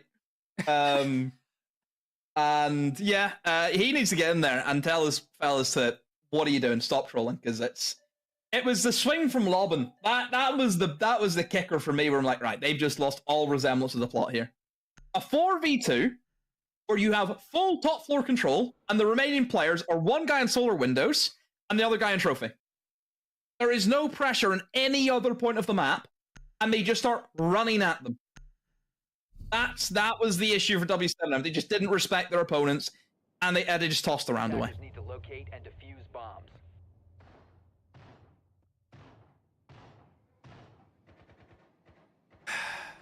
4-4. And maybe they'll stop mucking about, Demo. If they've had that conversation with Norris, it's gonna hopefully put a little bit more towards the direction of the ship here. And again, for me, it's great from 9Z to not give up. Because how many teams would have in that situation? How many teams would have been like, this is who we're up against, this is where we're at, blah, blah, and things start to fall apart.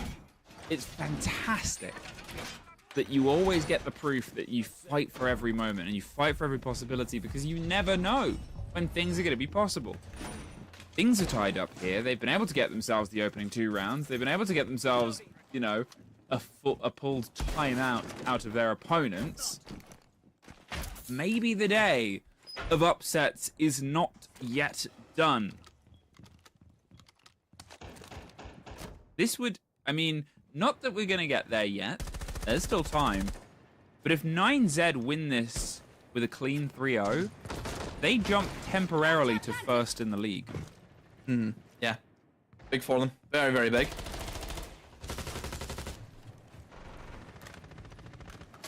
Do you think, though, that timeout, surely that's the wake-up call for W7M? Oh, it has You know, to just be. to lock it out from here. Because if they wanted to, they could. You know, they could easily just go and sweep these next 3 rounds if they just keep their heads and don't do anything stupid. 9Z, of course, are the ones who will be chasing the game. We know that. They were gifted a free round the last time. You know, they were. It was the case for W7M just lost the plot. Obviously now we head into, once again, another one of these extended roam games from W7M. Last time they tried this, it was just they were taking on way too much. You know, they extend it down in towards kitchen, for example. This time it looks as though they've really compacted themselves more in towards that top floor and the top floor only. And using actually the hatch to look down on these attackers as they maneuver in towards bar right now. And W7M, a little bit all over the show, but equally so are 9Z. Crazy what's going on. The amount of util is just getting dashed in, and there goes Lobbin with the shotgun, holds down blue, dots with another. 4v3, W7M take an early lead in this round. Yeah, they made sure they were in a position to try and respond immediately there. We've seen big bits of pressure come through. Obviously, the Dockerby and the Ace gun had so much for a team's wanted approach here, and it just sort of costs the angles that can otherwise be put together. And yes, last time we were here, it was a 2 versus 1 sort of situation. It played out with, you know, utilizing the utility, and most of the fighting, if not all of it, happened off the site itself. But still, you can see now, W7M, they've chilled out a bit. They'll have the read on a player entering here on towards library. They'll be ready for the rotation round. They're not giving up ground. Lobin has used all 3 of their smokes to hold off what was that initial push. But look at the positions of Dodez, look at the positions of Palu Demo. They have just stacked Ivy and are sort of saying, look, if you want the site, you're using the one opening you've got. Yeah, and he can't really jump in for the breach here. It's going to be watched by a player on half wall also. I mean, Nitro's going to come around this corner, and Palu should be able to take it, but Palu looks the wrong way, and because of that, Lobbin also gets picked off, and all of a sudden, it's a 2v2. What was the call? What did he hear to make him look away? Well, Dodez, to the relief of W7M, locks out the final 2 kills. Yeah, I mean, a lucky break right there for W7M. Big fun. Again, still great growth from 9Z. Still, it's not over till it's over. That's the best energy you can have, especially against a region favorite, especially against some of the most accredited players that have ever touched the game. I've got an idea for a content piece. Okay. All right. So first of all, we check my blood pressure at the start of the day, and we check it at the end. We'll see what the difference is. I worry for that Ubisoft might just be like we can't keep you on the staff if this is what it's doing to you. Health concerns. They'll pull you aside. They'll be like, Demo, we did the content, we shot the content. We just can't show it.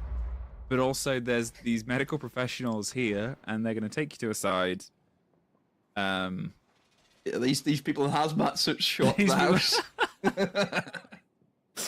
Didn't think of, you know, it's worse than we thought. Yeah, we just had to call somebody. I know usually, you know, the content's upbeat and jovial, but we just had Watching to call this somebody. game has made me contract the bubonic plague. That's the issue with this game. We love it, we hate it. They're like, and also, we got your friend Tim here to talk to you. 5 seconds left. Demo. Here to help me. I cannot do it. Was that your Tim impression? Was that it? Yeah, it's not good. You need to get the kind of raspiness to the voice. You need to almost as though you're really going for it now. Demo, your health, it's important, man. It just goes Geordie with me. I can't do it.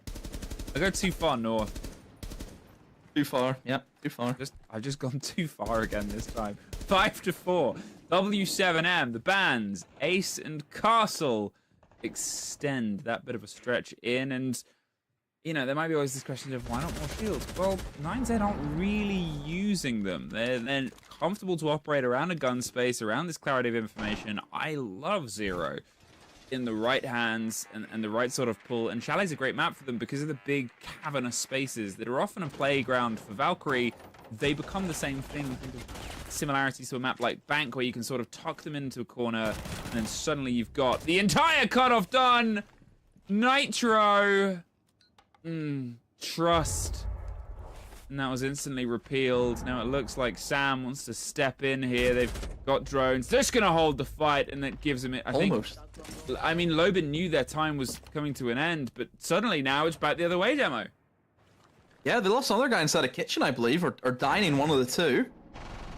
So, W7M, again, really looking to get aggressive on this roam game, and this time it hasn't paid off. Like I mentioned before, 9Z, they can shoot straight. You know, they can gun, and They're winning those engagements up against them. Good drone work as well to spot out these players. Still, one more roamer has been unchecked. That is Paulo. Maybe the Zero Cam will see him if he does switch it over. No, doesn't have any info there at the moment. Paulo will be forced to destroy that and will give his position away. And I wonder now, he has two choices. Does he go above? Does he go below? You know, does he maybe look to go even more in for the flank? Or does he just think, okay, let's see if we can win the 3v4 on site. That's your options. It looks as though he's went for the latter of the two. Just under a minute left, and they start to make their way in here on towards Red and Trench. There's the C4 out the hole, doesn't quite get the catch, and the fire pushes them back. A huge amount of damage, and they know where the players are, but they've still got to try and make this land, and there's the first step in, and they're off to the site. Going towards the default plant, knocks the barrel out the way. With Palu getting one, suddenly they can't quite have the confidence to go for it because they'll just swing in, bees or not. So instead, guns up, go for the engagement. Beautifully played here by Dots. Moves in, moves out, pulls and prods and pushes them back. But the plant is being connected with the ground. No cover! No way! Palu pops 2 heads and is looking for the last. Will did strike on the back, but with 15 seconds and a shotgun, you love the shotgun in that engagement. Unbelievable. Unbelievable. Yeah, 9Z missed one key factor for that attack. Long wall not being opened up. Not even, I don't even think it's just long wall being not even opened up. Nobody on the door. Did you not see the safety that those defenders had just to slip their way off pillar into a line of sight that typically would be opened up and you just get slaughtered? You give them so much freedom in that bomb site just to move around the util. Unforgivable in many eyes that is what loses them the round, is just something as simple as somebody holding that long cross, you know? Yeah, W7M, bit of magic in the air for Paulu, big 4K. The BP as well, constant information. W7M knew everything that was happening whenever that plant was being attempted, so yeah, 9Z missing some key things, probably showing, I think, their age of it as a team, aren't they? You know, missing out things like that, and I suppose W7M showing their age, and the fact that Paulo can, you know, clutch up moments like that. He's done it many, many times before, and I'm sure it won't be his last knowing him. No, and that's that sort of statement you make. There's a reason for however long he's been in this game, he's been regarded as one of the best players to touch it. Statistically backed reasoning, and also moments like that. Again, you were right. It offered way too much. By not having the cover in that position, they were very concerned about the swing coming from the sort of pillar side, the smaller side. And that just gives an opening, an opportunity for players that will always want to sniff out of it and go for the sort of gap and go for that opportunity. And going for the planter first as well sort of just shows his experience. Because if he had got that kill and then been traded instantly, he has still set them back about 15, 20 seconds for somebody to move in and get that kit and then move on. Still, 6-4. 9Z used their timeout. They have 2 rounds to try and push this one over the edge, and Lobin, the Clash, is going to try and slow this down against the Sense and the Call approach. Seen some sneaky Sense play just before, but there'll be a follow through.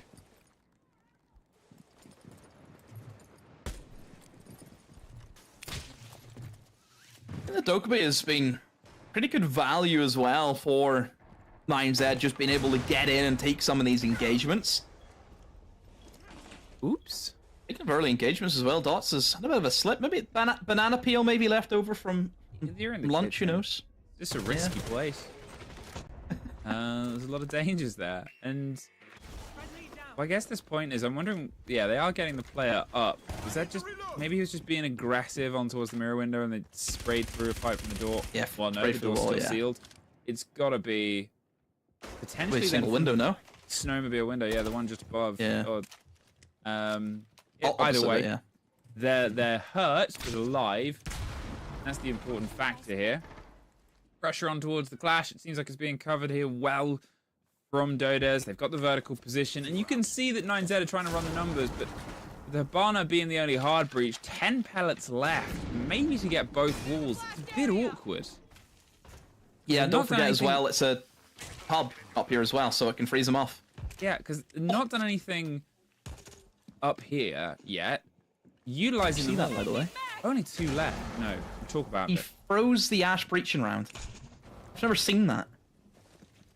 The Ash breach round was frozen in midair. I've never seen that before, but it is possible, as it's shown, but I've never seen it before. That was a pretty interesting interaction, but again, it's the top above. I mean, what can they do? He's wasting so much time here.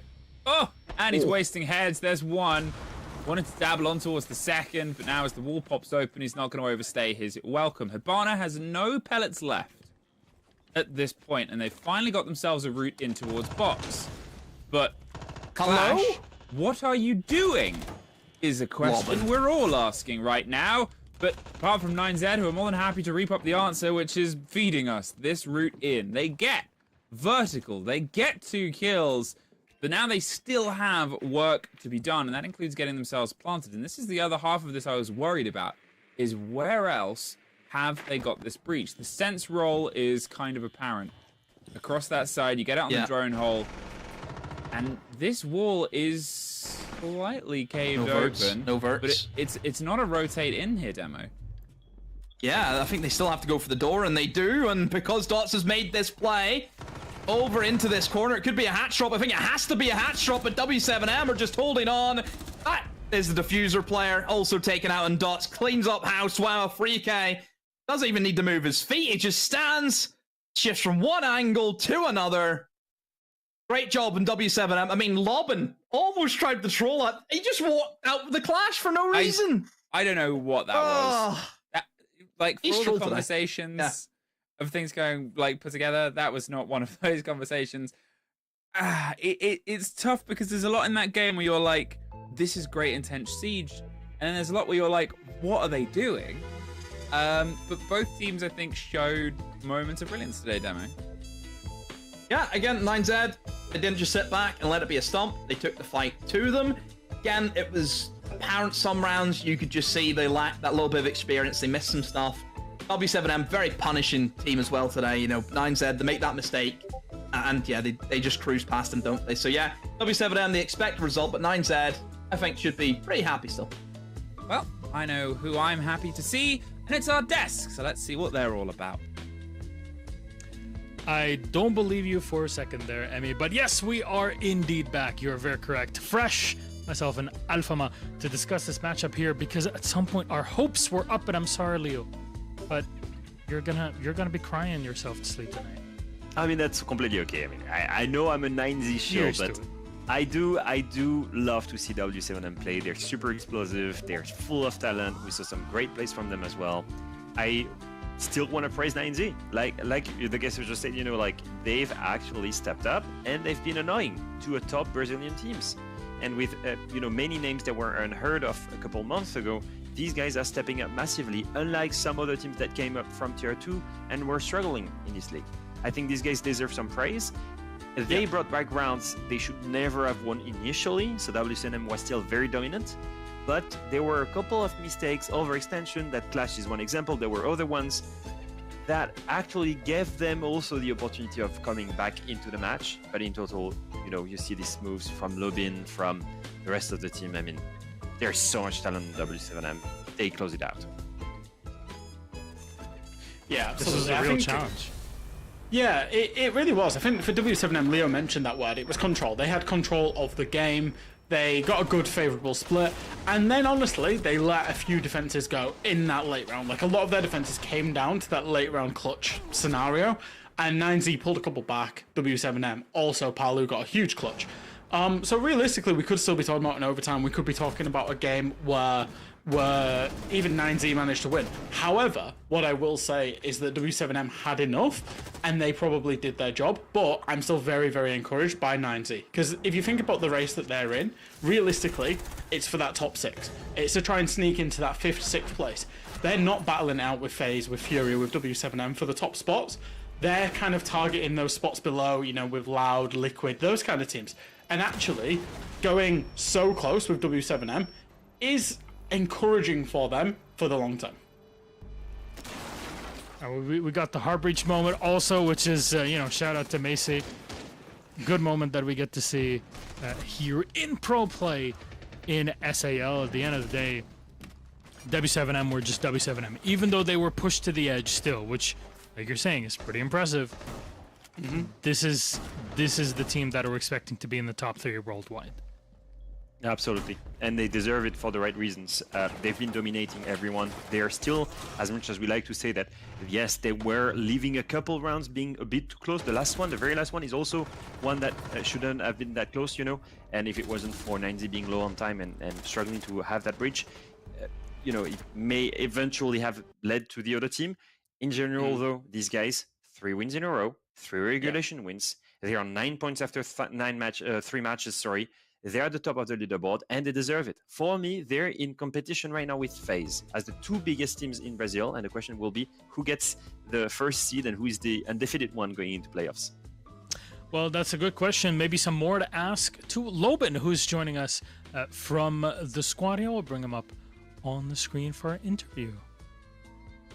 Hey. Hello, Loben, joining us from W7M. Congratulations on the win. Yet another day where you collect 3 full points. It has to feel good when you see W7M all the way at the top of the scoreboard and a lot of other teams that are supposed to be higher, your Liquid, your Loud, whatever, way down low, Logan. It feels good, yeah. We are working for it, and just to be showing our potential is always feels good. Talk to me about the clash play in the very final round, Loben. What was going on? What was in your mind then? Well, I heard the guy outside K9 like jump outside. He was like sprinting, and I heard like jumping. I was like, oh, okay, he went to the bomb site, and we can hit the guy like there was in the mezzanine. So I was going to put the clash down and do a 2v1 with VODs in the Dokkaebi, but then I just heard it wrong, and the Hibana was still there. So yeah, it happens. Lobin, I think Jack actually saw that, and then we confronted you guys with it. We found the bans of Azami, Legion, and Melusi very smart for you guys' playstyle when you were attacking. Can you tell me about these bans? Why did you choose them, and are we gonna see them in other maps later in the tournament? Yeah, of course we play really aggressive. Like the first round of attack, I just go straight in piano, and just because, you know, Melusi, we think, is stronger than Fenry in terms of trap, because the Fenry, you can only choose 2 places to activate, so Melusi has like 4 places that she can control. And Legion is like comfort in terms of gun, of every fragger, everyone. He counters shields, of course, and in terms of like the dry hunt of defense, the Legion saves a lot. So if you don't have it, when you think of another trap that's gonna like replace it, you always struggle to do the same thing you do with Legion. So it's also disruptive to their strategies, and at the same time, it's benefiting you guys because you can then run the shield more easily. Exactly. Okay, seems like everything's working out here so far, except for maybe Liquid, and even then, that's only on paper. You've been having, you know, an easy time, quote unquote, farming points. When's the point? What's the team that you're looking at that you're thinking, this is the one that we're gonna need to prepare more against? Because, you know, next week you'll go up again against Los. You know, and then comes, you know, the Furia game, for example. Yeah, I think, of course, you always have to put a lot of attention to Furia and FaZe. Like, you can't like put them out, never. But I still think like every team does like a little bit of a good job against us. Like Lowe's, I think, is going to be a good game, especially after today. Like they won their game. 9Z too, like they were playing good. Of course, we threw some rounds to them, but they were playing really good. Like they're playing above my expectations. So I think Brazil is like everybody's good. We just need to always be like no disrespect to anyone. Just play our game, and we can keep up what we're doing right now. Wonderful. Good to hear, Loben. Thank you again for joining us. Humility in the voice of a champion here. Joining us on the broadcast for interview 9 points for W7M. We'll hope to see you tomorrow in your next matchup. That will be again against Los, game number 2. Have a good Thank you. You too. Everybody in Brazil and in SAL playing at another completely different level. Let's not talk about Loud or Liquid. That's another sort of question, but that's just me throwing everybody under the bus. Moving on then to our match stats. Numbers-wise, how did this game look like? Because in general, it seems like 9Z were really giving it their all. It's pretty impressive. Yeah, Definitely. I mean, the players that we've mentioned before, right? The Wills, the Tukus, the Nitro, Will actually stepped up. I know I mentioned it before in the pre-match saying that he was very important to the team, but statistically didn't show up yet. Well, he showed up in that match. Everybody actually had a pretty decent showing. I think also on the sides of W7M, pretty equal numbers. Palu still so consistent with the kills once again. Pretty well-rounded teams, pretty back and forth, multiple multi-kills from each side. Really just a good game of Siege. Yes, there were some mistakes, but like Lobin said, it's also a matter of 9Z playing well and above expectations, and it must feel good for these guys, despite the loss, to be recognized as playing above expectations by titans of their league.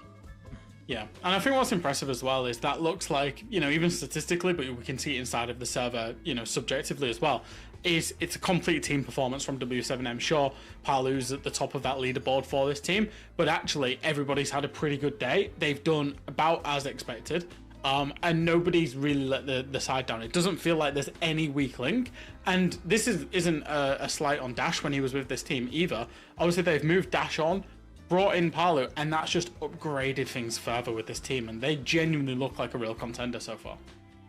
Yeah, it's beautiful to witness how Palu, a player we already knew that could perform at a high level, was having this slouch during Team Liquid, and look at him now, MVP for the matchup, 125 on the EPS scale, and he's just smiling. That's usually during matches when you're watching him, especially in the day with Liquid on LAN, you'd be like, zoom in on Palu's face. That's the telltale of how well this team will do, and now he's smiling. Yeah, absolutely. 10 different operators played across 11 rounds inside of this game as well. So he's very much playing in that flex role for this team. Obviously, it's showing us Hibana Fenrir there. He did play 2 rounds of Hibana. It was the only operator that he actually played twice across the entire game. So he's got a lot of flexibility. Obviously, we know Palu is one of the best fraggers inside of Brazil. He had a huge clutch as well in what was a very, very close game overall, where his team kind of had let that round go in the end, and Palu managed to bring it back in the 2 versus 3. And yeah, he is pretty much the complete player so far for W7M. Exactly. I think it's the right thing. It was the missing piece for this guy. And I will say from his POV as well, I feel like we've said it before, we'll say it again, leaving Liquid to join this team was the best thing that could happen to him. He kept doing it, and he stayed for Liquid so long that now he can step up and be rejuvenated with that roster. It's beautiful to see. Really, really is a beautiful story that we will hopefully get to enjoy its fruits throughout this entire stage here in SAL, and hopefully maybe EWC and beyond it for Palu and the entirety of W7M. But ladies and gentlemen, MBs, we have passed the halfway mark. It's time for potentially the 2 hardest hitting games of the day. Quick break, then NIP versus Team Liquid.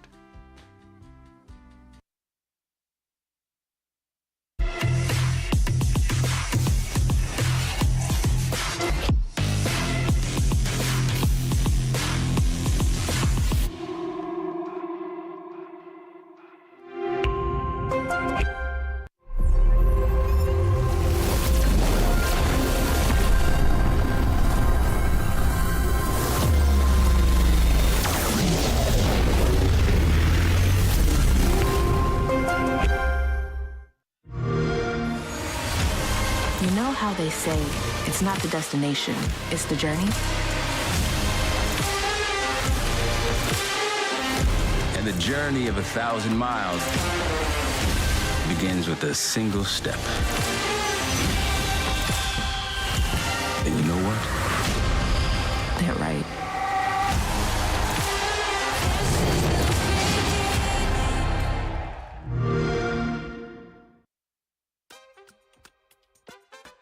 And one more time, welcome back to South America League SAL over the historic Machu Picchu in Peru. And you know what? We've had history happen in these steps, as you see in front of you, high up in the mountains. And even more so, 2 giants go toe-to-toe. At least it's what we would have said something like 5 years ago, as Team Liquid take on NIP, Ninjas in Pajamas, 2 rosters and organizations within Siege that have a lot of history against one another. It's been quite tumultuous over the past few years. However, we look to change that. today. First of all, I'd like to take a look at our standings and really give everybody a general overview. Hi again, Milos, general overview, fresh Alphama, beautiful people on the desk. W7M are at the top, but you're looking way down at the bottom. That's Team Liquid, not good. NIP at 4th, not too bad, 5 points. Looking to get some more good performance over in our previous Playdays. So why don't we start with NIP in our conversation, gents? Absolutely. I will say this is two Titans of Siege that were, yes, struggling, but look at the standings. They're at very different stages. NIP, they stopped literally competing on the international stage for 2 years, whereas Team Liquid, they were there consistently, but were failing to have any titles. Now we arrived to this stage. Both of these teams have went through huge roster changes, and we have NIP that's top of the standings after week 1, top of the about top 4, and Liquid, look at the round differential. It's not that they're last, it's that they're last with -8 round difference. Yeah. I will say this though, once again, they played FaZe and W7M. They've played two of the worst teams they could ever play as a start, and clearly there is a gap, a huge gap between these two teams. Now, the thing is, they put 6 rounds on the table against these two teams, if you add on, 7-3, 7-3.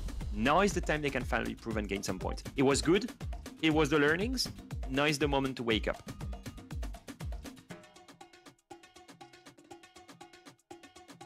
Wake up, they have to. Wake up, they absolutely have to.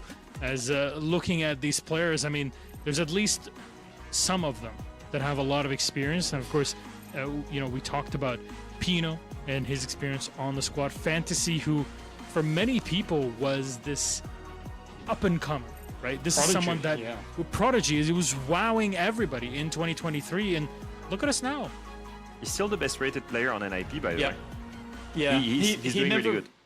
He never really lived up to that Prodigy tag, I would say, after it was probably 2022 when he was having that, and I think Furia, he'd been bouncing around for a while. Back in the days on old Furia, and he was bouncing around afterwards, and you kind of wonder, when are we really going to see this guy emerge? And we've still not really seen it in terms of fantasy, but like you say, Leo, he is the highest rated player so far for Ninjas in Pyjamas. He's got a lot of talent as well. But across the board, I think, you know, for Ninjas in Pyjamas, they're a team that we came into this stage without realistically high expectations for them.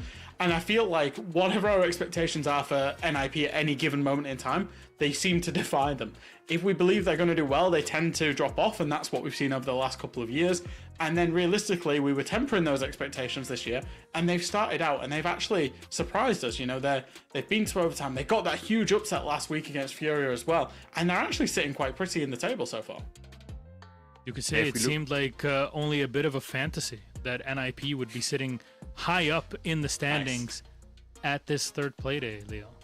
Yeah, I think, you know, looking at the standings right now, if these guys confirm another win, they're cementing their place in that top 4. And it's funny when you look at the roster change. I said they've won through a lot of roster changes. I meant throughout a long amount of time. But if we speak only about that one roster right now compared to 2024, they actually changed only one player. It was Psycho, the IGL long time standing, and they brought more firepower bringing Wizard. Now what that fixes is that it looks like they have more firepower, but also a cohesive vision. Right now it seems that they're one unit. Is it enough to beat the struggling Liquid? Now is the moment to prove it, and prove that they can make it into playoffs. And the question now veers towards Team Liquid, because you're expecting them to start stage 1 after reload, turning into Team Solid, but realistically it's been Team Vapor, really, because we haven't been able to see much out of this team. In their opening game, they looked completely disheveled. They haven't really been able to recover since that moment. Really, they haven't been given any opportunities, Jan. Yeah, no, absolutely. I think, like Leo mentioned, when we were looking at the standings, they've played against W7M and FaZe. Now, lots of teams will lose to both W7M and FaZe. It's not necessarily the losses that I'm worried about, it's the nature of the losses that I'm worried about. Team Liquid are a team and an organisation that should have aspirations to be in that top 4, to be one of the top teams in the league. They've got some incredible talent on this roster, but it's not being shown. If you look at this, there's only Resets that's got above 100 EPS. You know, DS was brought over from... Yeah, they're all negative, yeah. DS was brought over from North America, you know. Maya is genuinely an MVP player of, you know, when he wants to be. He is one of the best players in the world. Neska's proven it over the years as well. And they're not quite showing it. Something's not quite clicking. We saw this at Reload, and now we're seeing it into SAL so far, albeit with the caveat that they have played probably the 2 best teams in the league. And now they're stuck playing it against a team that just upset Furia, you know? They've just played W7M and FaZe, and they're facing a team that has the momentum of beating one of the best teams in Brazil. That's gotta be a tough one. At the same time, they've got loads of learnings from the 2 last games. Particularly one huge flaw, is their attacks. They won 2 rounds out of 12. Literally, on average, they win 1 round per full side. I mean, it's unacceptable. It's almost 12% win rate. I mean, they have to step up in the attack department. So today, I'm very much looking forward at the map that we're going to be playing and the side where they're starting to know if they can fix these issues, because that's one thing that we've, for example, seen Loss fix today. And that's a very good segue into our next segment, which is our map pin. Again, 9-map pool, down to only 1 best of 1 series. There's only 1 match left after this, so you got to give it your all. This is prime time slot for Liquid and NIP. Leo, what do we get out of this? We're going to be headed to Cafe, another one, actually. Okay, very different start from Liquid, which is good news for them. They can start with, putting as many amount of rounds possible. We thought that's going to be a defensive map in general, so it's always a good thing to start on it. My biggest question, I guess, is that we've not seen much of these teams on this map for a long time. Liquid, the last time they played it was at SI with a completely different roster.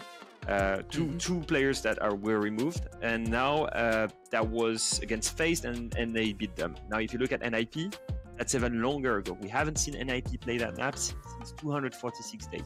That's also because NIP didn't qualify for anything. But still, it's still a very long time that we've seen these guys play on this map. I think the fact that Liquid have got the coin toss the way that they did, and they managed to ban first, which meant they got choice of starting side, is so important. When you said that they've been having very shaky attacks, Leo, 2 in 12, it is not acceptable. And realistically, they need at least a 5-1 split to guarantee an overtime there, based on the last 2 games form. So I think getting that start side on Cafe, we've seen how important it is already today with the defense being so strong and how you can snowball from it. I think that's going to be important if Liquid are to restabilize after today. Oh, well, in terms of today. Just as an additional point here, Jack, they picked overtime attack for some reason. So they do feel confident in some degree in their attacks, right? They could have chosen overtime defense. Yeah, that's... Are you sure they picked overtime attack? Maybe they're just put on overtime got start attack. Side choice. Yeah. I assume they got start side choice. They chose defense, and then the other team picked overtime defense. No, that makes sense. Okay. Well, regardless, this is the time to really get the show rolling. If you're Team Liquid, you cannot spend 3 days, that's a third of the entire stage, not collecting a singular point where you have other teams that are running ahead of you. Yes, you're facing tough teams, but you're Liquid. We expect you to be in that rung of teams. However, let's take opinions and polls from Demo and Fluker casters joining us in our 5-person screen. Hello. Hello. How are you doing? I love that you immediately knew that it was up to you to answer in that moment. Yeah. Do you like how crazier and crazier I look every single time we cut back? Yes. I think it doesn't help the heat and how everybody's trying to deal with it, I guess, in their own way. The question today is, can Liquid bring the heat in this game? Because it's needed, sorely needed at this point. Demo, what'd you think? No. I think Liquid really bad spot, just based on how much they've actually sunk into this team over the past 2 years, and it's not breeding success at the moment for them. So I think obviously coming into CJX for the year that it is, for every organization, they want to be off to the races immediately. And I think for Liquid, do they have the time to afford this side? To say, we'll keep it for 6 to a year before we start making changes, or is it going to be the same as what we've seen from Liquid before, where things aren't working for them, just change? You compare this game to SI21, NIP versus Liquid was that grand final. There's one guy left from that grand final, and that's Nesk on this Liquid side. So that really shows how times have changed. And how old we've all gotten since that moment, as Well, both Fluke and Demo were present there at the show. What a time. Anyways, my friends, it is time to continue on. Game number 4. All yours. Thank you very much, Milosh, for A, handing the game over, and B, reminding me how old I am. I always love that. I'm always a fan. Call him hold. Just hold the reverse Uno card up. Can't, because he likes that. He likes being known as the grandfather of Siege. I look like Cade, look at me. He does. I look like Maestro. Yeah. Anyone with a beard that's older, they're like, Milosh? Oh, that's me, yeah. That's not my name. Have you been enjoying the new dialogue that happens between operators in the game? I've seen a few. Some pretty sassy operators, though, has to be said. There's some proper, like, you'd slap them if they said that to you kind of folks as well. Well, if they had it, you know, if they were special forces operative, they would get away with a little bit more, I think. No. I wouldn't jump into an immediate scrap, but...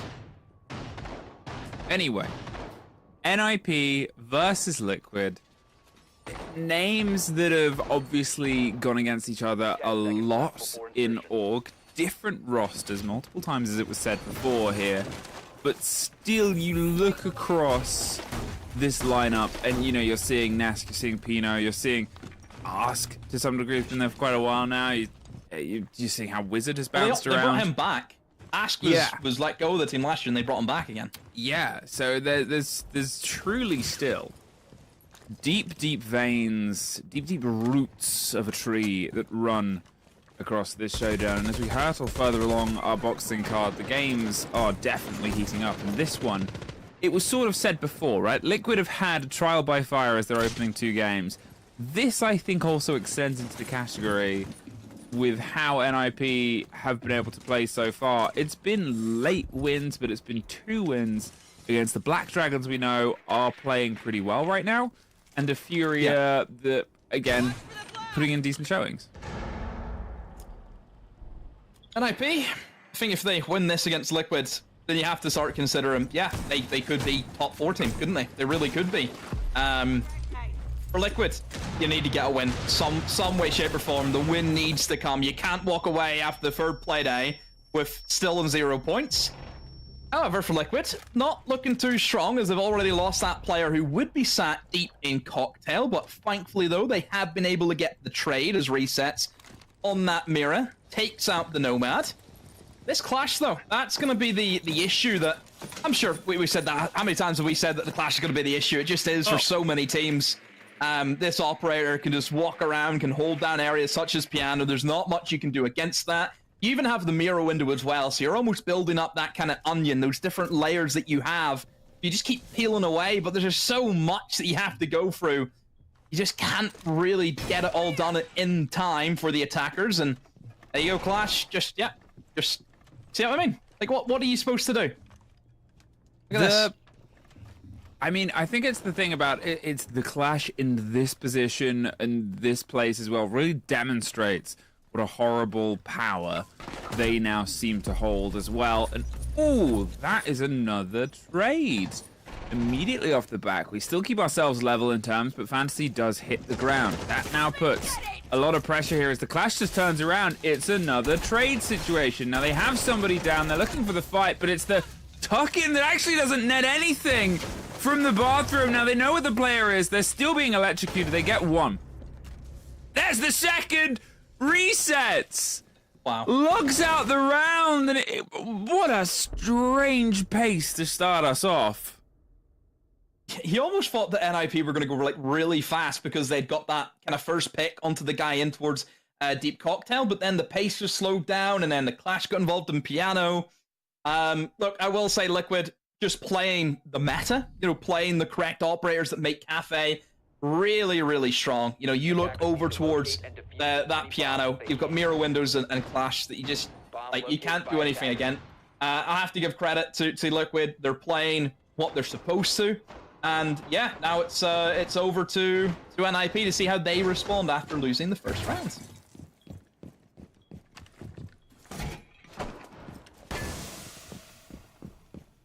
Apologies, I was taking a drink. when you hand Stay them back hydrated, over to everyone. me. Everyone have a hydrate. You gotta stay hydrated. It is very warm where we are. I'm assuming it's very warm where everybody else is as well. Yeah. But Strange Page opens us up. Liquid, as it was said on the desk, this is going to be their preferred path. Getting themselves set in. And some of this sort of defensive groundwork. Obviously, they only took one attack in their opening half against FaZe. Then they took no attacks in their opening... Oh, they took one attack, sorry, in their opening half against W7M. It's the first time they've been able to sort of get themselves propped up here. If they can push themselves to what is, 3 rounds, not on the trot, but then they're sort of matching their performances across the previous, and then they have so much better momentum, right? They're not going into the end of a half 1-5 down, which has been unfortunately a curse that it doesn't matter who you're up against. It's never easy to bounce back from. Yeah, again, Liquid won't care just where the rounds come from as long as they equal a win. They're at the stage similar to what we kind of look at for any big team who kind of starts off the week in a bit of a slump. The second week is so important because it will really define how the rest of your season is going to go. Yes, Liquid have lost the first 2 opening games, but that doesn't mean that they still can't go on and push in towards that top 4. Of course they can have a run, but they have to start somewhere, and I think for Liquid, they would hope it is going to be today. I think that would be a great measure for Liquid win, that they walk away with 0 points after the first week, and then the second week they could take 6 points. That could be realistic for them, and they're straight back in the race.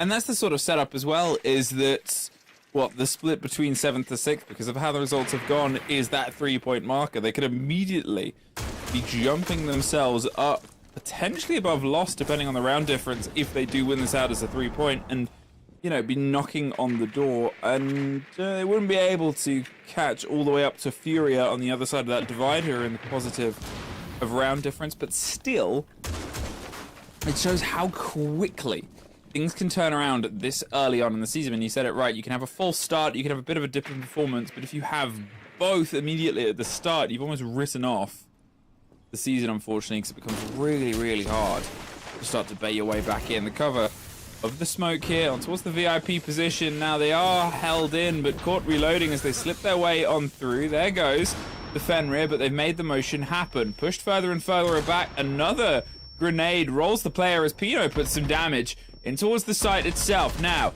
they're held at bay, and a shotgun doesn't connect in the right way, but the lying down player Amaya is able to get him locked in now. Holding on as Diaz gets one more, levels things out. Wizard hits the dust, and it's an awkward situation right now because they still have VIP control. They don't have a proper route and run through, and NIP starts to just bite them back one at a time. Oh.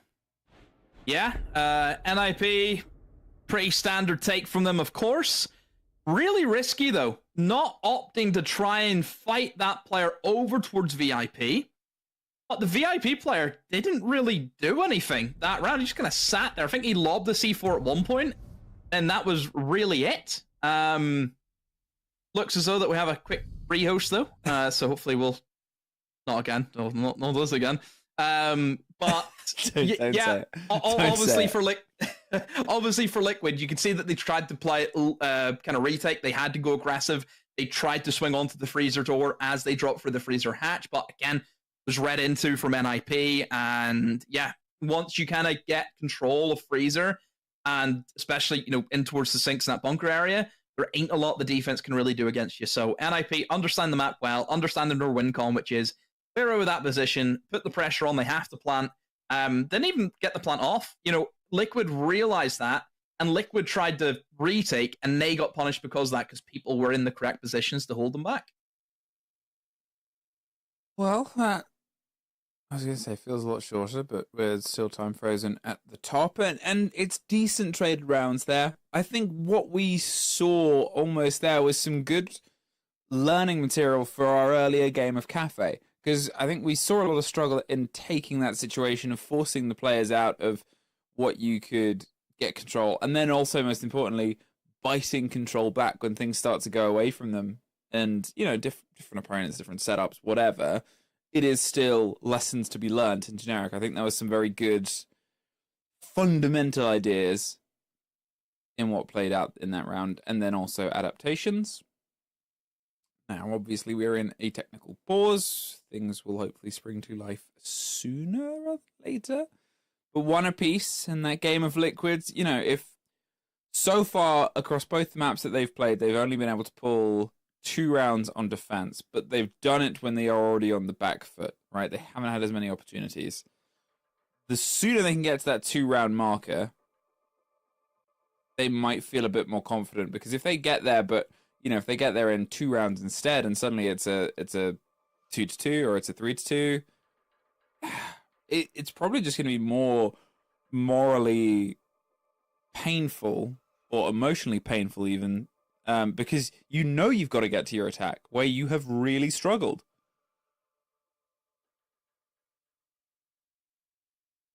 Just it feels weird looking at this kind of game, and you know, because I reference SI21. You know, where's Julio? Where is he? Why is he not there? Where's Psycho? You know, where's Kamikaze? Where are they all? Where Julio? It feels weird. Feels weird.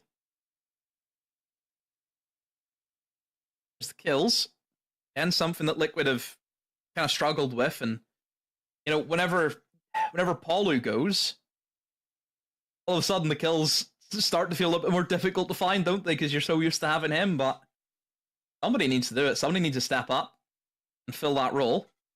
Obviously, we can have a bit of a discussion around Diaz, obviously coming in from NA. We've seen him there with Exit, with M80, with Oxygen, was his last stint, and now on to Liquid.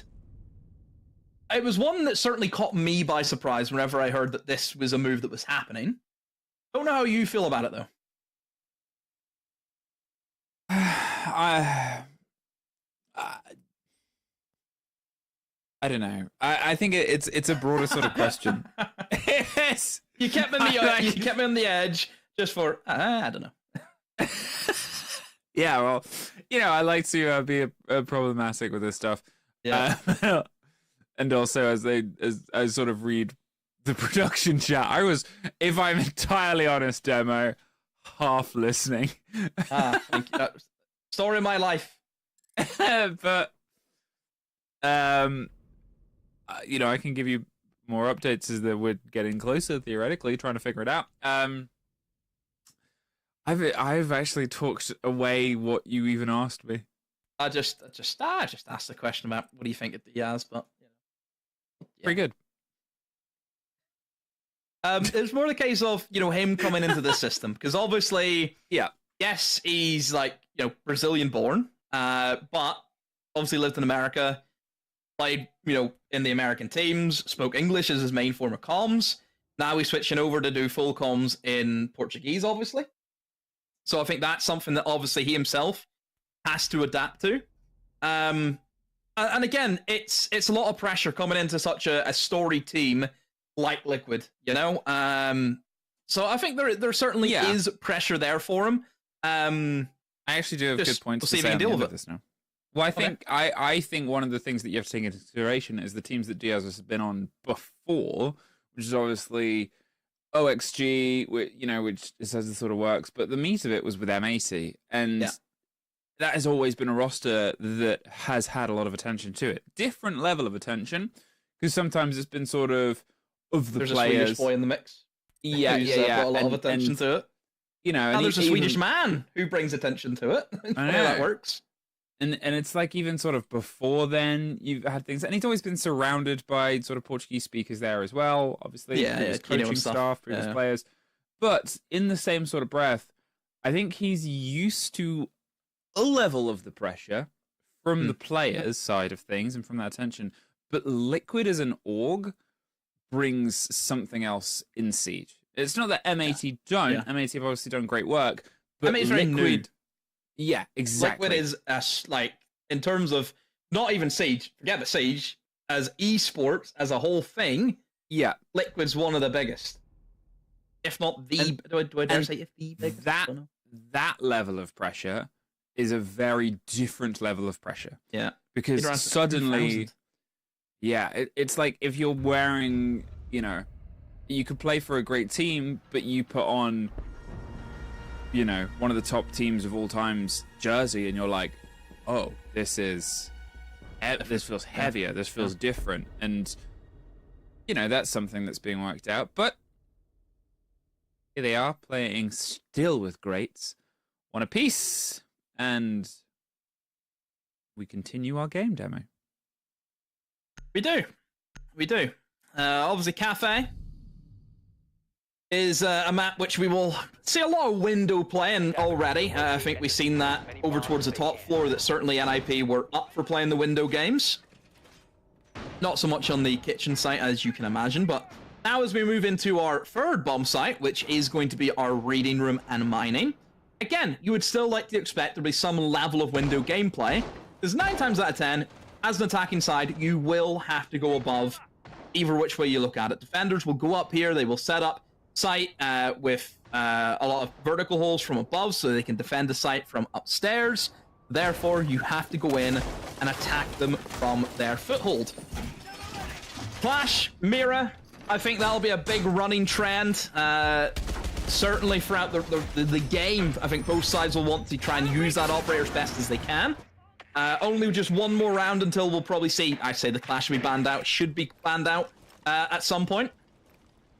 But, I mean, again, it just shows Cafe and the defense just really strong defenders for holding those windows. You know, yes, you've banned Azami and Castle, who speak for themselves in terms of what they can do in the heart of the map, being the piano, but then you still have a Clash and a Mirror to fall back into. Do we need a 4th ban? Is it too much to ask? Is it time? Is it time to call for a 4th ban? I wanted 4 bans originally, because I think they sent out a survey saying, like, oh, would you like to see the bans increased? I said it should be 4 bans rather than the 3. We were part of the survey. I thought it would be like, that's what I wanted. Surveyed, you assume all the pros as well, and you know, occasionally there's a little peek behind the curtain. People are consulted about the changes that happen, guys. It's not just at the whim. You could say that happens most of the time, as it should. But how quick they are to action sometimes, and how quick the game can change. Sometimes it's just down to the meta as well. And you know, 2 metas ago, maybe not even that, like a handful of updates ago, shields weren't as terrifying as they are now. And the questions of how many bans should come out, if shields were in their old state, you wouldn't see a double shield ban right up there in the top corner. And well, it's Clash. Yeah, well, I think whenever they added in Blackbeard, you know, at the time, 18 months ago, he wasn't like that. Obviously, Clash is same boat. You know, Clash and Blackbeard would never be bans. Well, maybe Clash the old time, but certainly now, with both of them receiving massive buffs throughout the past year, yeah, it's crazy. Blinds pop off, and so do Maya and Fantasy trading out there. They're able to find one more Fantasy. Pulls out the pistol, and Wizard pulls out Maya. Ripping control here of the cocktail side, and the top floor is theirs. As C4 doesn't quite get the catch on the kill, the bullets do some of the damage. They knew they needed to step in here, but that's both C4s. Ripped, torn, and thrown. Now, it is just a gun game ahead of them here. Arse takes a bit of damage. They're doing the right thing. They're going for a bit of a retake, trying to hop over. Ooh, got the drone. Caught out some of the attention. More than happy to find this fight, but they're just sort of giving themselves options and routes here, and you can see the plan. Let them go down, we'll go up. It's too tough to watch internally. You'll just hand them everything. But they have to time it right. There's the scrap on the first, and IQ just kept on going and then turned their way back round. Leaves just a single player. But in a post-plant situation with a full read on where Ask is, you can't really ask much of him there. No. I think you're supposed to say, you know, pardon the pun. Get it? Because Ask is on liquid. It's not pardoned. Pardon the pun. Classic. Oh, sorry, pardon the pun. That's it. Obviously, NIP, in terms of how they kind of dismantled that top floor, it was just as though they were attacking the bomb site on top floor. That's usually the way teams will have that mindset. It's just then you kind of have to do an extra hop, skip, and a jump to get down towards the mid floor. But because of how well things went upstairs and they kept the number advantage to their benefit, it was so easy just to flood in, you know, just to get that final plant going down. So yeah, really, really easy for NIP, really good execute, using the operators. Ying, for example, playing obviously pretty big. And because of that, Liquid have said, no Ying for you. NIP have said the same. You know what, Clash, you're out of here. So yeah, bans make a lot of sense from both sides. Game on, we move. It's the best bit of obviously the new system is the reactive bans. I remember when that was also sort of put forward and people were a little bit skeptical. I'll admit, I was one of those people. I was worried that it would break things up, but if I can be honest, Demo, I've grown to really like it. I think the ability to have reactive bans has introduced that extra sort of level of a game that feels like it's always developing. But I know I sort of said it on EUL the other day. I also like that some teams are hiding certain operators until rounds 5 and 6 on a sort of I say 5 and 6 4, 5 and 6 on a half, so it doesn't get caught up in the ban. So they can then start to try and go, okay, now we almost get to go to our A playbook, and it just develops a new level of thinking behind it. I don't know. I've grown. They've won me round, Demo. Well, that's good. Yeah. I think the bans, yeah. Look, the bans, you know, it's just a case of being able to adapt. And, you know, Siege, I think, is a game that we love. The praise teams who can adapt really well, and typically those are the ones who will lift the trophies. So it just plays into, you know, what Siege is already good at. You just enhance that even more so. And also, I suppose, if you constantly play an operator that is just rewarding you with so much, it must feel pretty good thinking, they've banned me, I'm too strong, they've had to nerf me. Too good. Yeah, a little bit of an ego boost. Now with a minute gone, and a lot of this initial sort of structural work set up, the pressure has to come through here from NIP, and it's going to come around onto this swing pixel position. They're tucked comfortably enough, Nesk, but a bit too comfortable as Fantasy screams the way through. Diaz gets the trade out here from the side of Lumber and pulls back before White Window suddenly costs them their life. Now it is being watched, but only really by them, and they are that entire wing of structure support. They have somebody buried in towards Freezer, and Ask is underneath with a C4 as well. You can see that NIP, they're a bit cautious. They didn't just want to scream in on the back of that opening body. Instead, remeasure, reweigh, and redrone. The C4 is popped a bit early, doesn't quite get a catch on any player, but will give the game that, yes, we are watching you. And that might put a bit of a drive here for NIP to have to start doing something. Diaz and Pino find one apiece. Diaz just keeps going, burying people under Lumber. And with Maya getting one more, it leaves just Herds alone. Not Makes very sense. long. Yep, has them dead and buried. Again, yes, you banned the Clash away, but the mirror window's still, you know, there as a bit of an issue, aren't they? Obviously for NIP, I think the Ying ban kind of hit them a little bit there, and it's more the case of if you're playing really well with the Ying and you're looking to execute and, you know, push deep in to site, you want something to try and put a bit of pressure onto the defense, but they didn't really bring an operator that would fill the shoes off the Ying. I would have looked towards an operator like the Grim, for example. Thankfully, look what gets brought in, though, from NIP. It is the Grim, so they still have one of those operators that we like to classify as the kind of execute-esque operators. I think Ying, Capitao, Grim are probably the three that you're looking at who can do those really, really well, because one thing they all have in common is they all force defenders to have to move in some way, shape, or form, which, as you know, is great for clearing people out and finally moving in for the plant. So, yeah, I think missing out on one of those operators probably did hinder them. So I hope to see that will, you know, be addressed and they do bring it in. Tease the Grim. They will pick onto the Capitao, so we'll see how that will work out for them.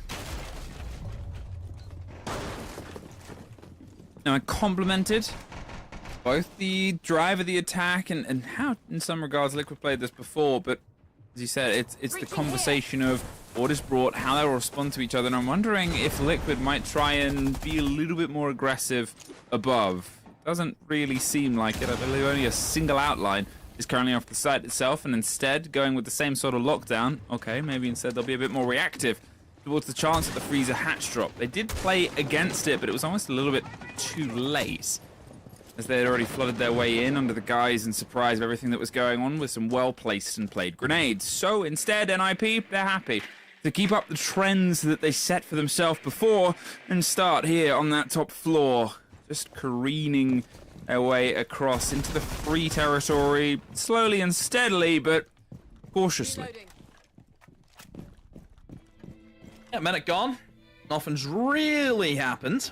No engagements as of yet, so certainly the defense are looking to play as reserved as they can. But the only issue, though, Fluke, with just sitting back, not wanting to get into any gunfights, is you give up a hefty amount off the map to the attackers. And this is now the issue that Liquid will have to deal with, is once the verticality starts coming in, hatches start being opened up, where do you hide? Where do you fall back into?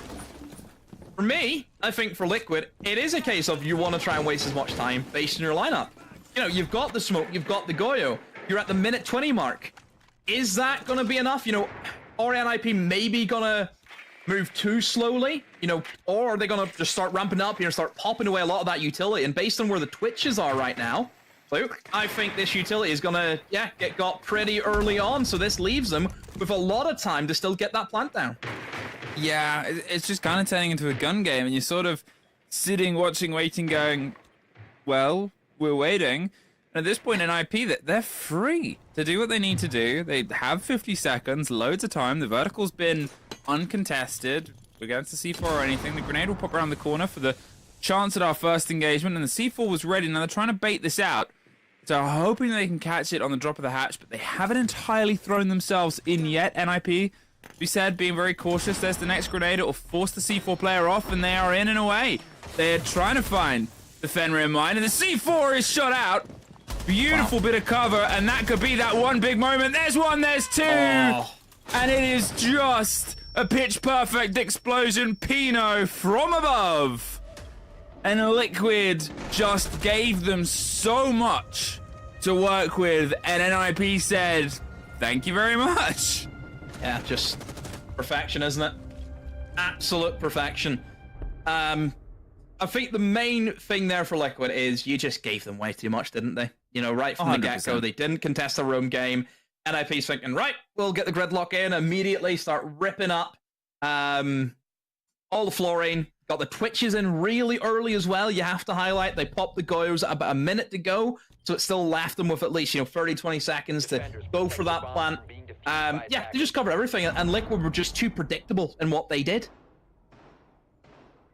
I think it's one of the things about it as well. You said it there, they didn't contest above. They didn't contest anything apart from the attempt on the drop of the hatch and then the plant. And you're sort of like, okay, well, if that plan fails, that is literally the last hurdle for the sort of NIP to go on. And yeah, there wasn't a huge amount of time in the grand scheme of things. So look at it, you'll be like, 40 seconds left. Oh, but that's plenty of time if the kit goes cold on the site to still push towards that plan, right? If they had played a bait game a little bit earlier on, maybe cost some more drones a little bit higher and just pulled back and drawn something, they might have been able to make that 20 seconds left. And suddenly 20 seconds left is a different story. Bye. They tried to contest something. Didn't work. Was that outside? That blood is on the wall. Yeah. Maybe a jump in? A jump out coming in from the mid floor? I mean, at this stage though, for Ask, is it a case where he's so desperate to get a kill that maybe he's trying too hard? I think we've all been there, haven't we? You're having a bad game and just nothing goes right for you because you're trying too hard to focus on getting a kill. Yeah, he jumped out of this window, it looks like.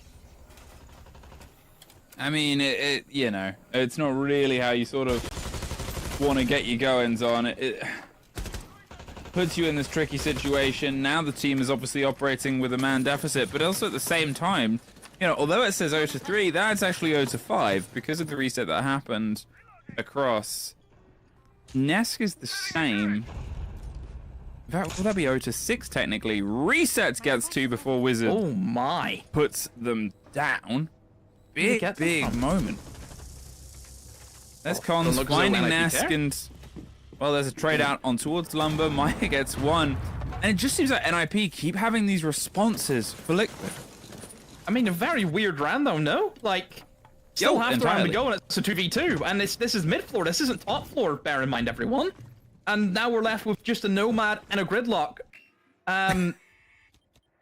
Beats me, but I can only cast what's in front of me, I guess. Right now, you're in a position where you have got no utility at all. It is gone for the attackers. And also, you don't have the kit. That would be my main worry. Who is going to remember to have to rotate and pick up the diffuser? Because that will need to happen at some point. Diaz and Maya, all they have to do is sit in their hands. Surely there's going to be some form of information, may it be from Valkyrie cameras or even just default BPs, whatever it is. They should have the advantage going for them just because the attack has nothing. I was going to say, the fact that they're still shooting out the defaults on Pillar as well and, you know, catching all the Valkyrie cameras, it just shows how little was done because of how weirdly based this round has been. There's no fault of the two flank watchers because it all seems to have happened right in the middle and wherever that C4 was thrown and landed, but still, Wizard just driving themselves through the corridor with a gun. Now there's a swing here that can happen on Fireplace itself. The other concerned around the bomb chassis. They're able to get some of the bullets towards it, but Hates that gets the end of one. Diaz gets the next, and slipping away. 8 seconds. We talked about this before. Sometimes you make the decision to run and hide, and sometimes you just play it out. They seem to have the intel, but they're not entirely sure. Wow. Wow. Woo! Oh, what a messy round, though, really from start to finish. I mean, like I said, a 2v2 happened at a minute 30, so not the cleanest of Siege, but like I said, it's just, there wasn't anything going for the attackers there, was there? Just, they had nothing to go with. It was just the, the information game from Liquid that they had, and they could just play passive, they could run the clock down, yeah. Good stuff from them. So, we have an even split. I'm just trying to think who had, sometimes, yes, we have even splits, but sometimes you can kind of edge a team saying, they maybe played the better Siege. I think NIP probably had the better rounds, though. A lot of Liquids were really scrappy. Yeah, I mean, speaking plainly here, NIP are generically across the board very, very balanced. They were playing that albeit slow at some points, very methodical. On the side of Liquid, Nesk and Ask together at 0-12. There is a lot of work that is being done by Resets, by Diaz, and Maya still shy of being even as well. They're 4-5 over the game so far. It kills on everything in this game, but look at how that last round ended. That is how those 3 rounds were pushed over the edge. The rounds that those players weren't in, that we didn't have the 1vX clutch from Resets, we didn't have these situations, they are ones where Ninjas and Pajamas were just in complete control. And this is where I kind of worry going onto the other side, because A, we've seen Liquid Attack struggle before, as we talked about, but B, Cafe Dostoevsky, because of its sort of boxy manner, because of how you've got to start your ingress on the top floor, it's all going to be very calculated and timed. Those 2 players that you're sort of carrying the slack for a little bit in this game, that's much harder to do when you're on your attack.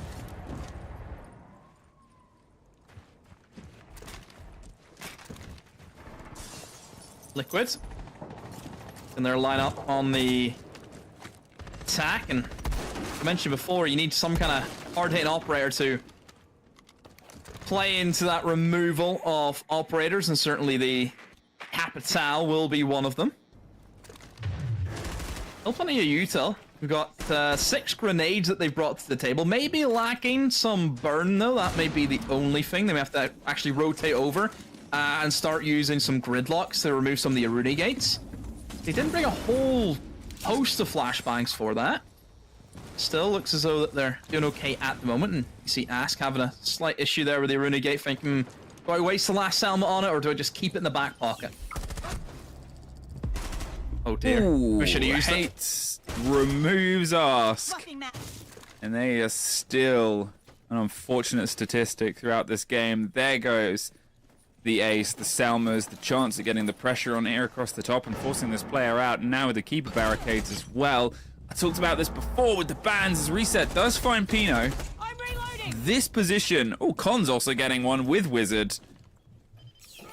leaving just 2 left. This position with Kiba Barricades demo, this room is just a nightmare. Azami should not be allowed. Yeah, I agree, but then again, would you like to push into mirror windows on those walls? Probably not as well. This is the issue. There's a lot of strong operators that you just have to go through. I think they're very fortunate that Clash isn't there either, but NIP will dig themselves in. Nesk able to get at least one, and he just strolls on into bathroom now. Nobody holding him. But it looks as though Liquid probably struggling with information in the Auras. Fantasy able just to go for the swing, and Collins with another. Yeah, lack of information there for Liquid to play off that 2v4, but again, just the Azami inside of Piano. Like you mentioned, it's too strong. Way too strong. Yeah, and I think the thing is as well is obviously they lost the ace on the window. I'm not sure if it was Whiskey or otherwise, but it doesn't really matter because they lost them from that Azami, just swinging that position and putting that power and pressure in. Then from then on, you got to think, okay, well, do we have frag grenades to try and remove it? You have to go back to a bit of basics for it, which they didn't, and they've sort of paid a price. Nesk does finally break his kill deadlock, which I'm sure is a massive relief for him, let alone the rest, which means that maybe he can start sort of throwing himself in. If he does start to pop a little bit on his attack, we know full well what he is capable of.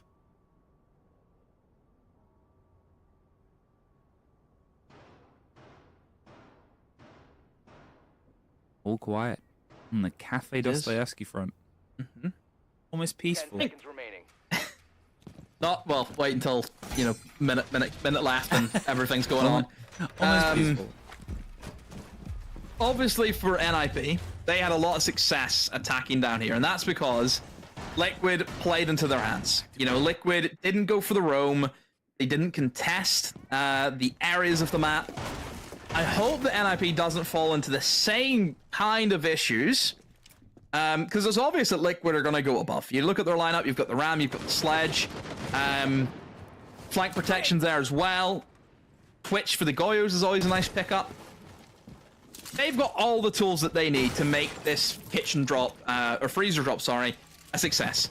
So, in they go in towards the top floor. Sadly, Fluke, I'm just not seeing the contention in towards that mid floor, which I would have liked to have seen. No, and I guess we've talked about it before and how it could have been a better tool in Liquid's defensive arsenal. It might be the same thing here for NIP, but, maybe they can prove us wrong in a different way. To be honest, if I can talk about how things might be going wrong for sort of the entry game on one team, looking at Fantasy and Wizard, who have just stepped up and up and up, and obviously it's 6-1, 6-2, but they were 9-3 for Wizard across the game so far, and Fantasy is 8-3. It's just been a game that they are more than happy to step in. In fact, the entry has only got away from NIP once across the entire game so far. So if that's a trend that they make happen here on their defense, where they can step themselves in a bit, especially on the side that we want to see more contention on, that could be a bit of a moment. Liquid currently not under that pressure that we can talk about. There's the Sledge just getting some of the work done here, the removal of anything that might be tucked in, probably Goyo canisters, maybe a Fenrir, but either way, something to be removing as the Twitch drone gets one more and suffers the end. It is just a full sort of, that was an attempt at bait, it is a full swing of let's get rid of stuff, especially when you've got the doubling down of the floors and the Twitch. It is. That's just time now. That is the thing that NIP have in their favor. The collapse tries to come in. Oh, but NIP have battled them back. Oh no, Pino jumps over for no real reason. He could have sat pretty where he was. Both of these players were directed towards the VIP side, so he was safe sitting inside of prep. Look at him resets, and Nesk on Liquid have now a bit of a lifeline that they can play with, as obviously Hates and Wizards are going to try and dig in themselves. No Azami's left. Are there Fenrirs though? Oh, resets! Threads the needle, and look at this, a rock and a hard place. Or Hates and Nesk able to find the last. Oh, it didn't look good for Liquid, but Nesk and resets had other plans for NIP. Okay, Nesk starting to, as I said, get their teeth, get their fangs, get themselves in towards this game as well. And, although again, the entry statistic went into the favor of Ninjas in Pajamas, as proven by the overall round count. It is still not the be-all and end-all. At this point, they're having more of them operate on a level. It's coming down to the line. It's still very weirdly paced rounds. Obviously, you look at how quickly they're able to get control of the top and then the middle floor, and then they started getting the utility done, and then it just sort of turned into a little bit of a brawl, really. And, you know, it's how they sort of structure themselves, the way the final position was played, brings back horrifying memories towards a certain clutch you and I saw earlier on in the day. But hey, look what happens when you run two players in from separate directions on it, Demo. 10 seconds to insertion. Yep. 5 seconds remaining. It's a tight game. I know we It's had a like an weirdly 8-7 tight game. earlier. We had an 8-7 earlier, but it felt very, you know, kind of big chunks where one team was on top, then the other team kind of came back into it. Yeah. Doesn't feel as though any team is getting the, you know, the real edge on their opponents. I think the strange thing about it is and it could be obviously that you and I are quite later on in the day, it doesn't feel like an intensely paced game. And I think it's always been a comment about NIP for years and years and years, as an org, let alone the players that are in it, that they are a set up and take team, right? They're a sort of get the work done, then push, then get the work done, then push. They aren't one of your sort of W7M Lobans crouch their way in. They aren't, as we see previously. But at the same time, it doesn't really feel like we are sort of throwing ourselves into this. It's chess played with guns. I think there's a game with that, I'll be honest with you. I think I'm pretty sure there is some kind of Gun game with chess. that. Ask finally finds his first bit of bloodshed before being traded out, and there is Hates getting one more on the tail end. So NIP, once again, the trade game is set up pretty well. Now they're inside Piano. Are they going to keep pushing on? In fact, they don't know. Ooh, they had an idea and they do trade it out. Very important one there from Diaz, but that just leaves Nesk and Diaz now, and all the NIP players have pulled themselves back towards the site itself. It's going to be a bit awkward here, but they do have some utility to try and make it happen. Backs the phones. Gets his team into the cameras. There's a BP. Or two. Actually, one of them's destroyed. It's just the one BP that they can try and play off. See a ping. They have an inkling that somebody's on the door, and Ness just wide swings it by himself, and a drop comes in. Somehow Diaz has been able to snag that kill, but Wizard is there with the trade. Nesk, bit of a wild swing, no, just going for that. 5-4, and the rounds keep on trading as we get ourselves into a follow-up ban. What are you going for? Probably the Izami has to be one of them. Surely. Maybe, yeah, the Izami attack Kabatao has been... maybe Dokkaebi. Brava. That's interesting, though. We haven't seen a single Brava played this map. Do they know something we don't know? I mean, they have to. You would hope. Because, as you said, you know, they had the option of the Capitao, which has been used a couple of times, and it's a very powerful attacking operator. The Dokkaebi was used in the recent round and can get a bit of a drive. They also dabbled with the Ying. Unless suddenly they want to start bringing a lot of Maestro and a lot of things that Bravo would just immediately counter against. Instead of bringing utility that a Twitch can deal with, bring stuff that they can't. That's maybe an option, but yeah, as you're right. Timeout. Tactical timeout. The conversation called. Now, can Team Liquid do what they haven't been able to do across either of the opening two Playdays and win more than one attack round? As many bombs as they can.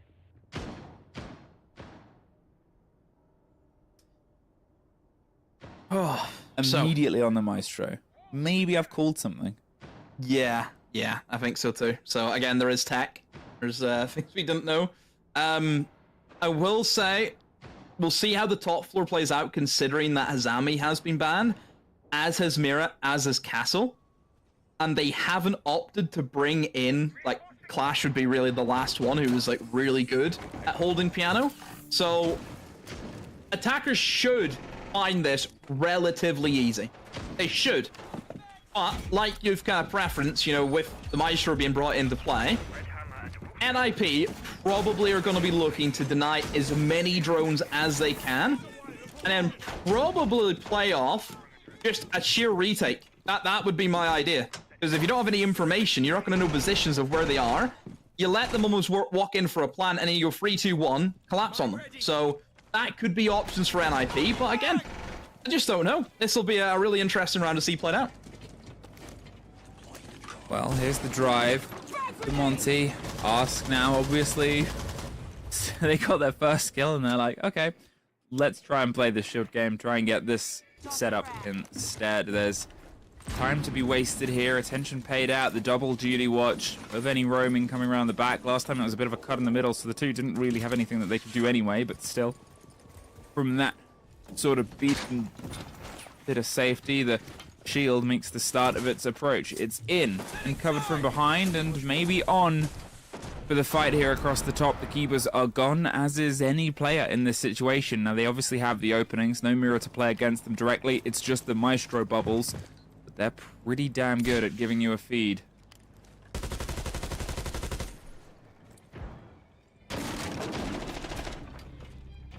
Plenty of window play, of course. Ask needs to be very careful as somebody's below, opening hatches below him.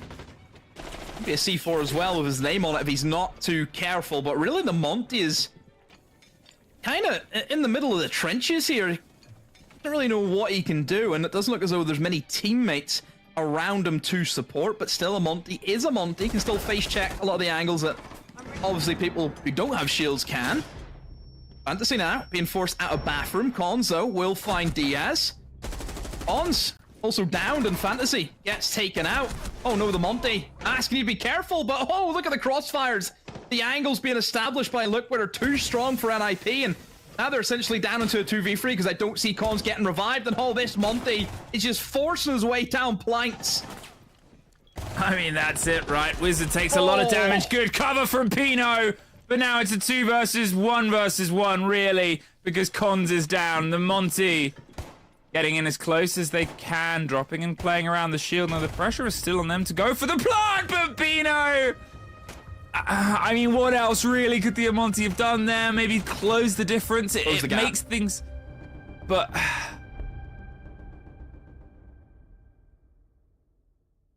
Pino with a 3k out for the round. What a game. I mean, I'm enjoying it. I mean, really close affair. You really don't know how the rounds are going to play out. No, not at all. That's how topsy and turvy they are, because you think, okay, they've lost that opening pick from the attacker perspective. You have a Monty who's just kind of there in the void, doesn't really know what he can do. Nobody's really with him. And then all of a sudden the collapse comes in. The Liquid have these strong angles as the Monty forces them into them. And then, all just out of nowhere, you know, Goyo gets 3 kills and just completely flips it on its head. Really, really strange game. 6-4 though, and Strange might be about to be ended, Demo, and that's that sort of problem we talked about with Liquid, right? Is sure, they could have pulled points from this and set themselves away from the bottom of the board. But that isn't where they are heading to right now. NIP separate themselves by 1 round for 3 points, and then from that point onwards, they can just keep angling up towards the top. They can re-jump Black Dragons. They can technically and temporarily potentially jump FaZe as well. And, you know, they've still got a big game ahead of them later on. But NIP know that currently they are staring amongst that fight for the top 4. And this against Team Liquid, a team that has struggled to start and a team that might continue that struggle, is going to be continuing on.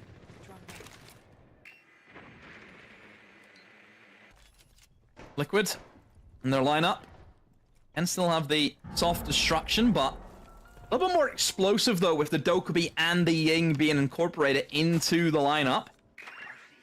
Just wonder if NIP can handle that. don't have a warden or anything that would be obviously a great counter to the Ying. I have a mute jammer as well to stop the Dokkaebi calls, so really playing on the kind of cusp of things. Their lineup is kind of more interested in trying to obviously deny with the Goyo. You still also got the kind of stop the backstabs coming in with the Melusi and the Fenrir, of course. Here comes the Dokkaebi charge along with the Ying. Oh, but Fantasy says not today, Nesk, not today. Ask is able to pick up cons, but look, again, for Liquid, it's not a positive trade. They got 1, but lost 2 in return. A moment of silence, but you look at what's really left here. They've lost Nesk, they've lost resets, and now Diaz goes down as well. Maya and Ask. And Ask had a huge round before, but this time playing on the role of the Flores. Maya does catch Fantasy, who leaned into the fire and got burnt on the back end of it. 1:10. It's time for them to think, but the Maestro cam! Oh, it almost got both of them! And it just leaves Ask left for the hope of Liquid keeping in this. There's one. Very sharp take. One on Bakery and then one deep in the site. They are playing on contact with Maestro bubbles to feed it. Pino wants them to enter and is going to zap this man as soon as he's in. And then swaps to a second one as well. They know everything he's doing. Oh no! Don't give it to! Wizard locks it out. But I mean, NIP, they find the edge. Liquid just a little bit too late to start the fight. Well, we said that this is a matchup that transcends a lot of Siege's history. We've seen this as a grand final back in SI21, and it may be different faces, but it's the same result. NIP win over Liquid. Liquid still yet to get a point in this league after 3 Playday, so is it the Doomsday Protocol for that team now, or do you go from there? NIP, who have pleasantly surprised us so far this season, look as though they're really going to challenge in for that top 4 position. It's just tough, right? That's all you can really sort of look about it right now for Liquid, because what is happening on their attacks? Where is this disconnect coming through? Where are these problems coming? I don't know. And I don't need to know, because we have a wonderfully talented desk to try and piece that together. Take it away. Emmy and Demo, and of course, it feels like history repeats itself one more time, not only from one week to the other and Playday to the other, but from last year's stage 1 into this one for Team Liquid. However, we have to take the moment and really hammer it in and celebrate NIP, Ninjas in Pajamas, victorious and in fantastic fashion, Leo. Absolutely. I want to praise multiple players on that. I think Wizard was stellar, especially in attack here. We're going to see here on the gridlock. On the very first round, they're doing a big amount of kills. He even stuck here. He gets away with the kill, by the way. Like, he's stuck in the clash in difficult situation, and they eventually lose that round. But like across the match, he was actually dropping heavy numbers in key positions, having a huge impact, and he's the recent pickup from this team, you know? And looking at the team in general, the second thing that I thought was crazy is the amount of opening engagements they won. They won 9 out of 11 opening engagements in this match. And that's what triggered direction, because they converted most of these rounds. When you're playing from the front foot so often, you're going to convert a lot of the rounds. I'm actually surprised it was only a 7-4, like you say, Leo, with 9 out of 11 opening kills. But yeah, I'm genuinely really impressed with NIP. I think they're showing a bit of substance. They've clearly got a lot of potential. And I think realistically, once it was a 3-3 attack split for NIP, the writing was on the wall, because obviously you'd spoken about it, Leo, as well. You said Liquid, they'd only won 2 attacks in 12 attempts. And what we were asking of them to at least push it to overtime once they got onto their attacks was 3 attacks out of 6. And clearly they didn't get it done, winning just another 1 attack in 5. So, you know, that attack win rate for them is staying at an abysmally low proportion.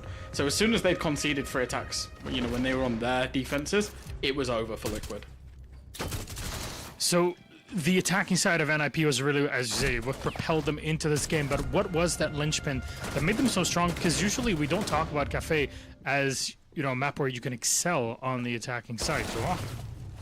I think there were multiple triggers. I think in general, their playstyle across the match, especially in attack, was to spread around a lot. They had multiple rappels, multiple pressure points creating movement on the side of Liquid, and they were exceptionally good at finding that opening pick by either A, pressing these guys to move and getting the punishment, by spreading around the map and rappelling on the windows, B, having one player going extremely aggressive. I have an example with Fantasy on the round 4 on bar, where he just runs into Pixel, gets the pick, eventually he gets swung from tops and loses, but he got the pick first on the Pixel player by just rappelling in that 2 minutes in a round and just rushing in.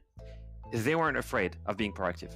Contrary to Liquid, that was always suffering from a lack of pace, NIP were in control of the pace the whole time, and they were capitalizing from it, snowballing from it. We're going to talk about that in detail on our interview just now, because Pino from NIP is joining us. What an honor to have Pino on here with us. I assume that you can hear us in this moment, Pino? Yeah. Hello, guys. Wonderful.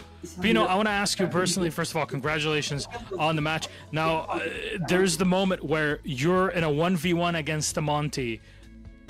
How do you deal with that?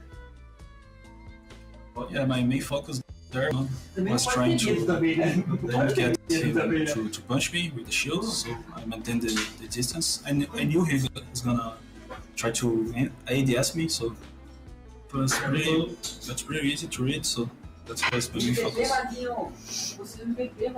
Baiting the Monty out of position. Gentlemen, please, any questions? Yeah, I think for me, Pino, when we used to play against each other, Psycho was always the leader and the IGL, and you guys, you dropped him after being together for so long. I wanted to know what was the decision from it. Clearly, Wizard is working after that match, but I wanted to understand, what was the reasoning behind that roster change? Yeah, I think the team needed a change, nothing personal against him or anything, but we are getting too stressed, like, after losing matches, so we needed a change, both of us. And Ons always, he was IGL before joining the team, so he could do the job, so it's going pretty good. Nothing personal with Cycle. Nice. So with today's game, you chose to go to Cafe, which is a map that you've not played in a long time in terms of Tier 1 Siege anyway. What was the reason for going to that map? Okay. Cafe is a really good map for us since forever. So we knew the liquid tactics of the attack, so it went pretty good for us. The 3-3 half. So it was a good pick. They wanted to play as well. It went good. Very good to hear. And the entire team looked incredible. Now, next week you get to play, or next Playday tomorrow you get to play against Loud. What do you want to say to them? It's gonna be a great match. We need to. Our main focus is to get to the first place or the second place to get the advantage on the playoffs. So we are going all in on this match. It's gonna be a great one. Wonderful. Good to hear. And that matchup again, that'll be Pino with NIP playing against Loud. That'll be game number 4. Same timing as today for the fans out there. 1-0 catch. Pino and NIP playing. We hope to see you tomorrow. Have a good night. Congrats again.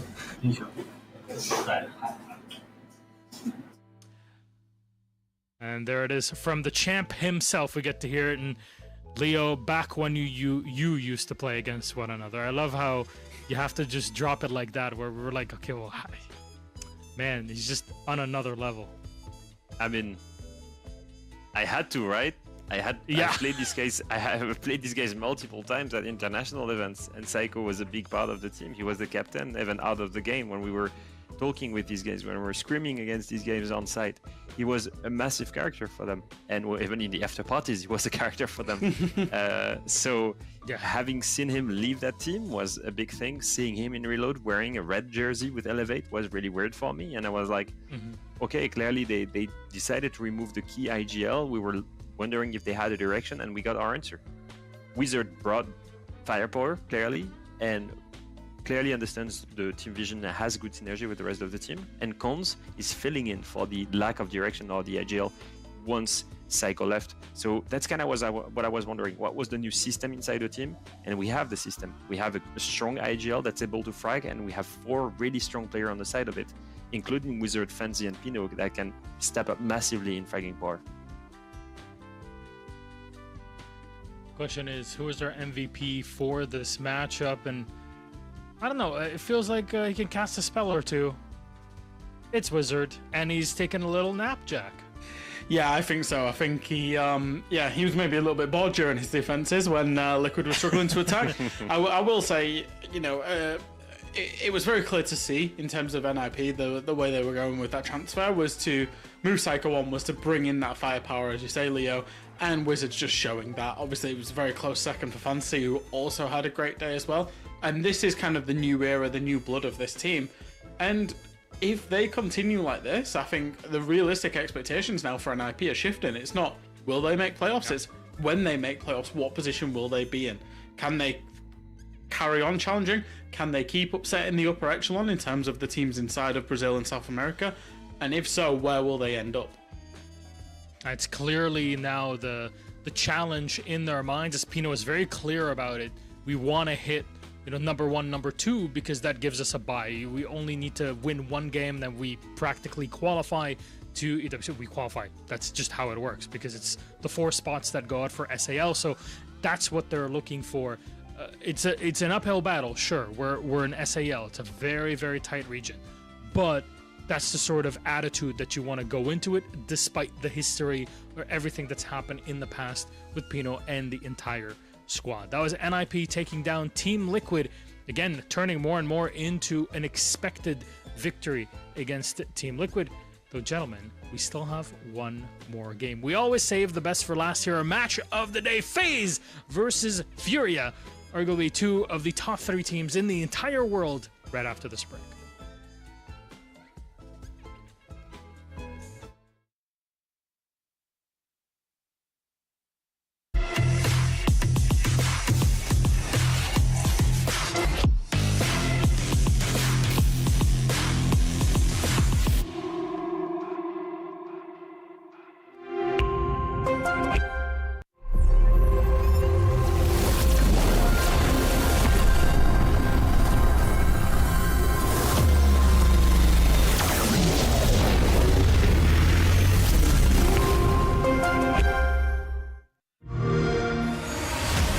You know how they say it's not the destination, it's the journey?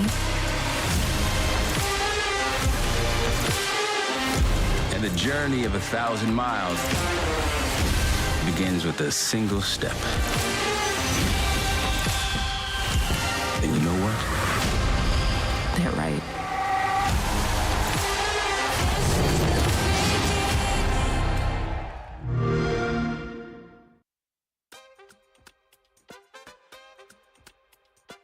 And welcome back, everybody, to SAL. It's beautiful Amazonas as we fly over center of Brazil, the heart of it all.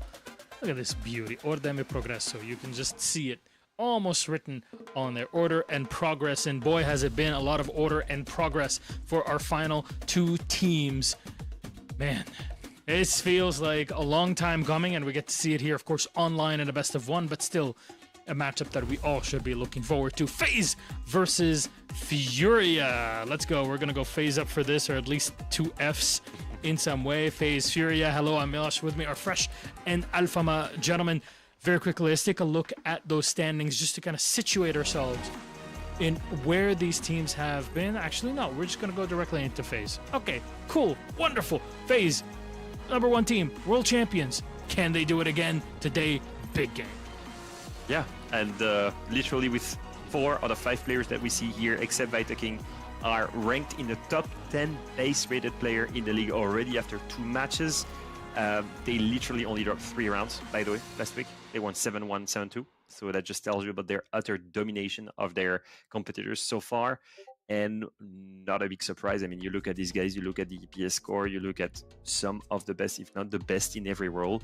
They're known to be the most consistent Brazilian team, in their own region. They're the teams that went undefeated and had a 13-win streak last year, and they're on the way to do it. The real question is, can they do it by beating the biggest teams in the league? Today against Furia, that's going to be a big challenge for sure. But clearly, right now, on paper, they're the most confident team in the league, alongside W7M, but I would say that they have shown so far more dominant approach to their matches. Despite that reload performance, they are the team to beat. As you just said, Leo, they are the best team inside of South America. They're our current world champions, and there is so much talent on this roster. I'm going to forgive Vita King for only being 12-12 and not being over 100 EPS, because he is the brains behind this team. He's the one who allows everybody else on this roster to shine, and I think shining is exactly what they're doing. They're playing fundamentally well. Like you said, they've got such good attacks, their reactions, they read into their opponents so well. They are the benchmark, not just inside of South American Siege, but inside of World Siege. And on the other side of it, you could say kind of their rivals in many ways now. Furia on the other end. I mean, I say rivals, but there's also, it's a brotherly rivalry, literally, between these two teams, where each one of them has one half of a brother duo. This is incredible.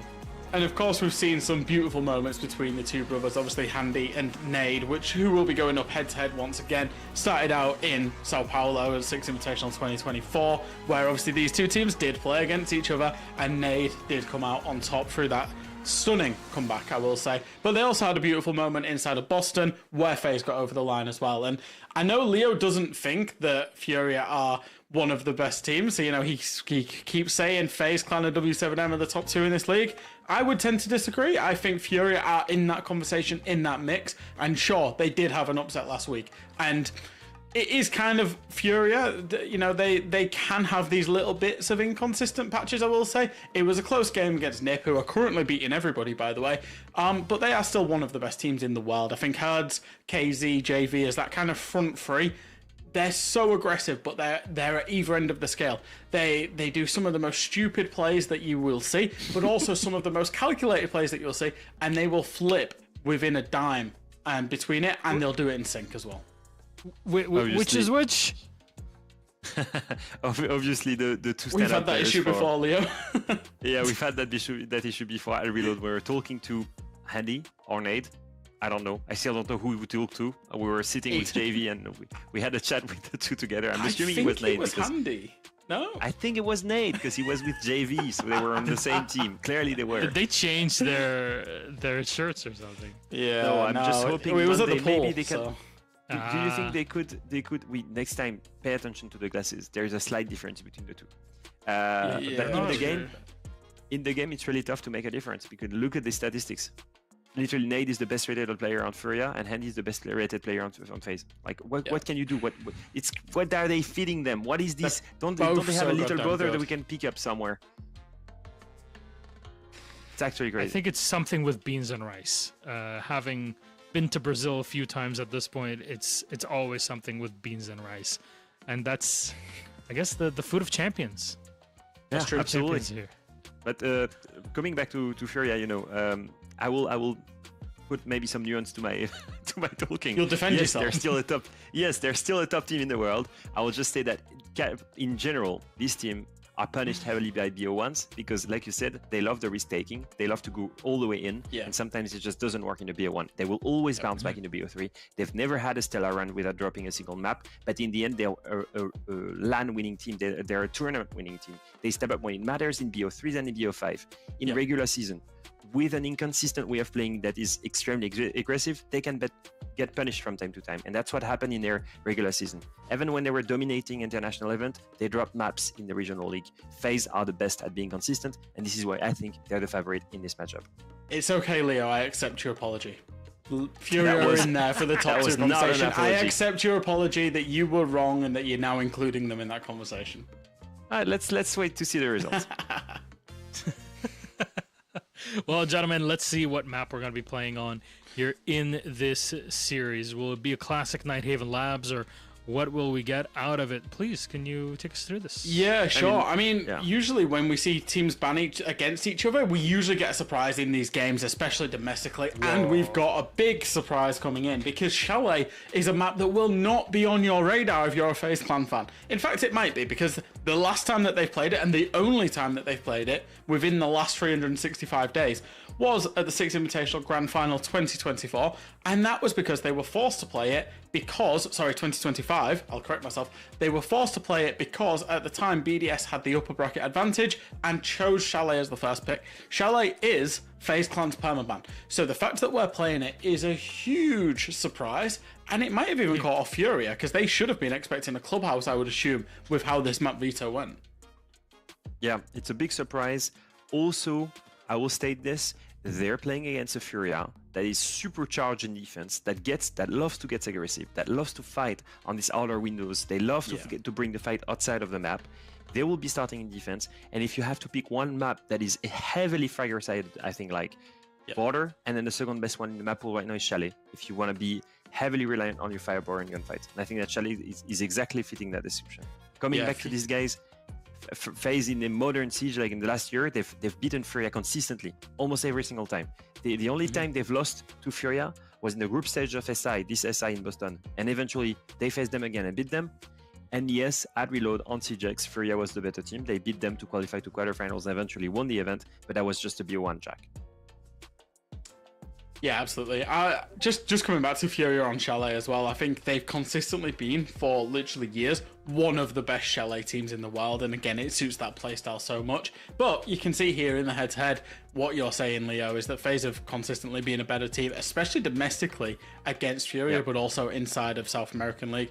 And we're seeing that so far. I will say these stats are slightly swayed by the fact there's only been 2 fixtures, and Furia did lose at the hands of the upset last week. However, it's not a surprise to see Furia dominating that entry department. I would say they've arguably got the more aggressive players, and I think that generally the big win condition for Furia is those entries, specifically on the defense. Well, gentlemen, it seems like we can sit here and split hairs about theory when it comes to both of these teams and what they can bring all day, every day. But I want to bring the people that are in there, in the dirt, in the mud, in the trenches, looking at all these games and going through these teams on the regular. Fluke and Demo, of course, are casters for today's SAL Playday. This is El Clásico, but an actual good Clásico compared to anything Liquid would be in Demo. Yeah, Liquid not too good at the moment, are they? Yeah, I mean, look, this game, this is the main event. This is the heavyweight bout that we love to see inside of Brazil. Every other game tonight just feels like that undercard. We're building up to it, and we've had to wait a very long time because obviously we had some issues earlier on, but my oh my, it's worth the wait because always this is a fixture that I always look forward to.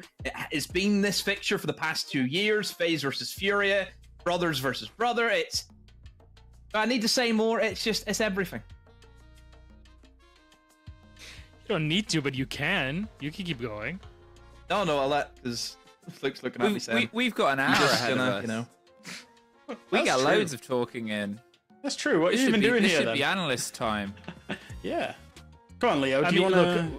Leo, you say something. Do you want to apologize anymore? No, I can build more arguments as to why I think FaZe will win this, but then when they eventually Leo, lose because can I say something to you? Yes. You will not agree beat with me, him, right? Okay? No, you'll not beat him, so just save it, because he's too much of a smug. Can't say that word, but yeah, that's the thing about him. Say what you mean, Dem. No, English, I'll guys. and get a description of what that means, but I won't do that on the broadcast. All I will say is that all of my arguments were fair and square. We are not having a beach off here in the broadcast. Thank you very much, please. We'll leave that to outside in the ring where it belongs. Our game is starting and we have to get down into the nitty-gritty. So Fluke, Demo, please take it away. Yes, we will. Thank you very much. As we hurtle in to our final game of the evening, and we've made it. And I am excited for one to get just the energy that we hope is going to explode between these two teams, because yes, it is a seasonal game. Yes, it's early on in the season. Yes, this, you know, won't be the biggest test these two teams have ever had against each other by any stretch of the imagination. But whenever they hit heads, it is always fun. Look at that cool Only Deimos. thing that I kind of worry about, though, with these two teams is really, apart from, you know, the odd kind of like final and obviously SI, yeah, a lot of the time I feel as though these kind of big games, it's just kind of one-sided sweep. That's where I have. We've seen them play against Reload, Furia 1-7-3. Yeah. We've seen them play at Invite 25, FaZe 1-7-5-7-2. Even during the group stage as well, Furia 1-7-5-7-3. That's the worry I have, though, is that the history of these teams, it's pretty, you know, one team wins dominantly. It hasn't been like every fixture is 8-6, 8-7, straight to the wire, you don't know who's going to win. Yeah, that's the only thing I worry about. I'm just gonna put you to the side for a second, Demo. Okay. Just to the side. Our job is to hype people up. You and I were supposed to, you know, get the crowd moving. Yeah, yeah. Just think about that. This is gonna be the best game of Siege we have ever seen. Everybody at home, be ready for it. It starts out with an exploration. See, if we're big enough, just Playday free. God forbid, me and you get a chance at a final that they're in on LAN. God forbid, you know. Be like, yeah, this is a pretty good game. Yeah, this. I mean, we've had so I was gonna instantly. Playday free, Fluke. There was more hype for Playday free than what we are here, whatever major city we're in. Yep. Because Cyber just got the Deimos pressure immediately on towards Ivy, forced the player further and further back.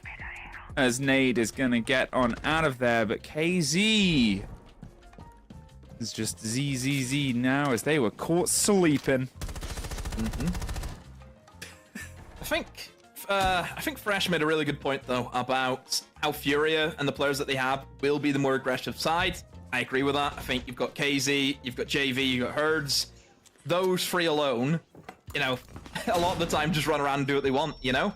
It's usually Fleepox and Nade who have to kind of do the, you know, the dirty work of the team, the ones who have to sit in sight, have to do these boring jobs to try and make up for the other three. So I think FaZe will have a great understanding. Of course, both of these teams know each other so well.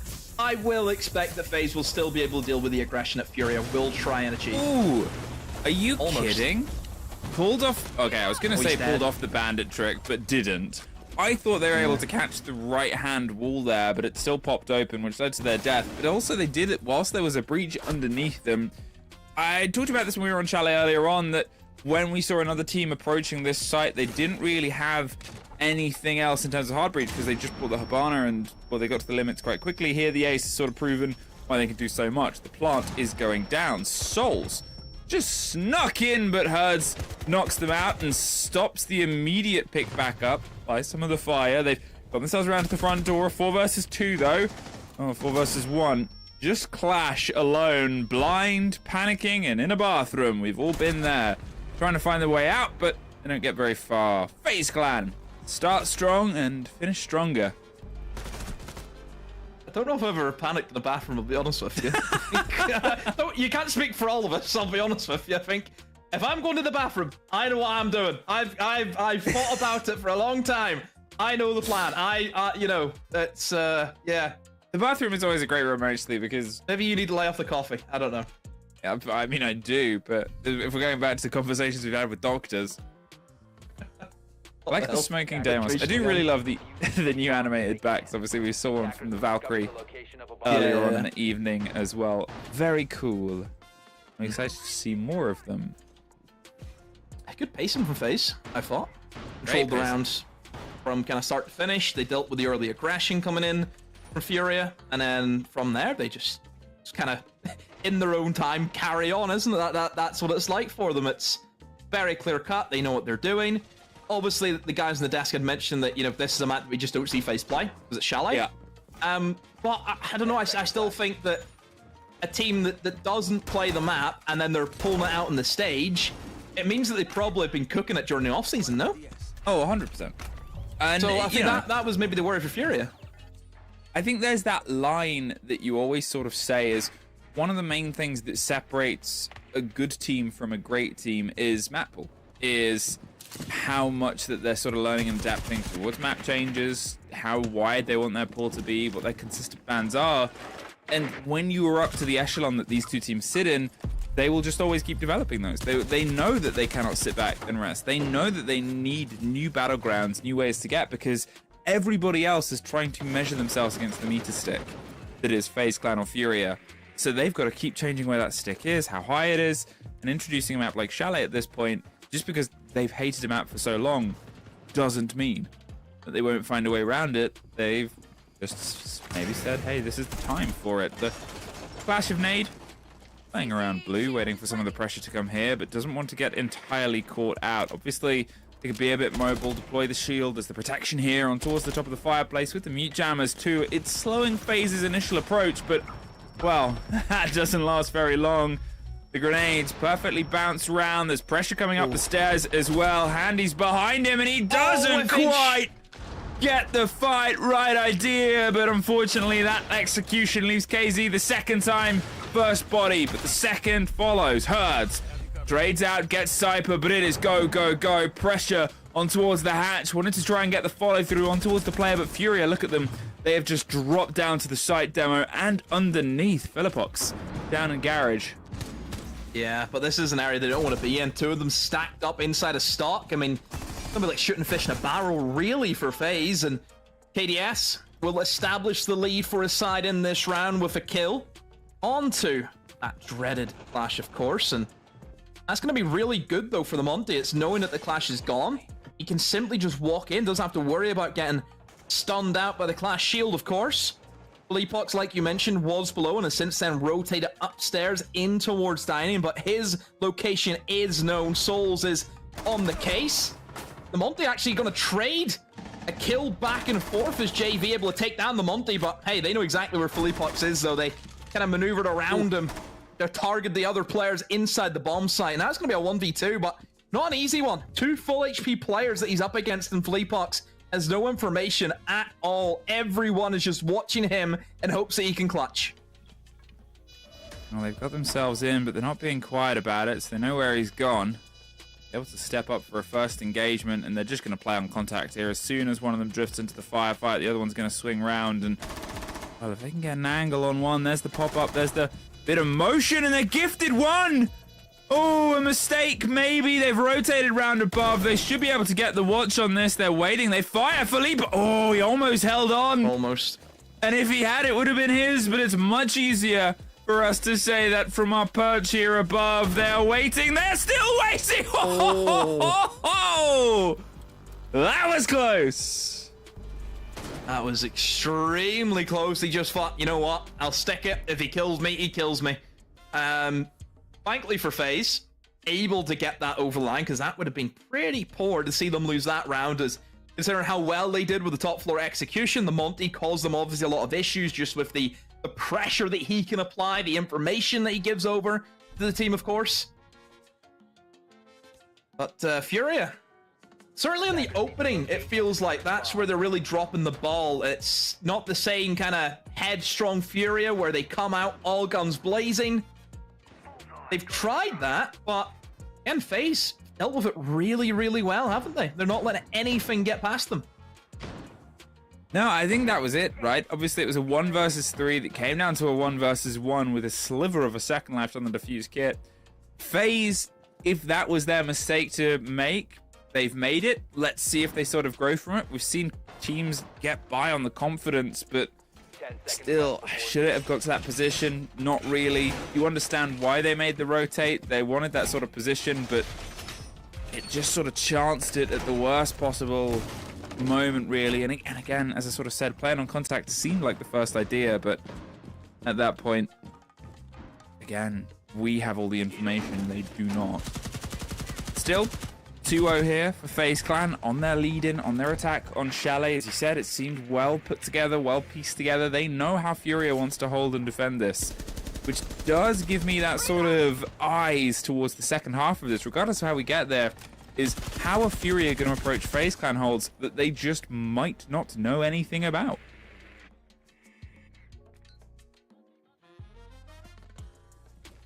FaZe, the drone work doing the thing of just getting that information. And oh, the goo mine will stop that blitz, and Handy, oh, goes down because of that. They tried something quick, trying to take in towards the barn stock. They will eventually net their kill, but at what cost though? They've lost 2 because of it. Yeah, I mean, they get 1 off the board, but yeah, you think about what's been removed there, especially the blitz. But it's Handy who's been a big drive for the team. There's obviously all the comparison graphics that we can make, but at the same time, you just look at the stats in the sort of server.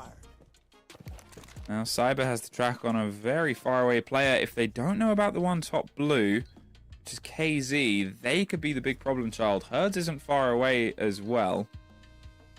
Having some of that information sort of led in front of him. There's a reveal on Herds, but you still got a chance at KZ tucked, waiting for somebody to not know that he is here. They've checked other players all around him. They might still just be checking the swing round. No, they know he's going to try and get himself out of this position. There's the reveal, but it is taking a lot of time away from the attacker's demo. ADS now down as well. Yeah, I think this is going to be just a very long, drawn-out round, really. I just don't see FaZe getting themselves back into it. Furia certainly outgunned them this time. FaZe tried to hit those roamers pretty fast, but just a simple operator like a Legion was enough to stop the blitz in his tracks, and that's more the Furia that we're used to seeing, where they can go in and just dominate around. You know, really easy for them. Set up shop well, good team play, good trades. Yeah, that's more like it, Furia. 2-1. The game is not going to be that one-sided affair that it might have dangerously started to eke an edge towards, as we saw before. Now the bans being added to the pile, Fenrir and Montaigne. Makes sense. Fenrir played a lot. Obviously the Monty, big issue for Furia that they had to deal with. But still leaves operators such as Blackbeard up. Of the Blitz, of course, as well. Attackers need to locate and defuse bombs.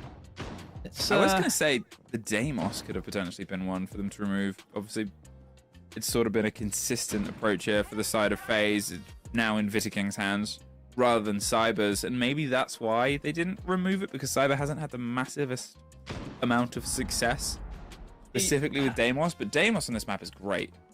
I sometimes think that the kind of bans, especially at this point, the single bans that come in after 3 rounds being played, maybe it comes down to whatever player is most vocal about how much they hated playing against this certain operator. You know, maybe that's where it comes down to. Maybe KZ was screaming saying, no, I'm not playing against this Monty again. You ban it or I will walk. That's your option.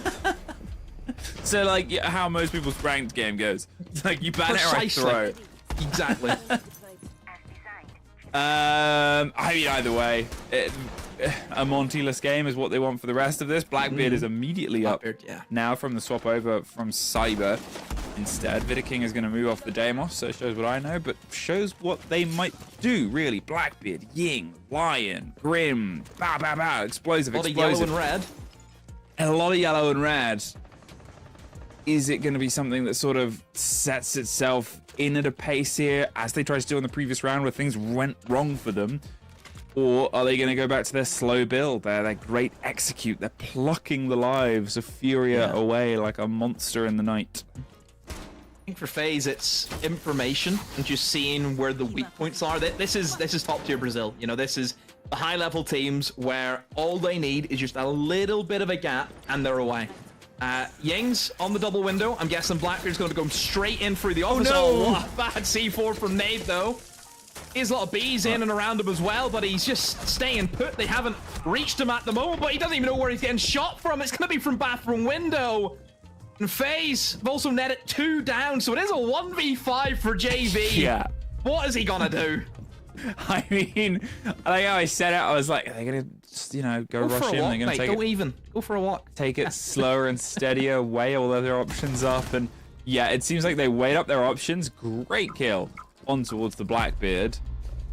But now as they have to sit and wait, they're just going to go and plant on the far side of A, behind the bomb chassis. Yep, all the way in the distance, you can see it happening. They know that the player's not going to be able to get them to stop this. They're going to put a set timer on the end of this round.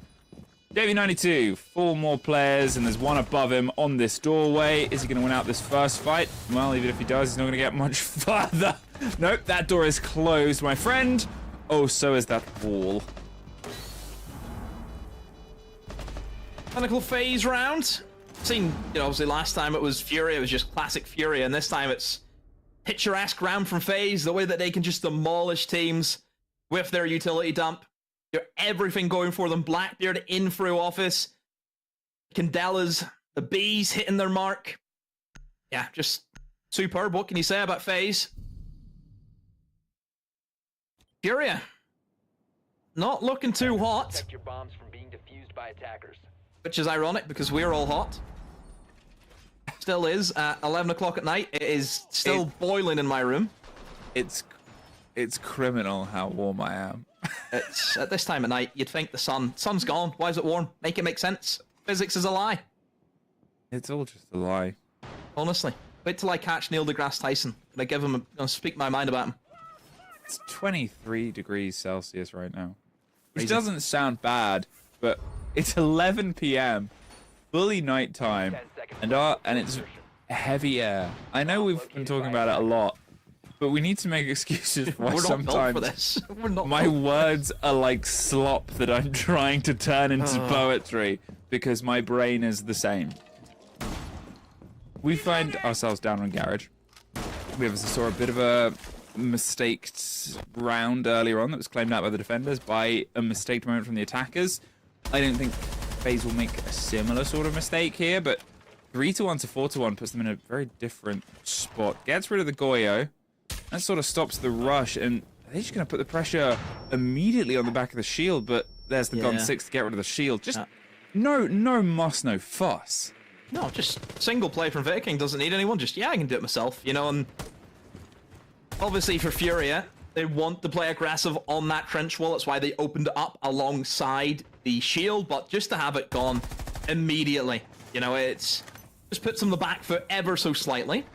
And you can see FaZe, they're probing every area of the map. They're everywhere all at once, just looking for options. I mean, Furia, I don't know how they could just sit still, because it's the panic of where could they be, where are they going? We have the Clash top floor, assisting the Goyo, who's on Fireplace. This ain't something you see all too often.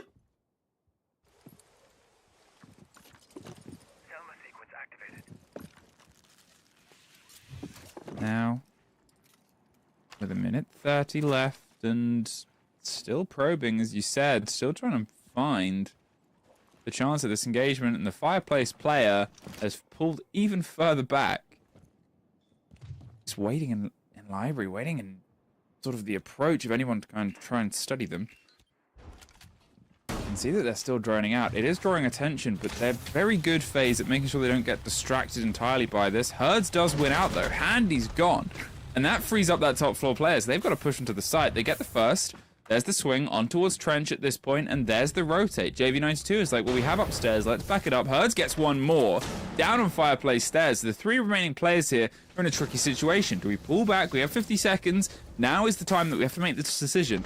Or do we continue the pressure on towards the site, knowing that at any chance we can get encircled from people behind us? They still have a Clash to get through. The electrified wall is causing them some problems as well, and you can see that they're trying to run the numbers because they've hit a bit of a false stop here. There's another smoke canister. The Clash just reading all of this out, and look at Herds moving over the top. He's about to come his way down West Main. He's timing this perfectly. Vidaking gets JV92, and they're inside the site, but at some point I'm going to see Herds' name pop up on the right. There's the drop, and there's the cover.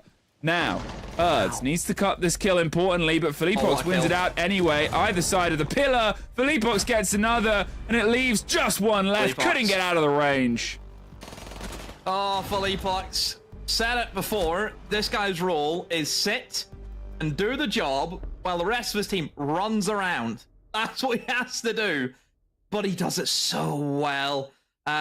Look, that was a period a little bit worrying there for Furia. It went down to a 3v2 that they were against, considering it looked as though they were in a really good spot for the majority of that round.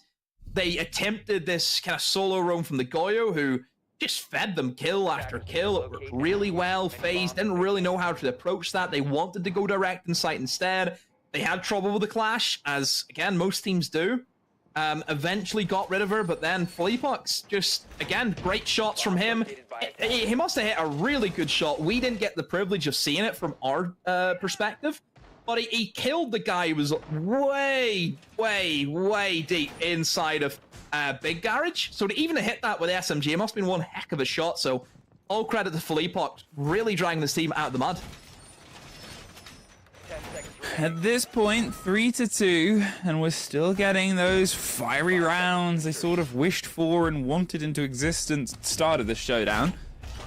You can see those moments, those maths being done, and arguably that round came down to a bit of a 1 versus 1. The loose player, the trust of, I am him, I can take him, I'll win, now I'll win, on the top floor from either team, led to a result that only really worked out in Furia's favor. And then from then, they doubled up the roam. They sort of said, look, this is now all of ours. They only have to do this option. Got one more on Fireplace Stairs as well, so they secured the direct vertical.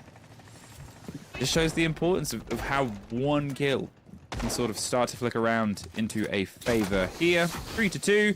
Could try and level things up. Got the turbo to waste a bit of time on the approach on the wall, get it through the 2 stories, and once again, the Deimos is in the hands of Cyber. Gets the ping. And if he can, again, get early access into the building and establish a foothold for his side. They'll have the shield, they have the blitz, of course, that as much as the Monty was great for getting the information, I just think having that blitz on a map like Chalet, where you do have these windows you can just explode through and really catch the opponents by surprise, it's that added little bit of extra aggression that Brazil loves oh so much. Upstairs, the Fleepox on the Tabaro, doing good work and just slowing that down. And just as I kind of look at FaZe, it's not the same FaZe that we've seen from the past couple of rounds, Luke. A team who would sit there and probe and look for these weak spots.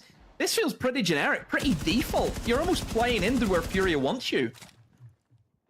Yeah, I think that's the sort of shepherding element of it, right? Is how much of this is them going, we've got this control, but surely they would know and read the game being put ahead of them.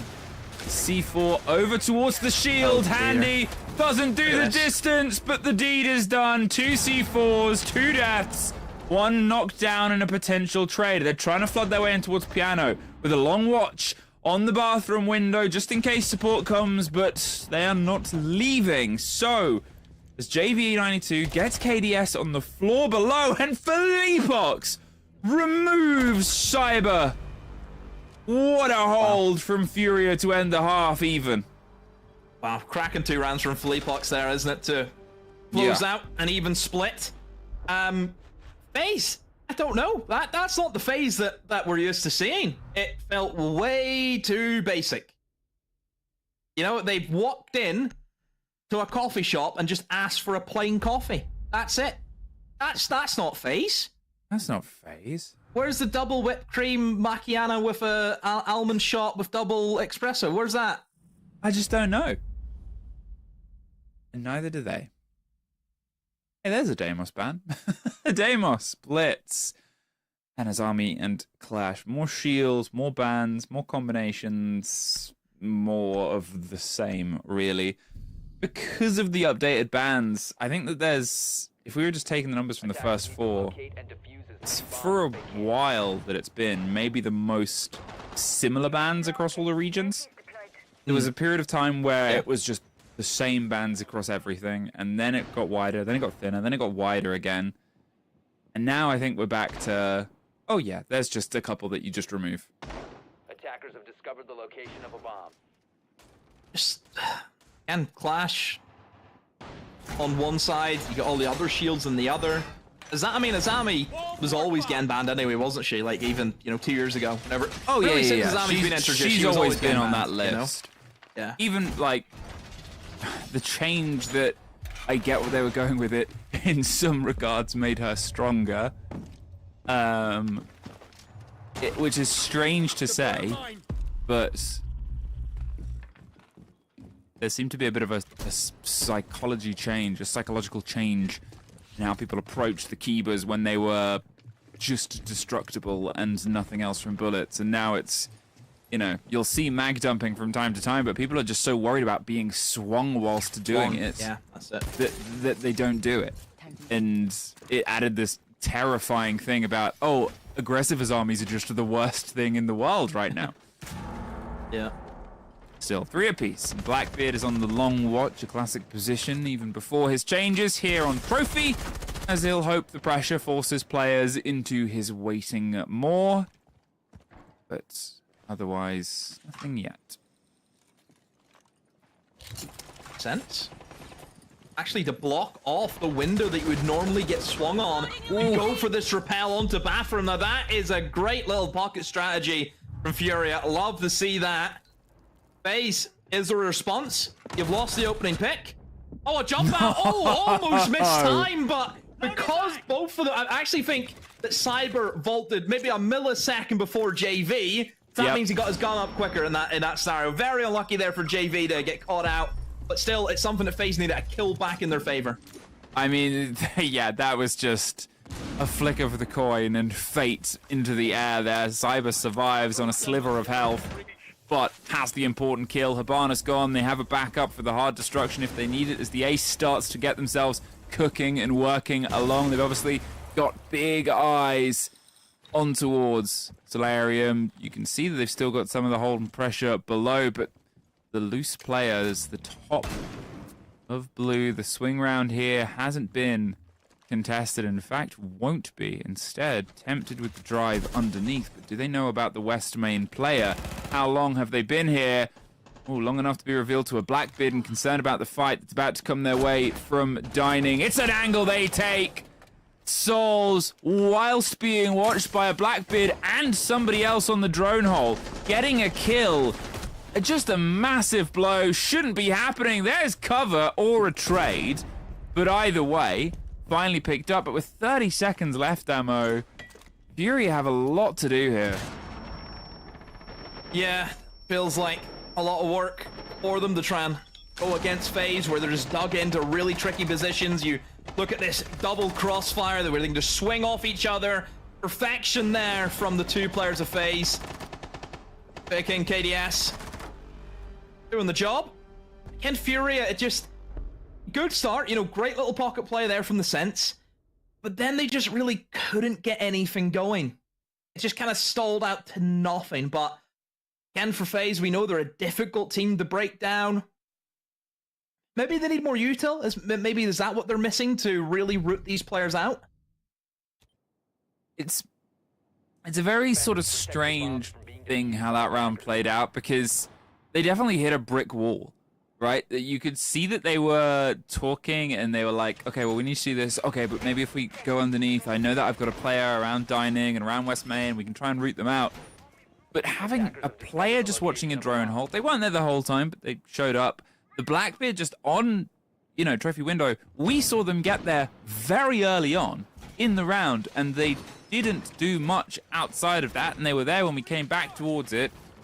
And yet this player was able to still operate and get a kill. It turned into a 1 versus 1 where people were just listening, not really watching, and that doesn't really feel like Furia. And yes, they acted afterwards, but I don't know, a little bit disjointed from their usual sort of close down on players. Either way, Brava now on the board can try and take control of some of those Banshees, and well, that's about it really. Apart from internal cameras and maybe a drone if they want to play a little bit of takesies backsies.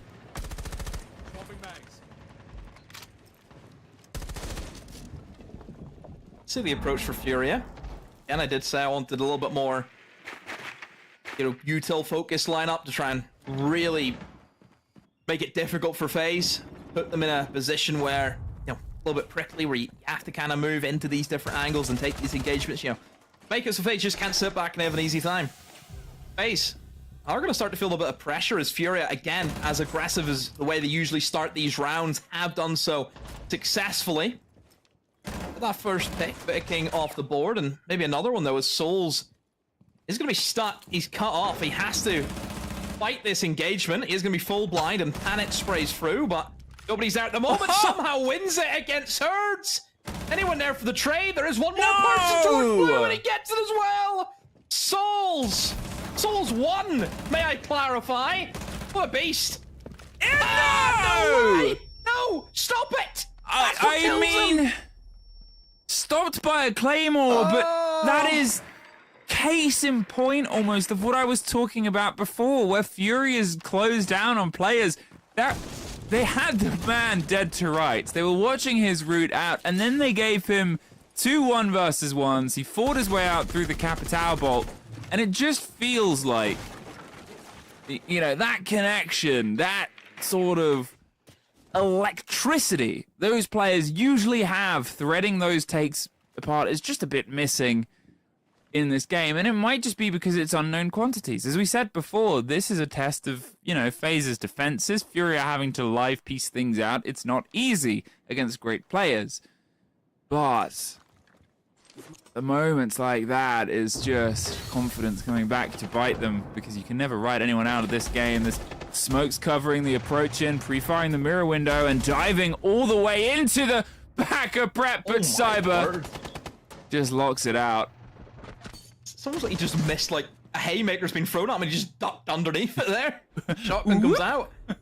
Oh, I mean, here's the thing about Souls, and I've watched him since he was brought onto this FaZe team, right? 2 words. Total beast. Simple as that. He's been my favorite player in FaZe since he joined. It's not even close. Don't know what it is about him, just, yeah. Fun statistic, it's been 100%, I think, sort of conversion rate in the first half of being able to get the round. And then we come into the second half, and both times it's gone into the favor of Furia, and both times they've been unable to push that opening kill into success on the round, even though they're getting it generically a lot quicker than their opponents. FaZe took more time to sort of cook for that first engagement and then would close down, and here it's just pulled away a bit. Soul's obviously doing what he did. He was able to do it because he was gifted an opportunity to do it, and that's that line of greatness that we often talk about. Is it's not that it's easy to do, and it's not that it was a gift, but a great player will see an opportunity amongst the pressure and the chaos and the madness and be able to compartmentalize it into this is an engagement, this is an engagement, this is an engagement. And that's what he was given. And now 5-3, FaZe separate themselves from at least OT guaranteed and at least some points guaranteed by 1 round. Furia, who had a bit of a false moment last week, could have another one here in a very tough game. And then they're looking at having to battle like dragons.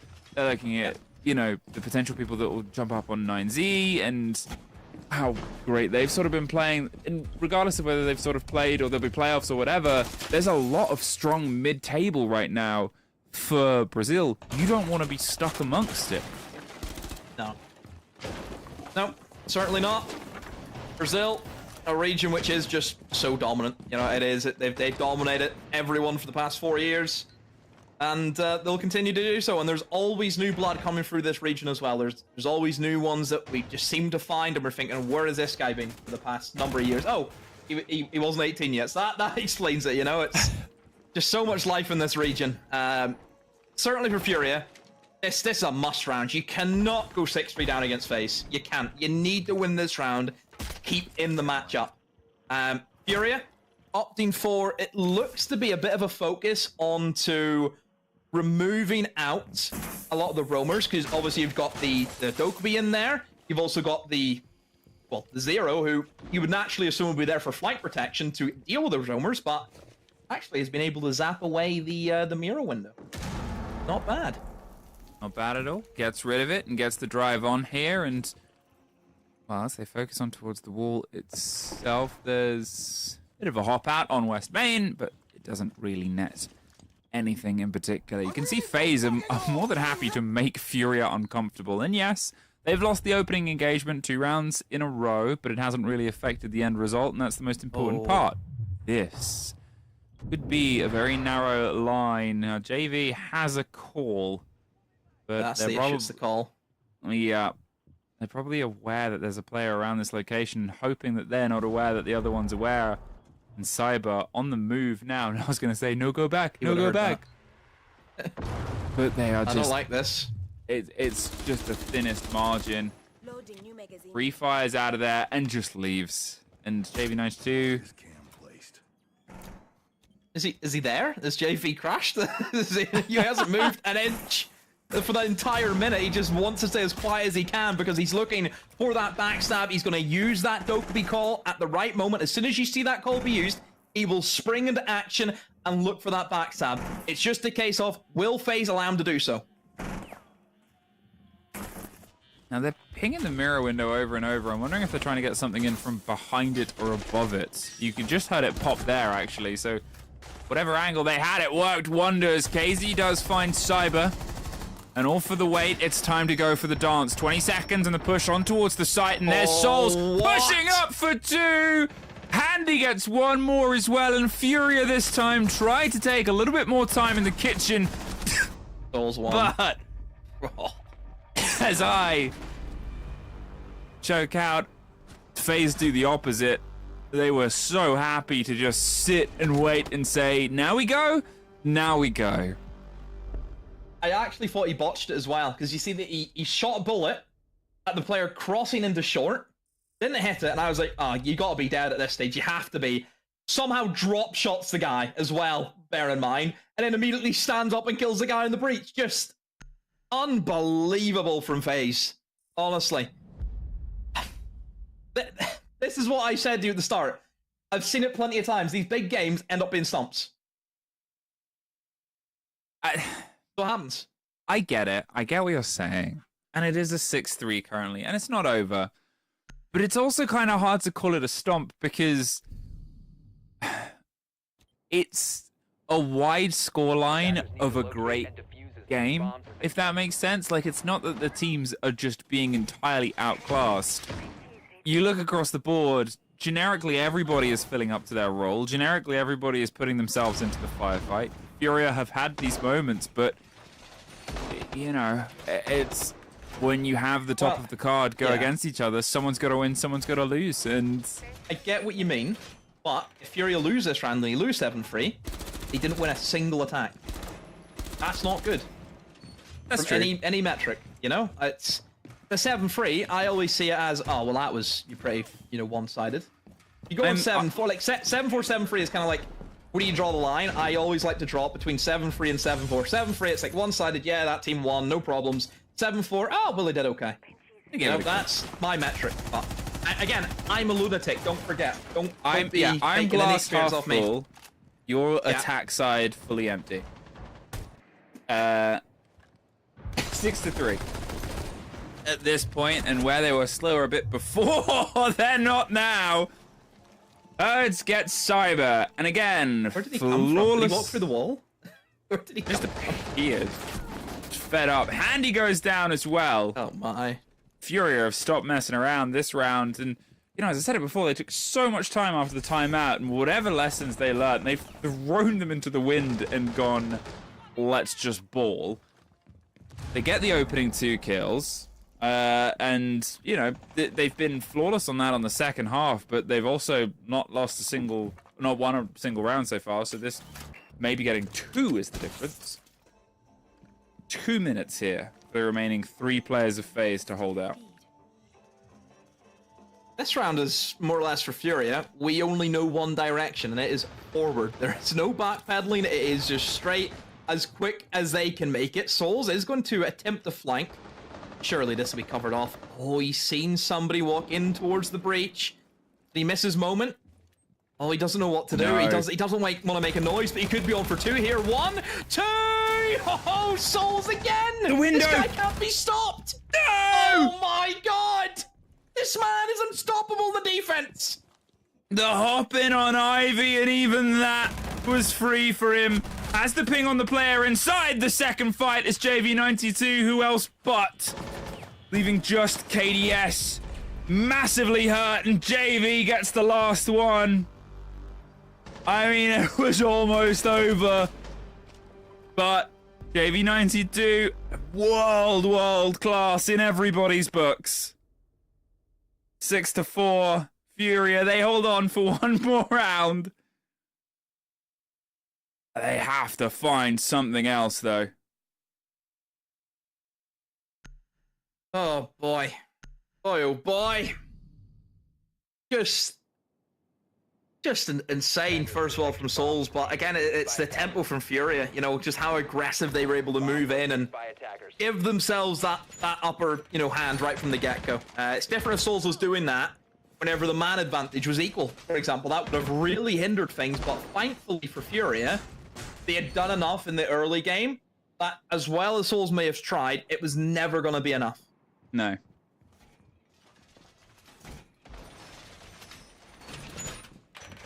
So, will FaZe offer early engagements? That's kind of one of the things I'm curious about here, because it's just not worked for them. Yeah, they've won the round out, but there's the sort of line of it. If they'd have had one more person up a bit deeper into the round, maybe someone on that side of the map to support Souls, then maybe you don't have the same engagement. Maybe you don't have that play out the way it did. But at the same time, you know, it's hard to argue with success sometimes, right? It's hard to look at, oh, well, we've won every single round up to this point, regardless of how we've played the opening. Let's just keep on going until we stop. They've stopped now. Is this going to tweak how things come out towards it? There's some attention and towards the castle hold above. The grenade will get the break here on bathroom window, just as handy. Slips into a slightly safer position, I say, as he's seemingly being encircled. Think about what the site is here. It's a case of trying to see if they can set up the cutoff points. You know, like you mentioned, look at the site, yeah. They know there's roamers. On this top floor, there is windows that you can just sit on and just hold them as they try and cross in between piano, try and maybe rotate towards blue, for example. There are options there for Furia. It's just a case of can FaZe get out of there scot-free. And all three of them have actually stacked up now, and they're almost like saying one at a time, start crossing back, trying to support one another. One guy move, one guy cover, one guy move, one guy cover. And they have been able to get the majority of players back. It's good because this is sort of one of those comments. I was like, they're in an aggressive position, but they've not gone for the full challenge, wasted time. Cyber almost got from a spray through a soft, I believe that was. Or it was just the fun happenstance of KDS moving around the same time and taking a bit of damage himself. But still, the pressure has started here on the opposite end. Decent amount of utility has been used, but in the grand scheme of things, they have everything they need still for a decent execute. And that shows the skill of Furia. We've talked about utility usage earlier on from other teams. They've got all the Capital bolts. They still have 2 frag grenades, 2 smokes, 2 flashes, and a call. You know, they've done the work they needed to without overextending what is in their pockets. A minute left as they focus on towards it. And Handy finally finds the opening kill here on this half for FaZe. Can Furia be the ones to rewrite the round? I think the danger man's going to be KDS and the Warden. He's tucked inside of that corner. Is he going to be fired out? Yes, he is. So they have done the correct thing, which is get the information, figure out where he is. He didn't drop, though. He never dropped. He remained upstairs. Why would you not drop? Go back to site. Oh, dear. Cyber holding out underneath. Souls as well. Perpetually trying to find a fight. And Cyber finds one on towards one set. There's Souls getting the other. And with 18 seconds, Cyber back inside, but not for long. And JV getting Souls. It is just Vidiking and 9 seconds. Now they have pings. The plan is being secured. They've downed one player. They just got to push on towards Nade. It's 2 seconds. They're waiting. Have they waited too long? Oh, good prediction. Fight on the doorway. Back and forth on the lumber, and Nade pulls out. Now they have 2 bolts, but they cannot risk swapping away from their gun. But it doesn't really matter. Vidiking is the end of this, and FaZe take 3 more points for their tally, skyrocketing back to the top of the board as Furia are left to languish down near the bottom. Just, oh, what a clutch. I mean, the 1v2, the shot on the V, like, what can you say? It's just these players, different gravy, aren't they, compared to really what we've kind of seen tonight. You know, this sums up, this is why these two are the teams. It shows why FaZe is the team in this league. They've always been dominant domestically. They've always been the top dog. And I think this stage again, Fluke, nothing's going to change. Nothing's going to change for this side. I mean, it's just brilliant Siege, and it's fun to watch, as always is. Now, for one last time tonight, you and I will take our bow and throw it over to our wonderful desk. Please take it away. Thank you very much, Fluke and Demo, and again, FaZe Clan, big dogs in SAL.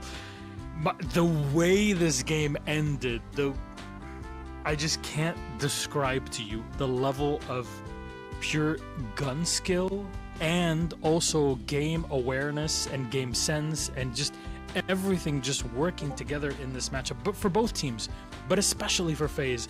It's just incredible the quality that we're getting to see up until the very last second, Leo. I don't even want to speak over the highlights. I just want to watch them again. Yeah, honestly. I literally, like, every single round felt like a fucking movie. Like, we were sat there, and every single round we were like, oh, what just happened? Oh, again. And, like, it's just, I think, like you said, like, Demo said, I think, but, like, basically, two of the biggest teams in CH just facing each other. And instantly we see the difference with any other team. I mean, there's no like basic mistake. Like the level of aim is crazy. The pre-fires, the crosshair placement. I mean, on both sides, by the way, was stellar. I will say that as a team, FaZe Clan looked much better. The utility and the operator usage, using the Deimos, combination with the shield and crowd control operator like Lions. Super important to get the entry kills. Super important to control the aggression on the side of Furia. Furia that then tried to play passive. They played Clash 4 times, by the way, in defense. Nothing was working. FaZe on top of their game, still looking to prove that they're the most dominant team. And I'm waiting for the apology from Jack.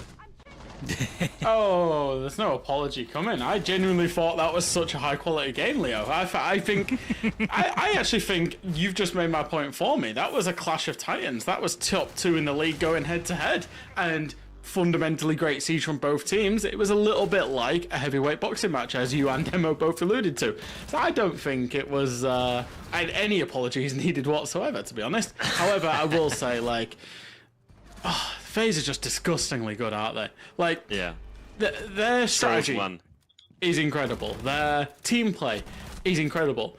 And then you put some of these guys in just isolated positions, particularly Souls, and he just doesn't move, and he just kills and kills and kills. This shot here, by the way, absolutely ridiculous. And then Vita King clutching up. Like, every single situation they're in, there is always a chance that FaZe win it. Even if it's a clutch, and like you see, you know, Vita King obviously got it over the line here to get a 7-4 victory. So good.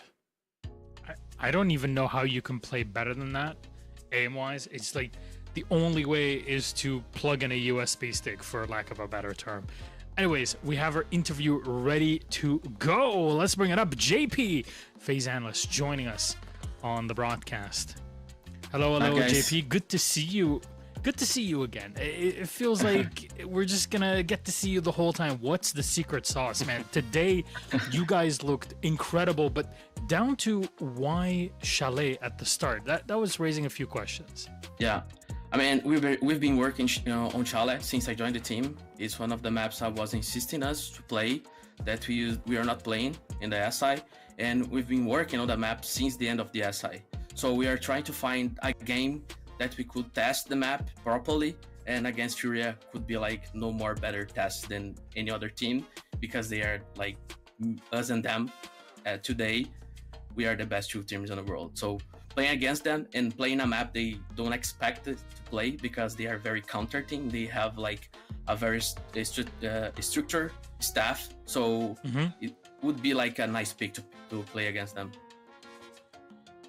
And speaking of the strategy on this side, I was wondering, JP, as the analyst, why do you guys play so much in attack? You're the team that plays the most striker. I feel like KDS only plays that entry operator with the flashes and with the nades. Where does that come from? Because that's unusual, I guess, compared to the other teams. I mean, it's very versatile. We try to not like being stick to just one comp.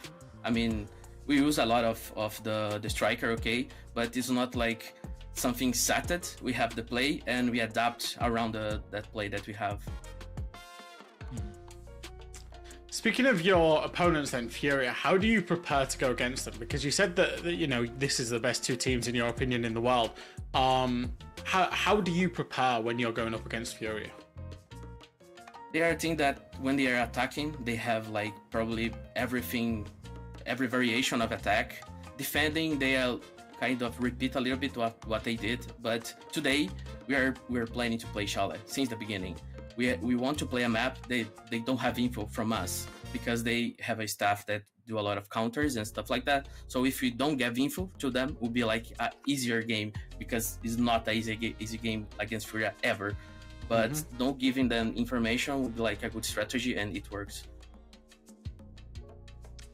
Honestly, we just got treated to an incredible matchup, and JP, you know, next Playday tomorrow, you guys get to play against Black Dragons, who've been on, you know, an up and up trajectory. What do you have to say to them?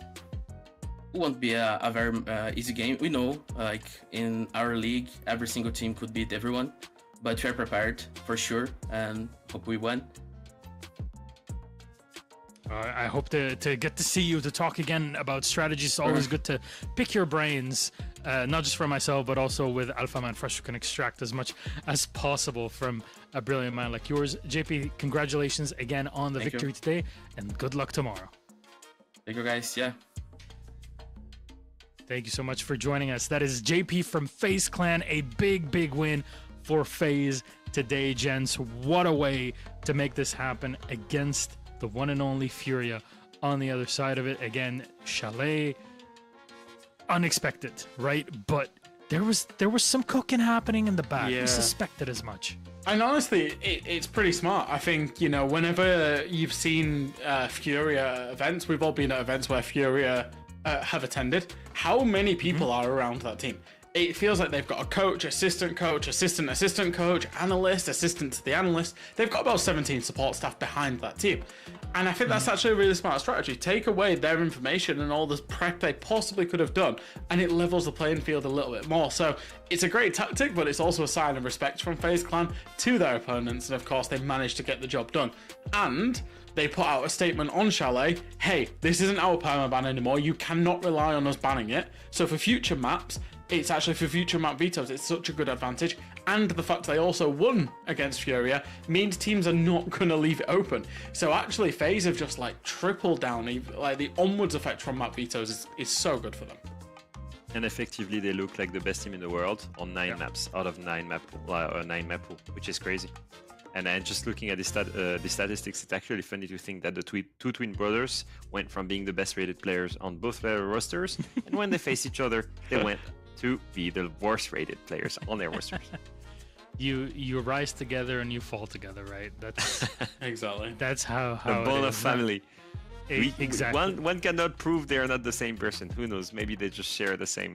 That's true. Oh, and Souls one, yeah, who deserves the MVP by far. Of course. Yeah. How utterly ridiculous was he in some of those positions, particularly the one in the main lobby Legion. on the staircase on the Legion, where it's just one, Legion, then two, then three, and he jumps out and dies to a Claymore. But it's just, he was unflappable in so many scenarios on the defense where he was just left isolated in a position, and he's supposed to kind of die in those positions, right? Maybe get a 1-for-1 at best, and he's coming out of it with a 3-for-1, and it's just like, playing on these teams must be incredible, because you're just like, when the strategy goes well, it's great.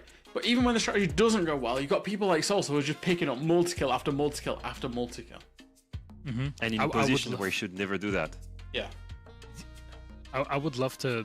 This is a dream, right? If I could wake up in the morning tomorrow and speak and understand Portuguese perfectly, just so I can listen to their comms for one game, or like be able to listen to how things were going against their game Furia, I would give so much for that, because there must be an insane amount of kind of production that's happening around their comms that I think we could all learn 1,000,001 things from, gents. I've got their comms, Milosh. It's obrigado, and they're saying obrigado to Souls.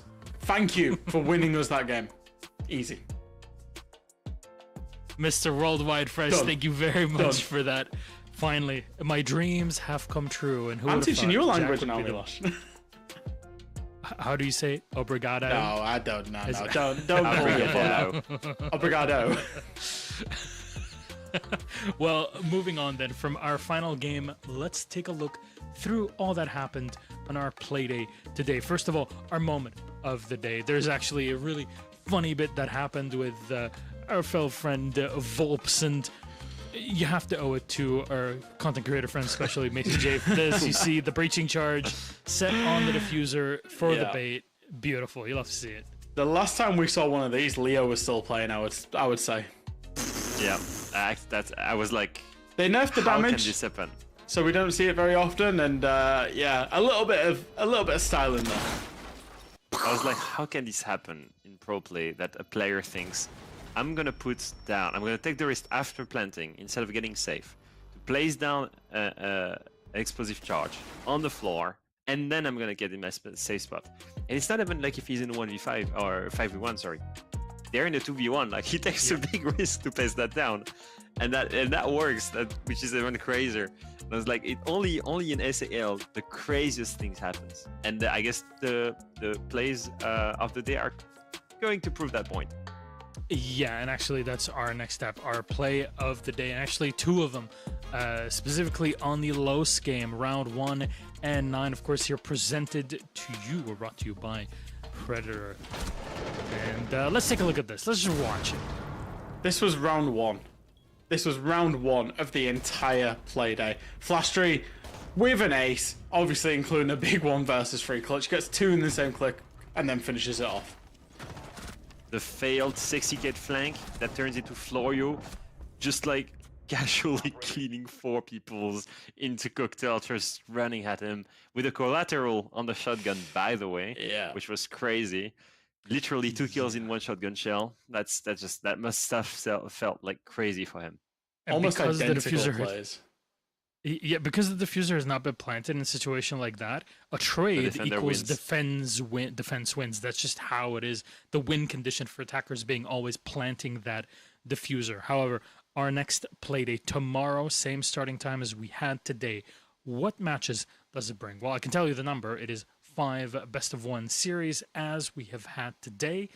And the question is, what sort of excitement will we have? Our match of the day, Furia versus Team Liquid. And at some point, I'm going to have to say, just knock Team Liquid out of the match of the day. It's just not worth it. But that's above my pay grade. Anyways, ENX versus 9Z, Lost versus W7M, FaZe v Black Dragons, and Loud versus NIP, with, of course, Furia versus Team Liquid being our match of the day tomorrow. Or, well, actually later on today, at least for Leo and I, June 22nd on the Sunday. Gents, games standing out for you? I'm just sad for Liquid at this point. They will literally have faced the worst teams possible in the first 4 Playdays. Face W7M, then NIP that upset them, then Furia. I mean, they're gonna start Playday 5 on a 0-4, and that's gonna be rough. That's my prediction. Especially Furia on the back of losing 2 games. Furia losing 1 game is kind of unexpected. Furia losing 2 games on the bounce is unheard of. Furia losing 3 games on the bounce, no, it's just never happening, which means they're going to come back at Liquid with a vengeance tomorrow, so I would not want to be Team Liquid.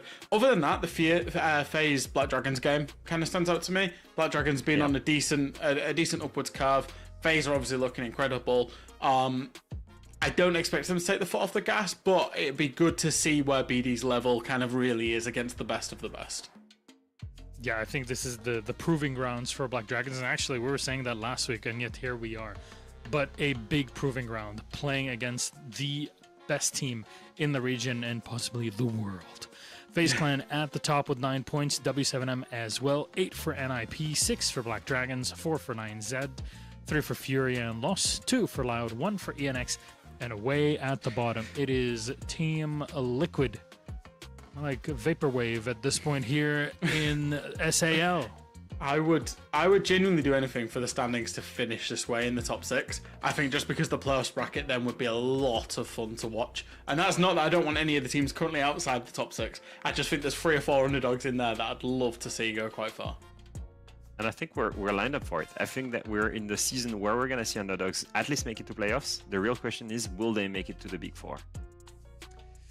That's kind of the big separation, right? If you're in the top 2, which potentially would be Furia and FaZe, you skip a game, you just win one, and you're already qualified. But then who are the other two that would join you in that? And honestly, no matter how you look at it, a best of any of the quote-unquote 4 teams in the top 6, you can toss a coin and know what to get out of that game. So regardless, I'm excited. But that's for playoffs. That's way later on. You Playday number 3 is done and dusted. Fresh very much. I have to say it was a long, very exciting one that we got to witness together that ended in a matchup where every 5 seconds we're like, ooh, what? Ooh, yeah, what? How does he do that? Which is always a lot of fun. I wish you safe travels on the way to Copenhagen for EML. I'm seeing there's a lot of cool stuff being cooked up for Monday and Tuesday, so I'm very much looking forward to catching that. For tomorrow, make sure you're tuning in for SAL for some more action. 5 best of ones ready for you with the best teams in Brazil and in the world. That's it from us. We'll see you tomorrow. Have a good night. Bye-bye.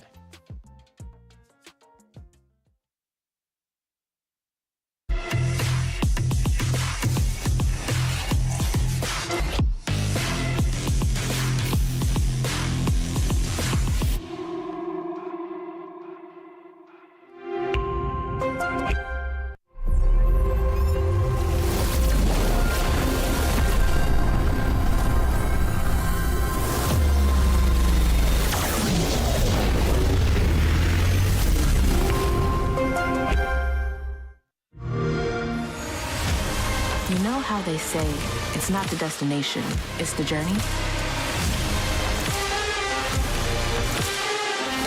And the journey of 1,000 miles begins with a single step. And you know what? They're right.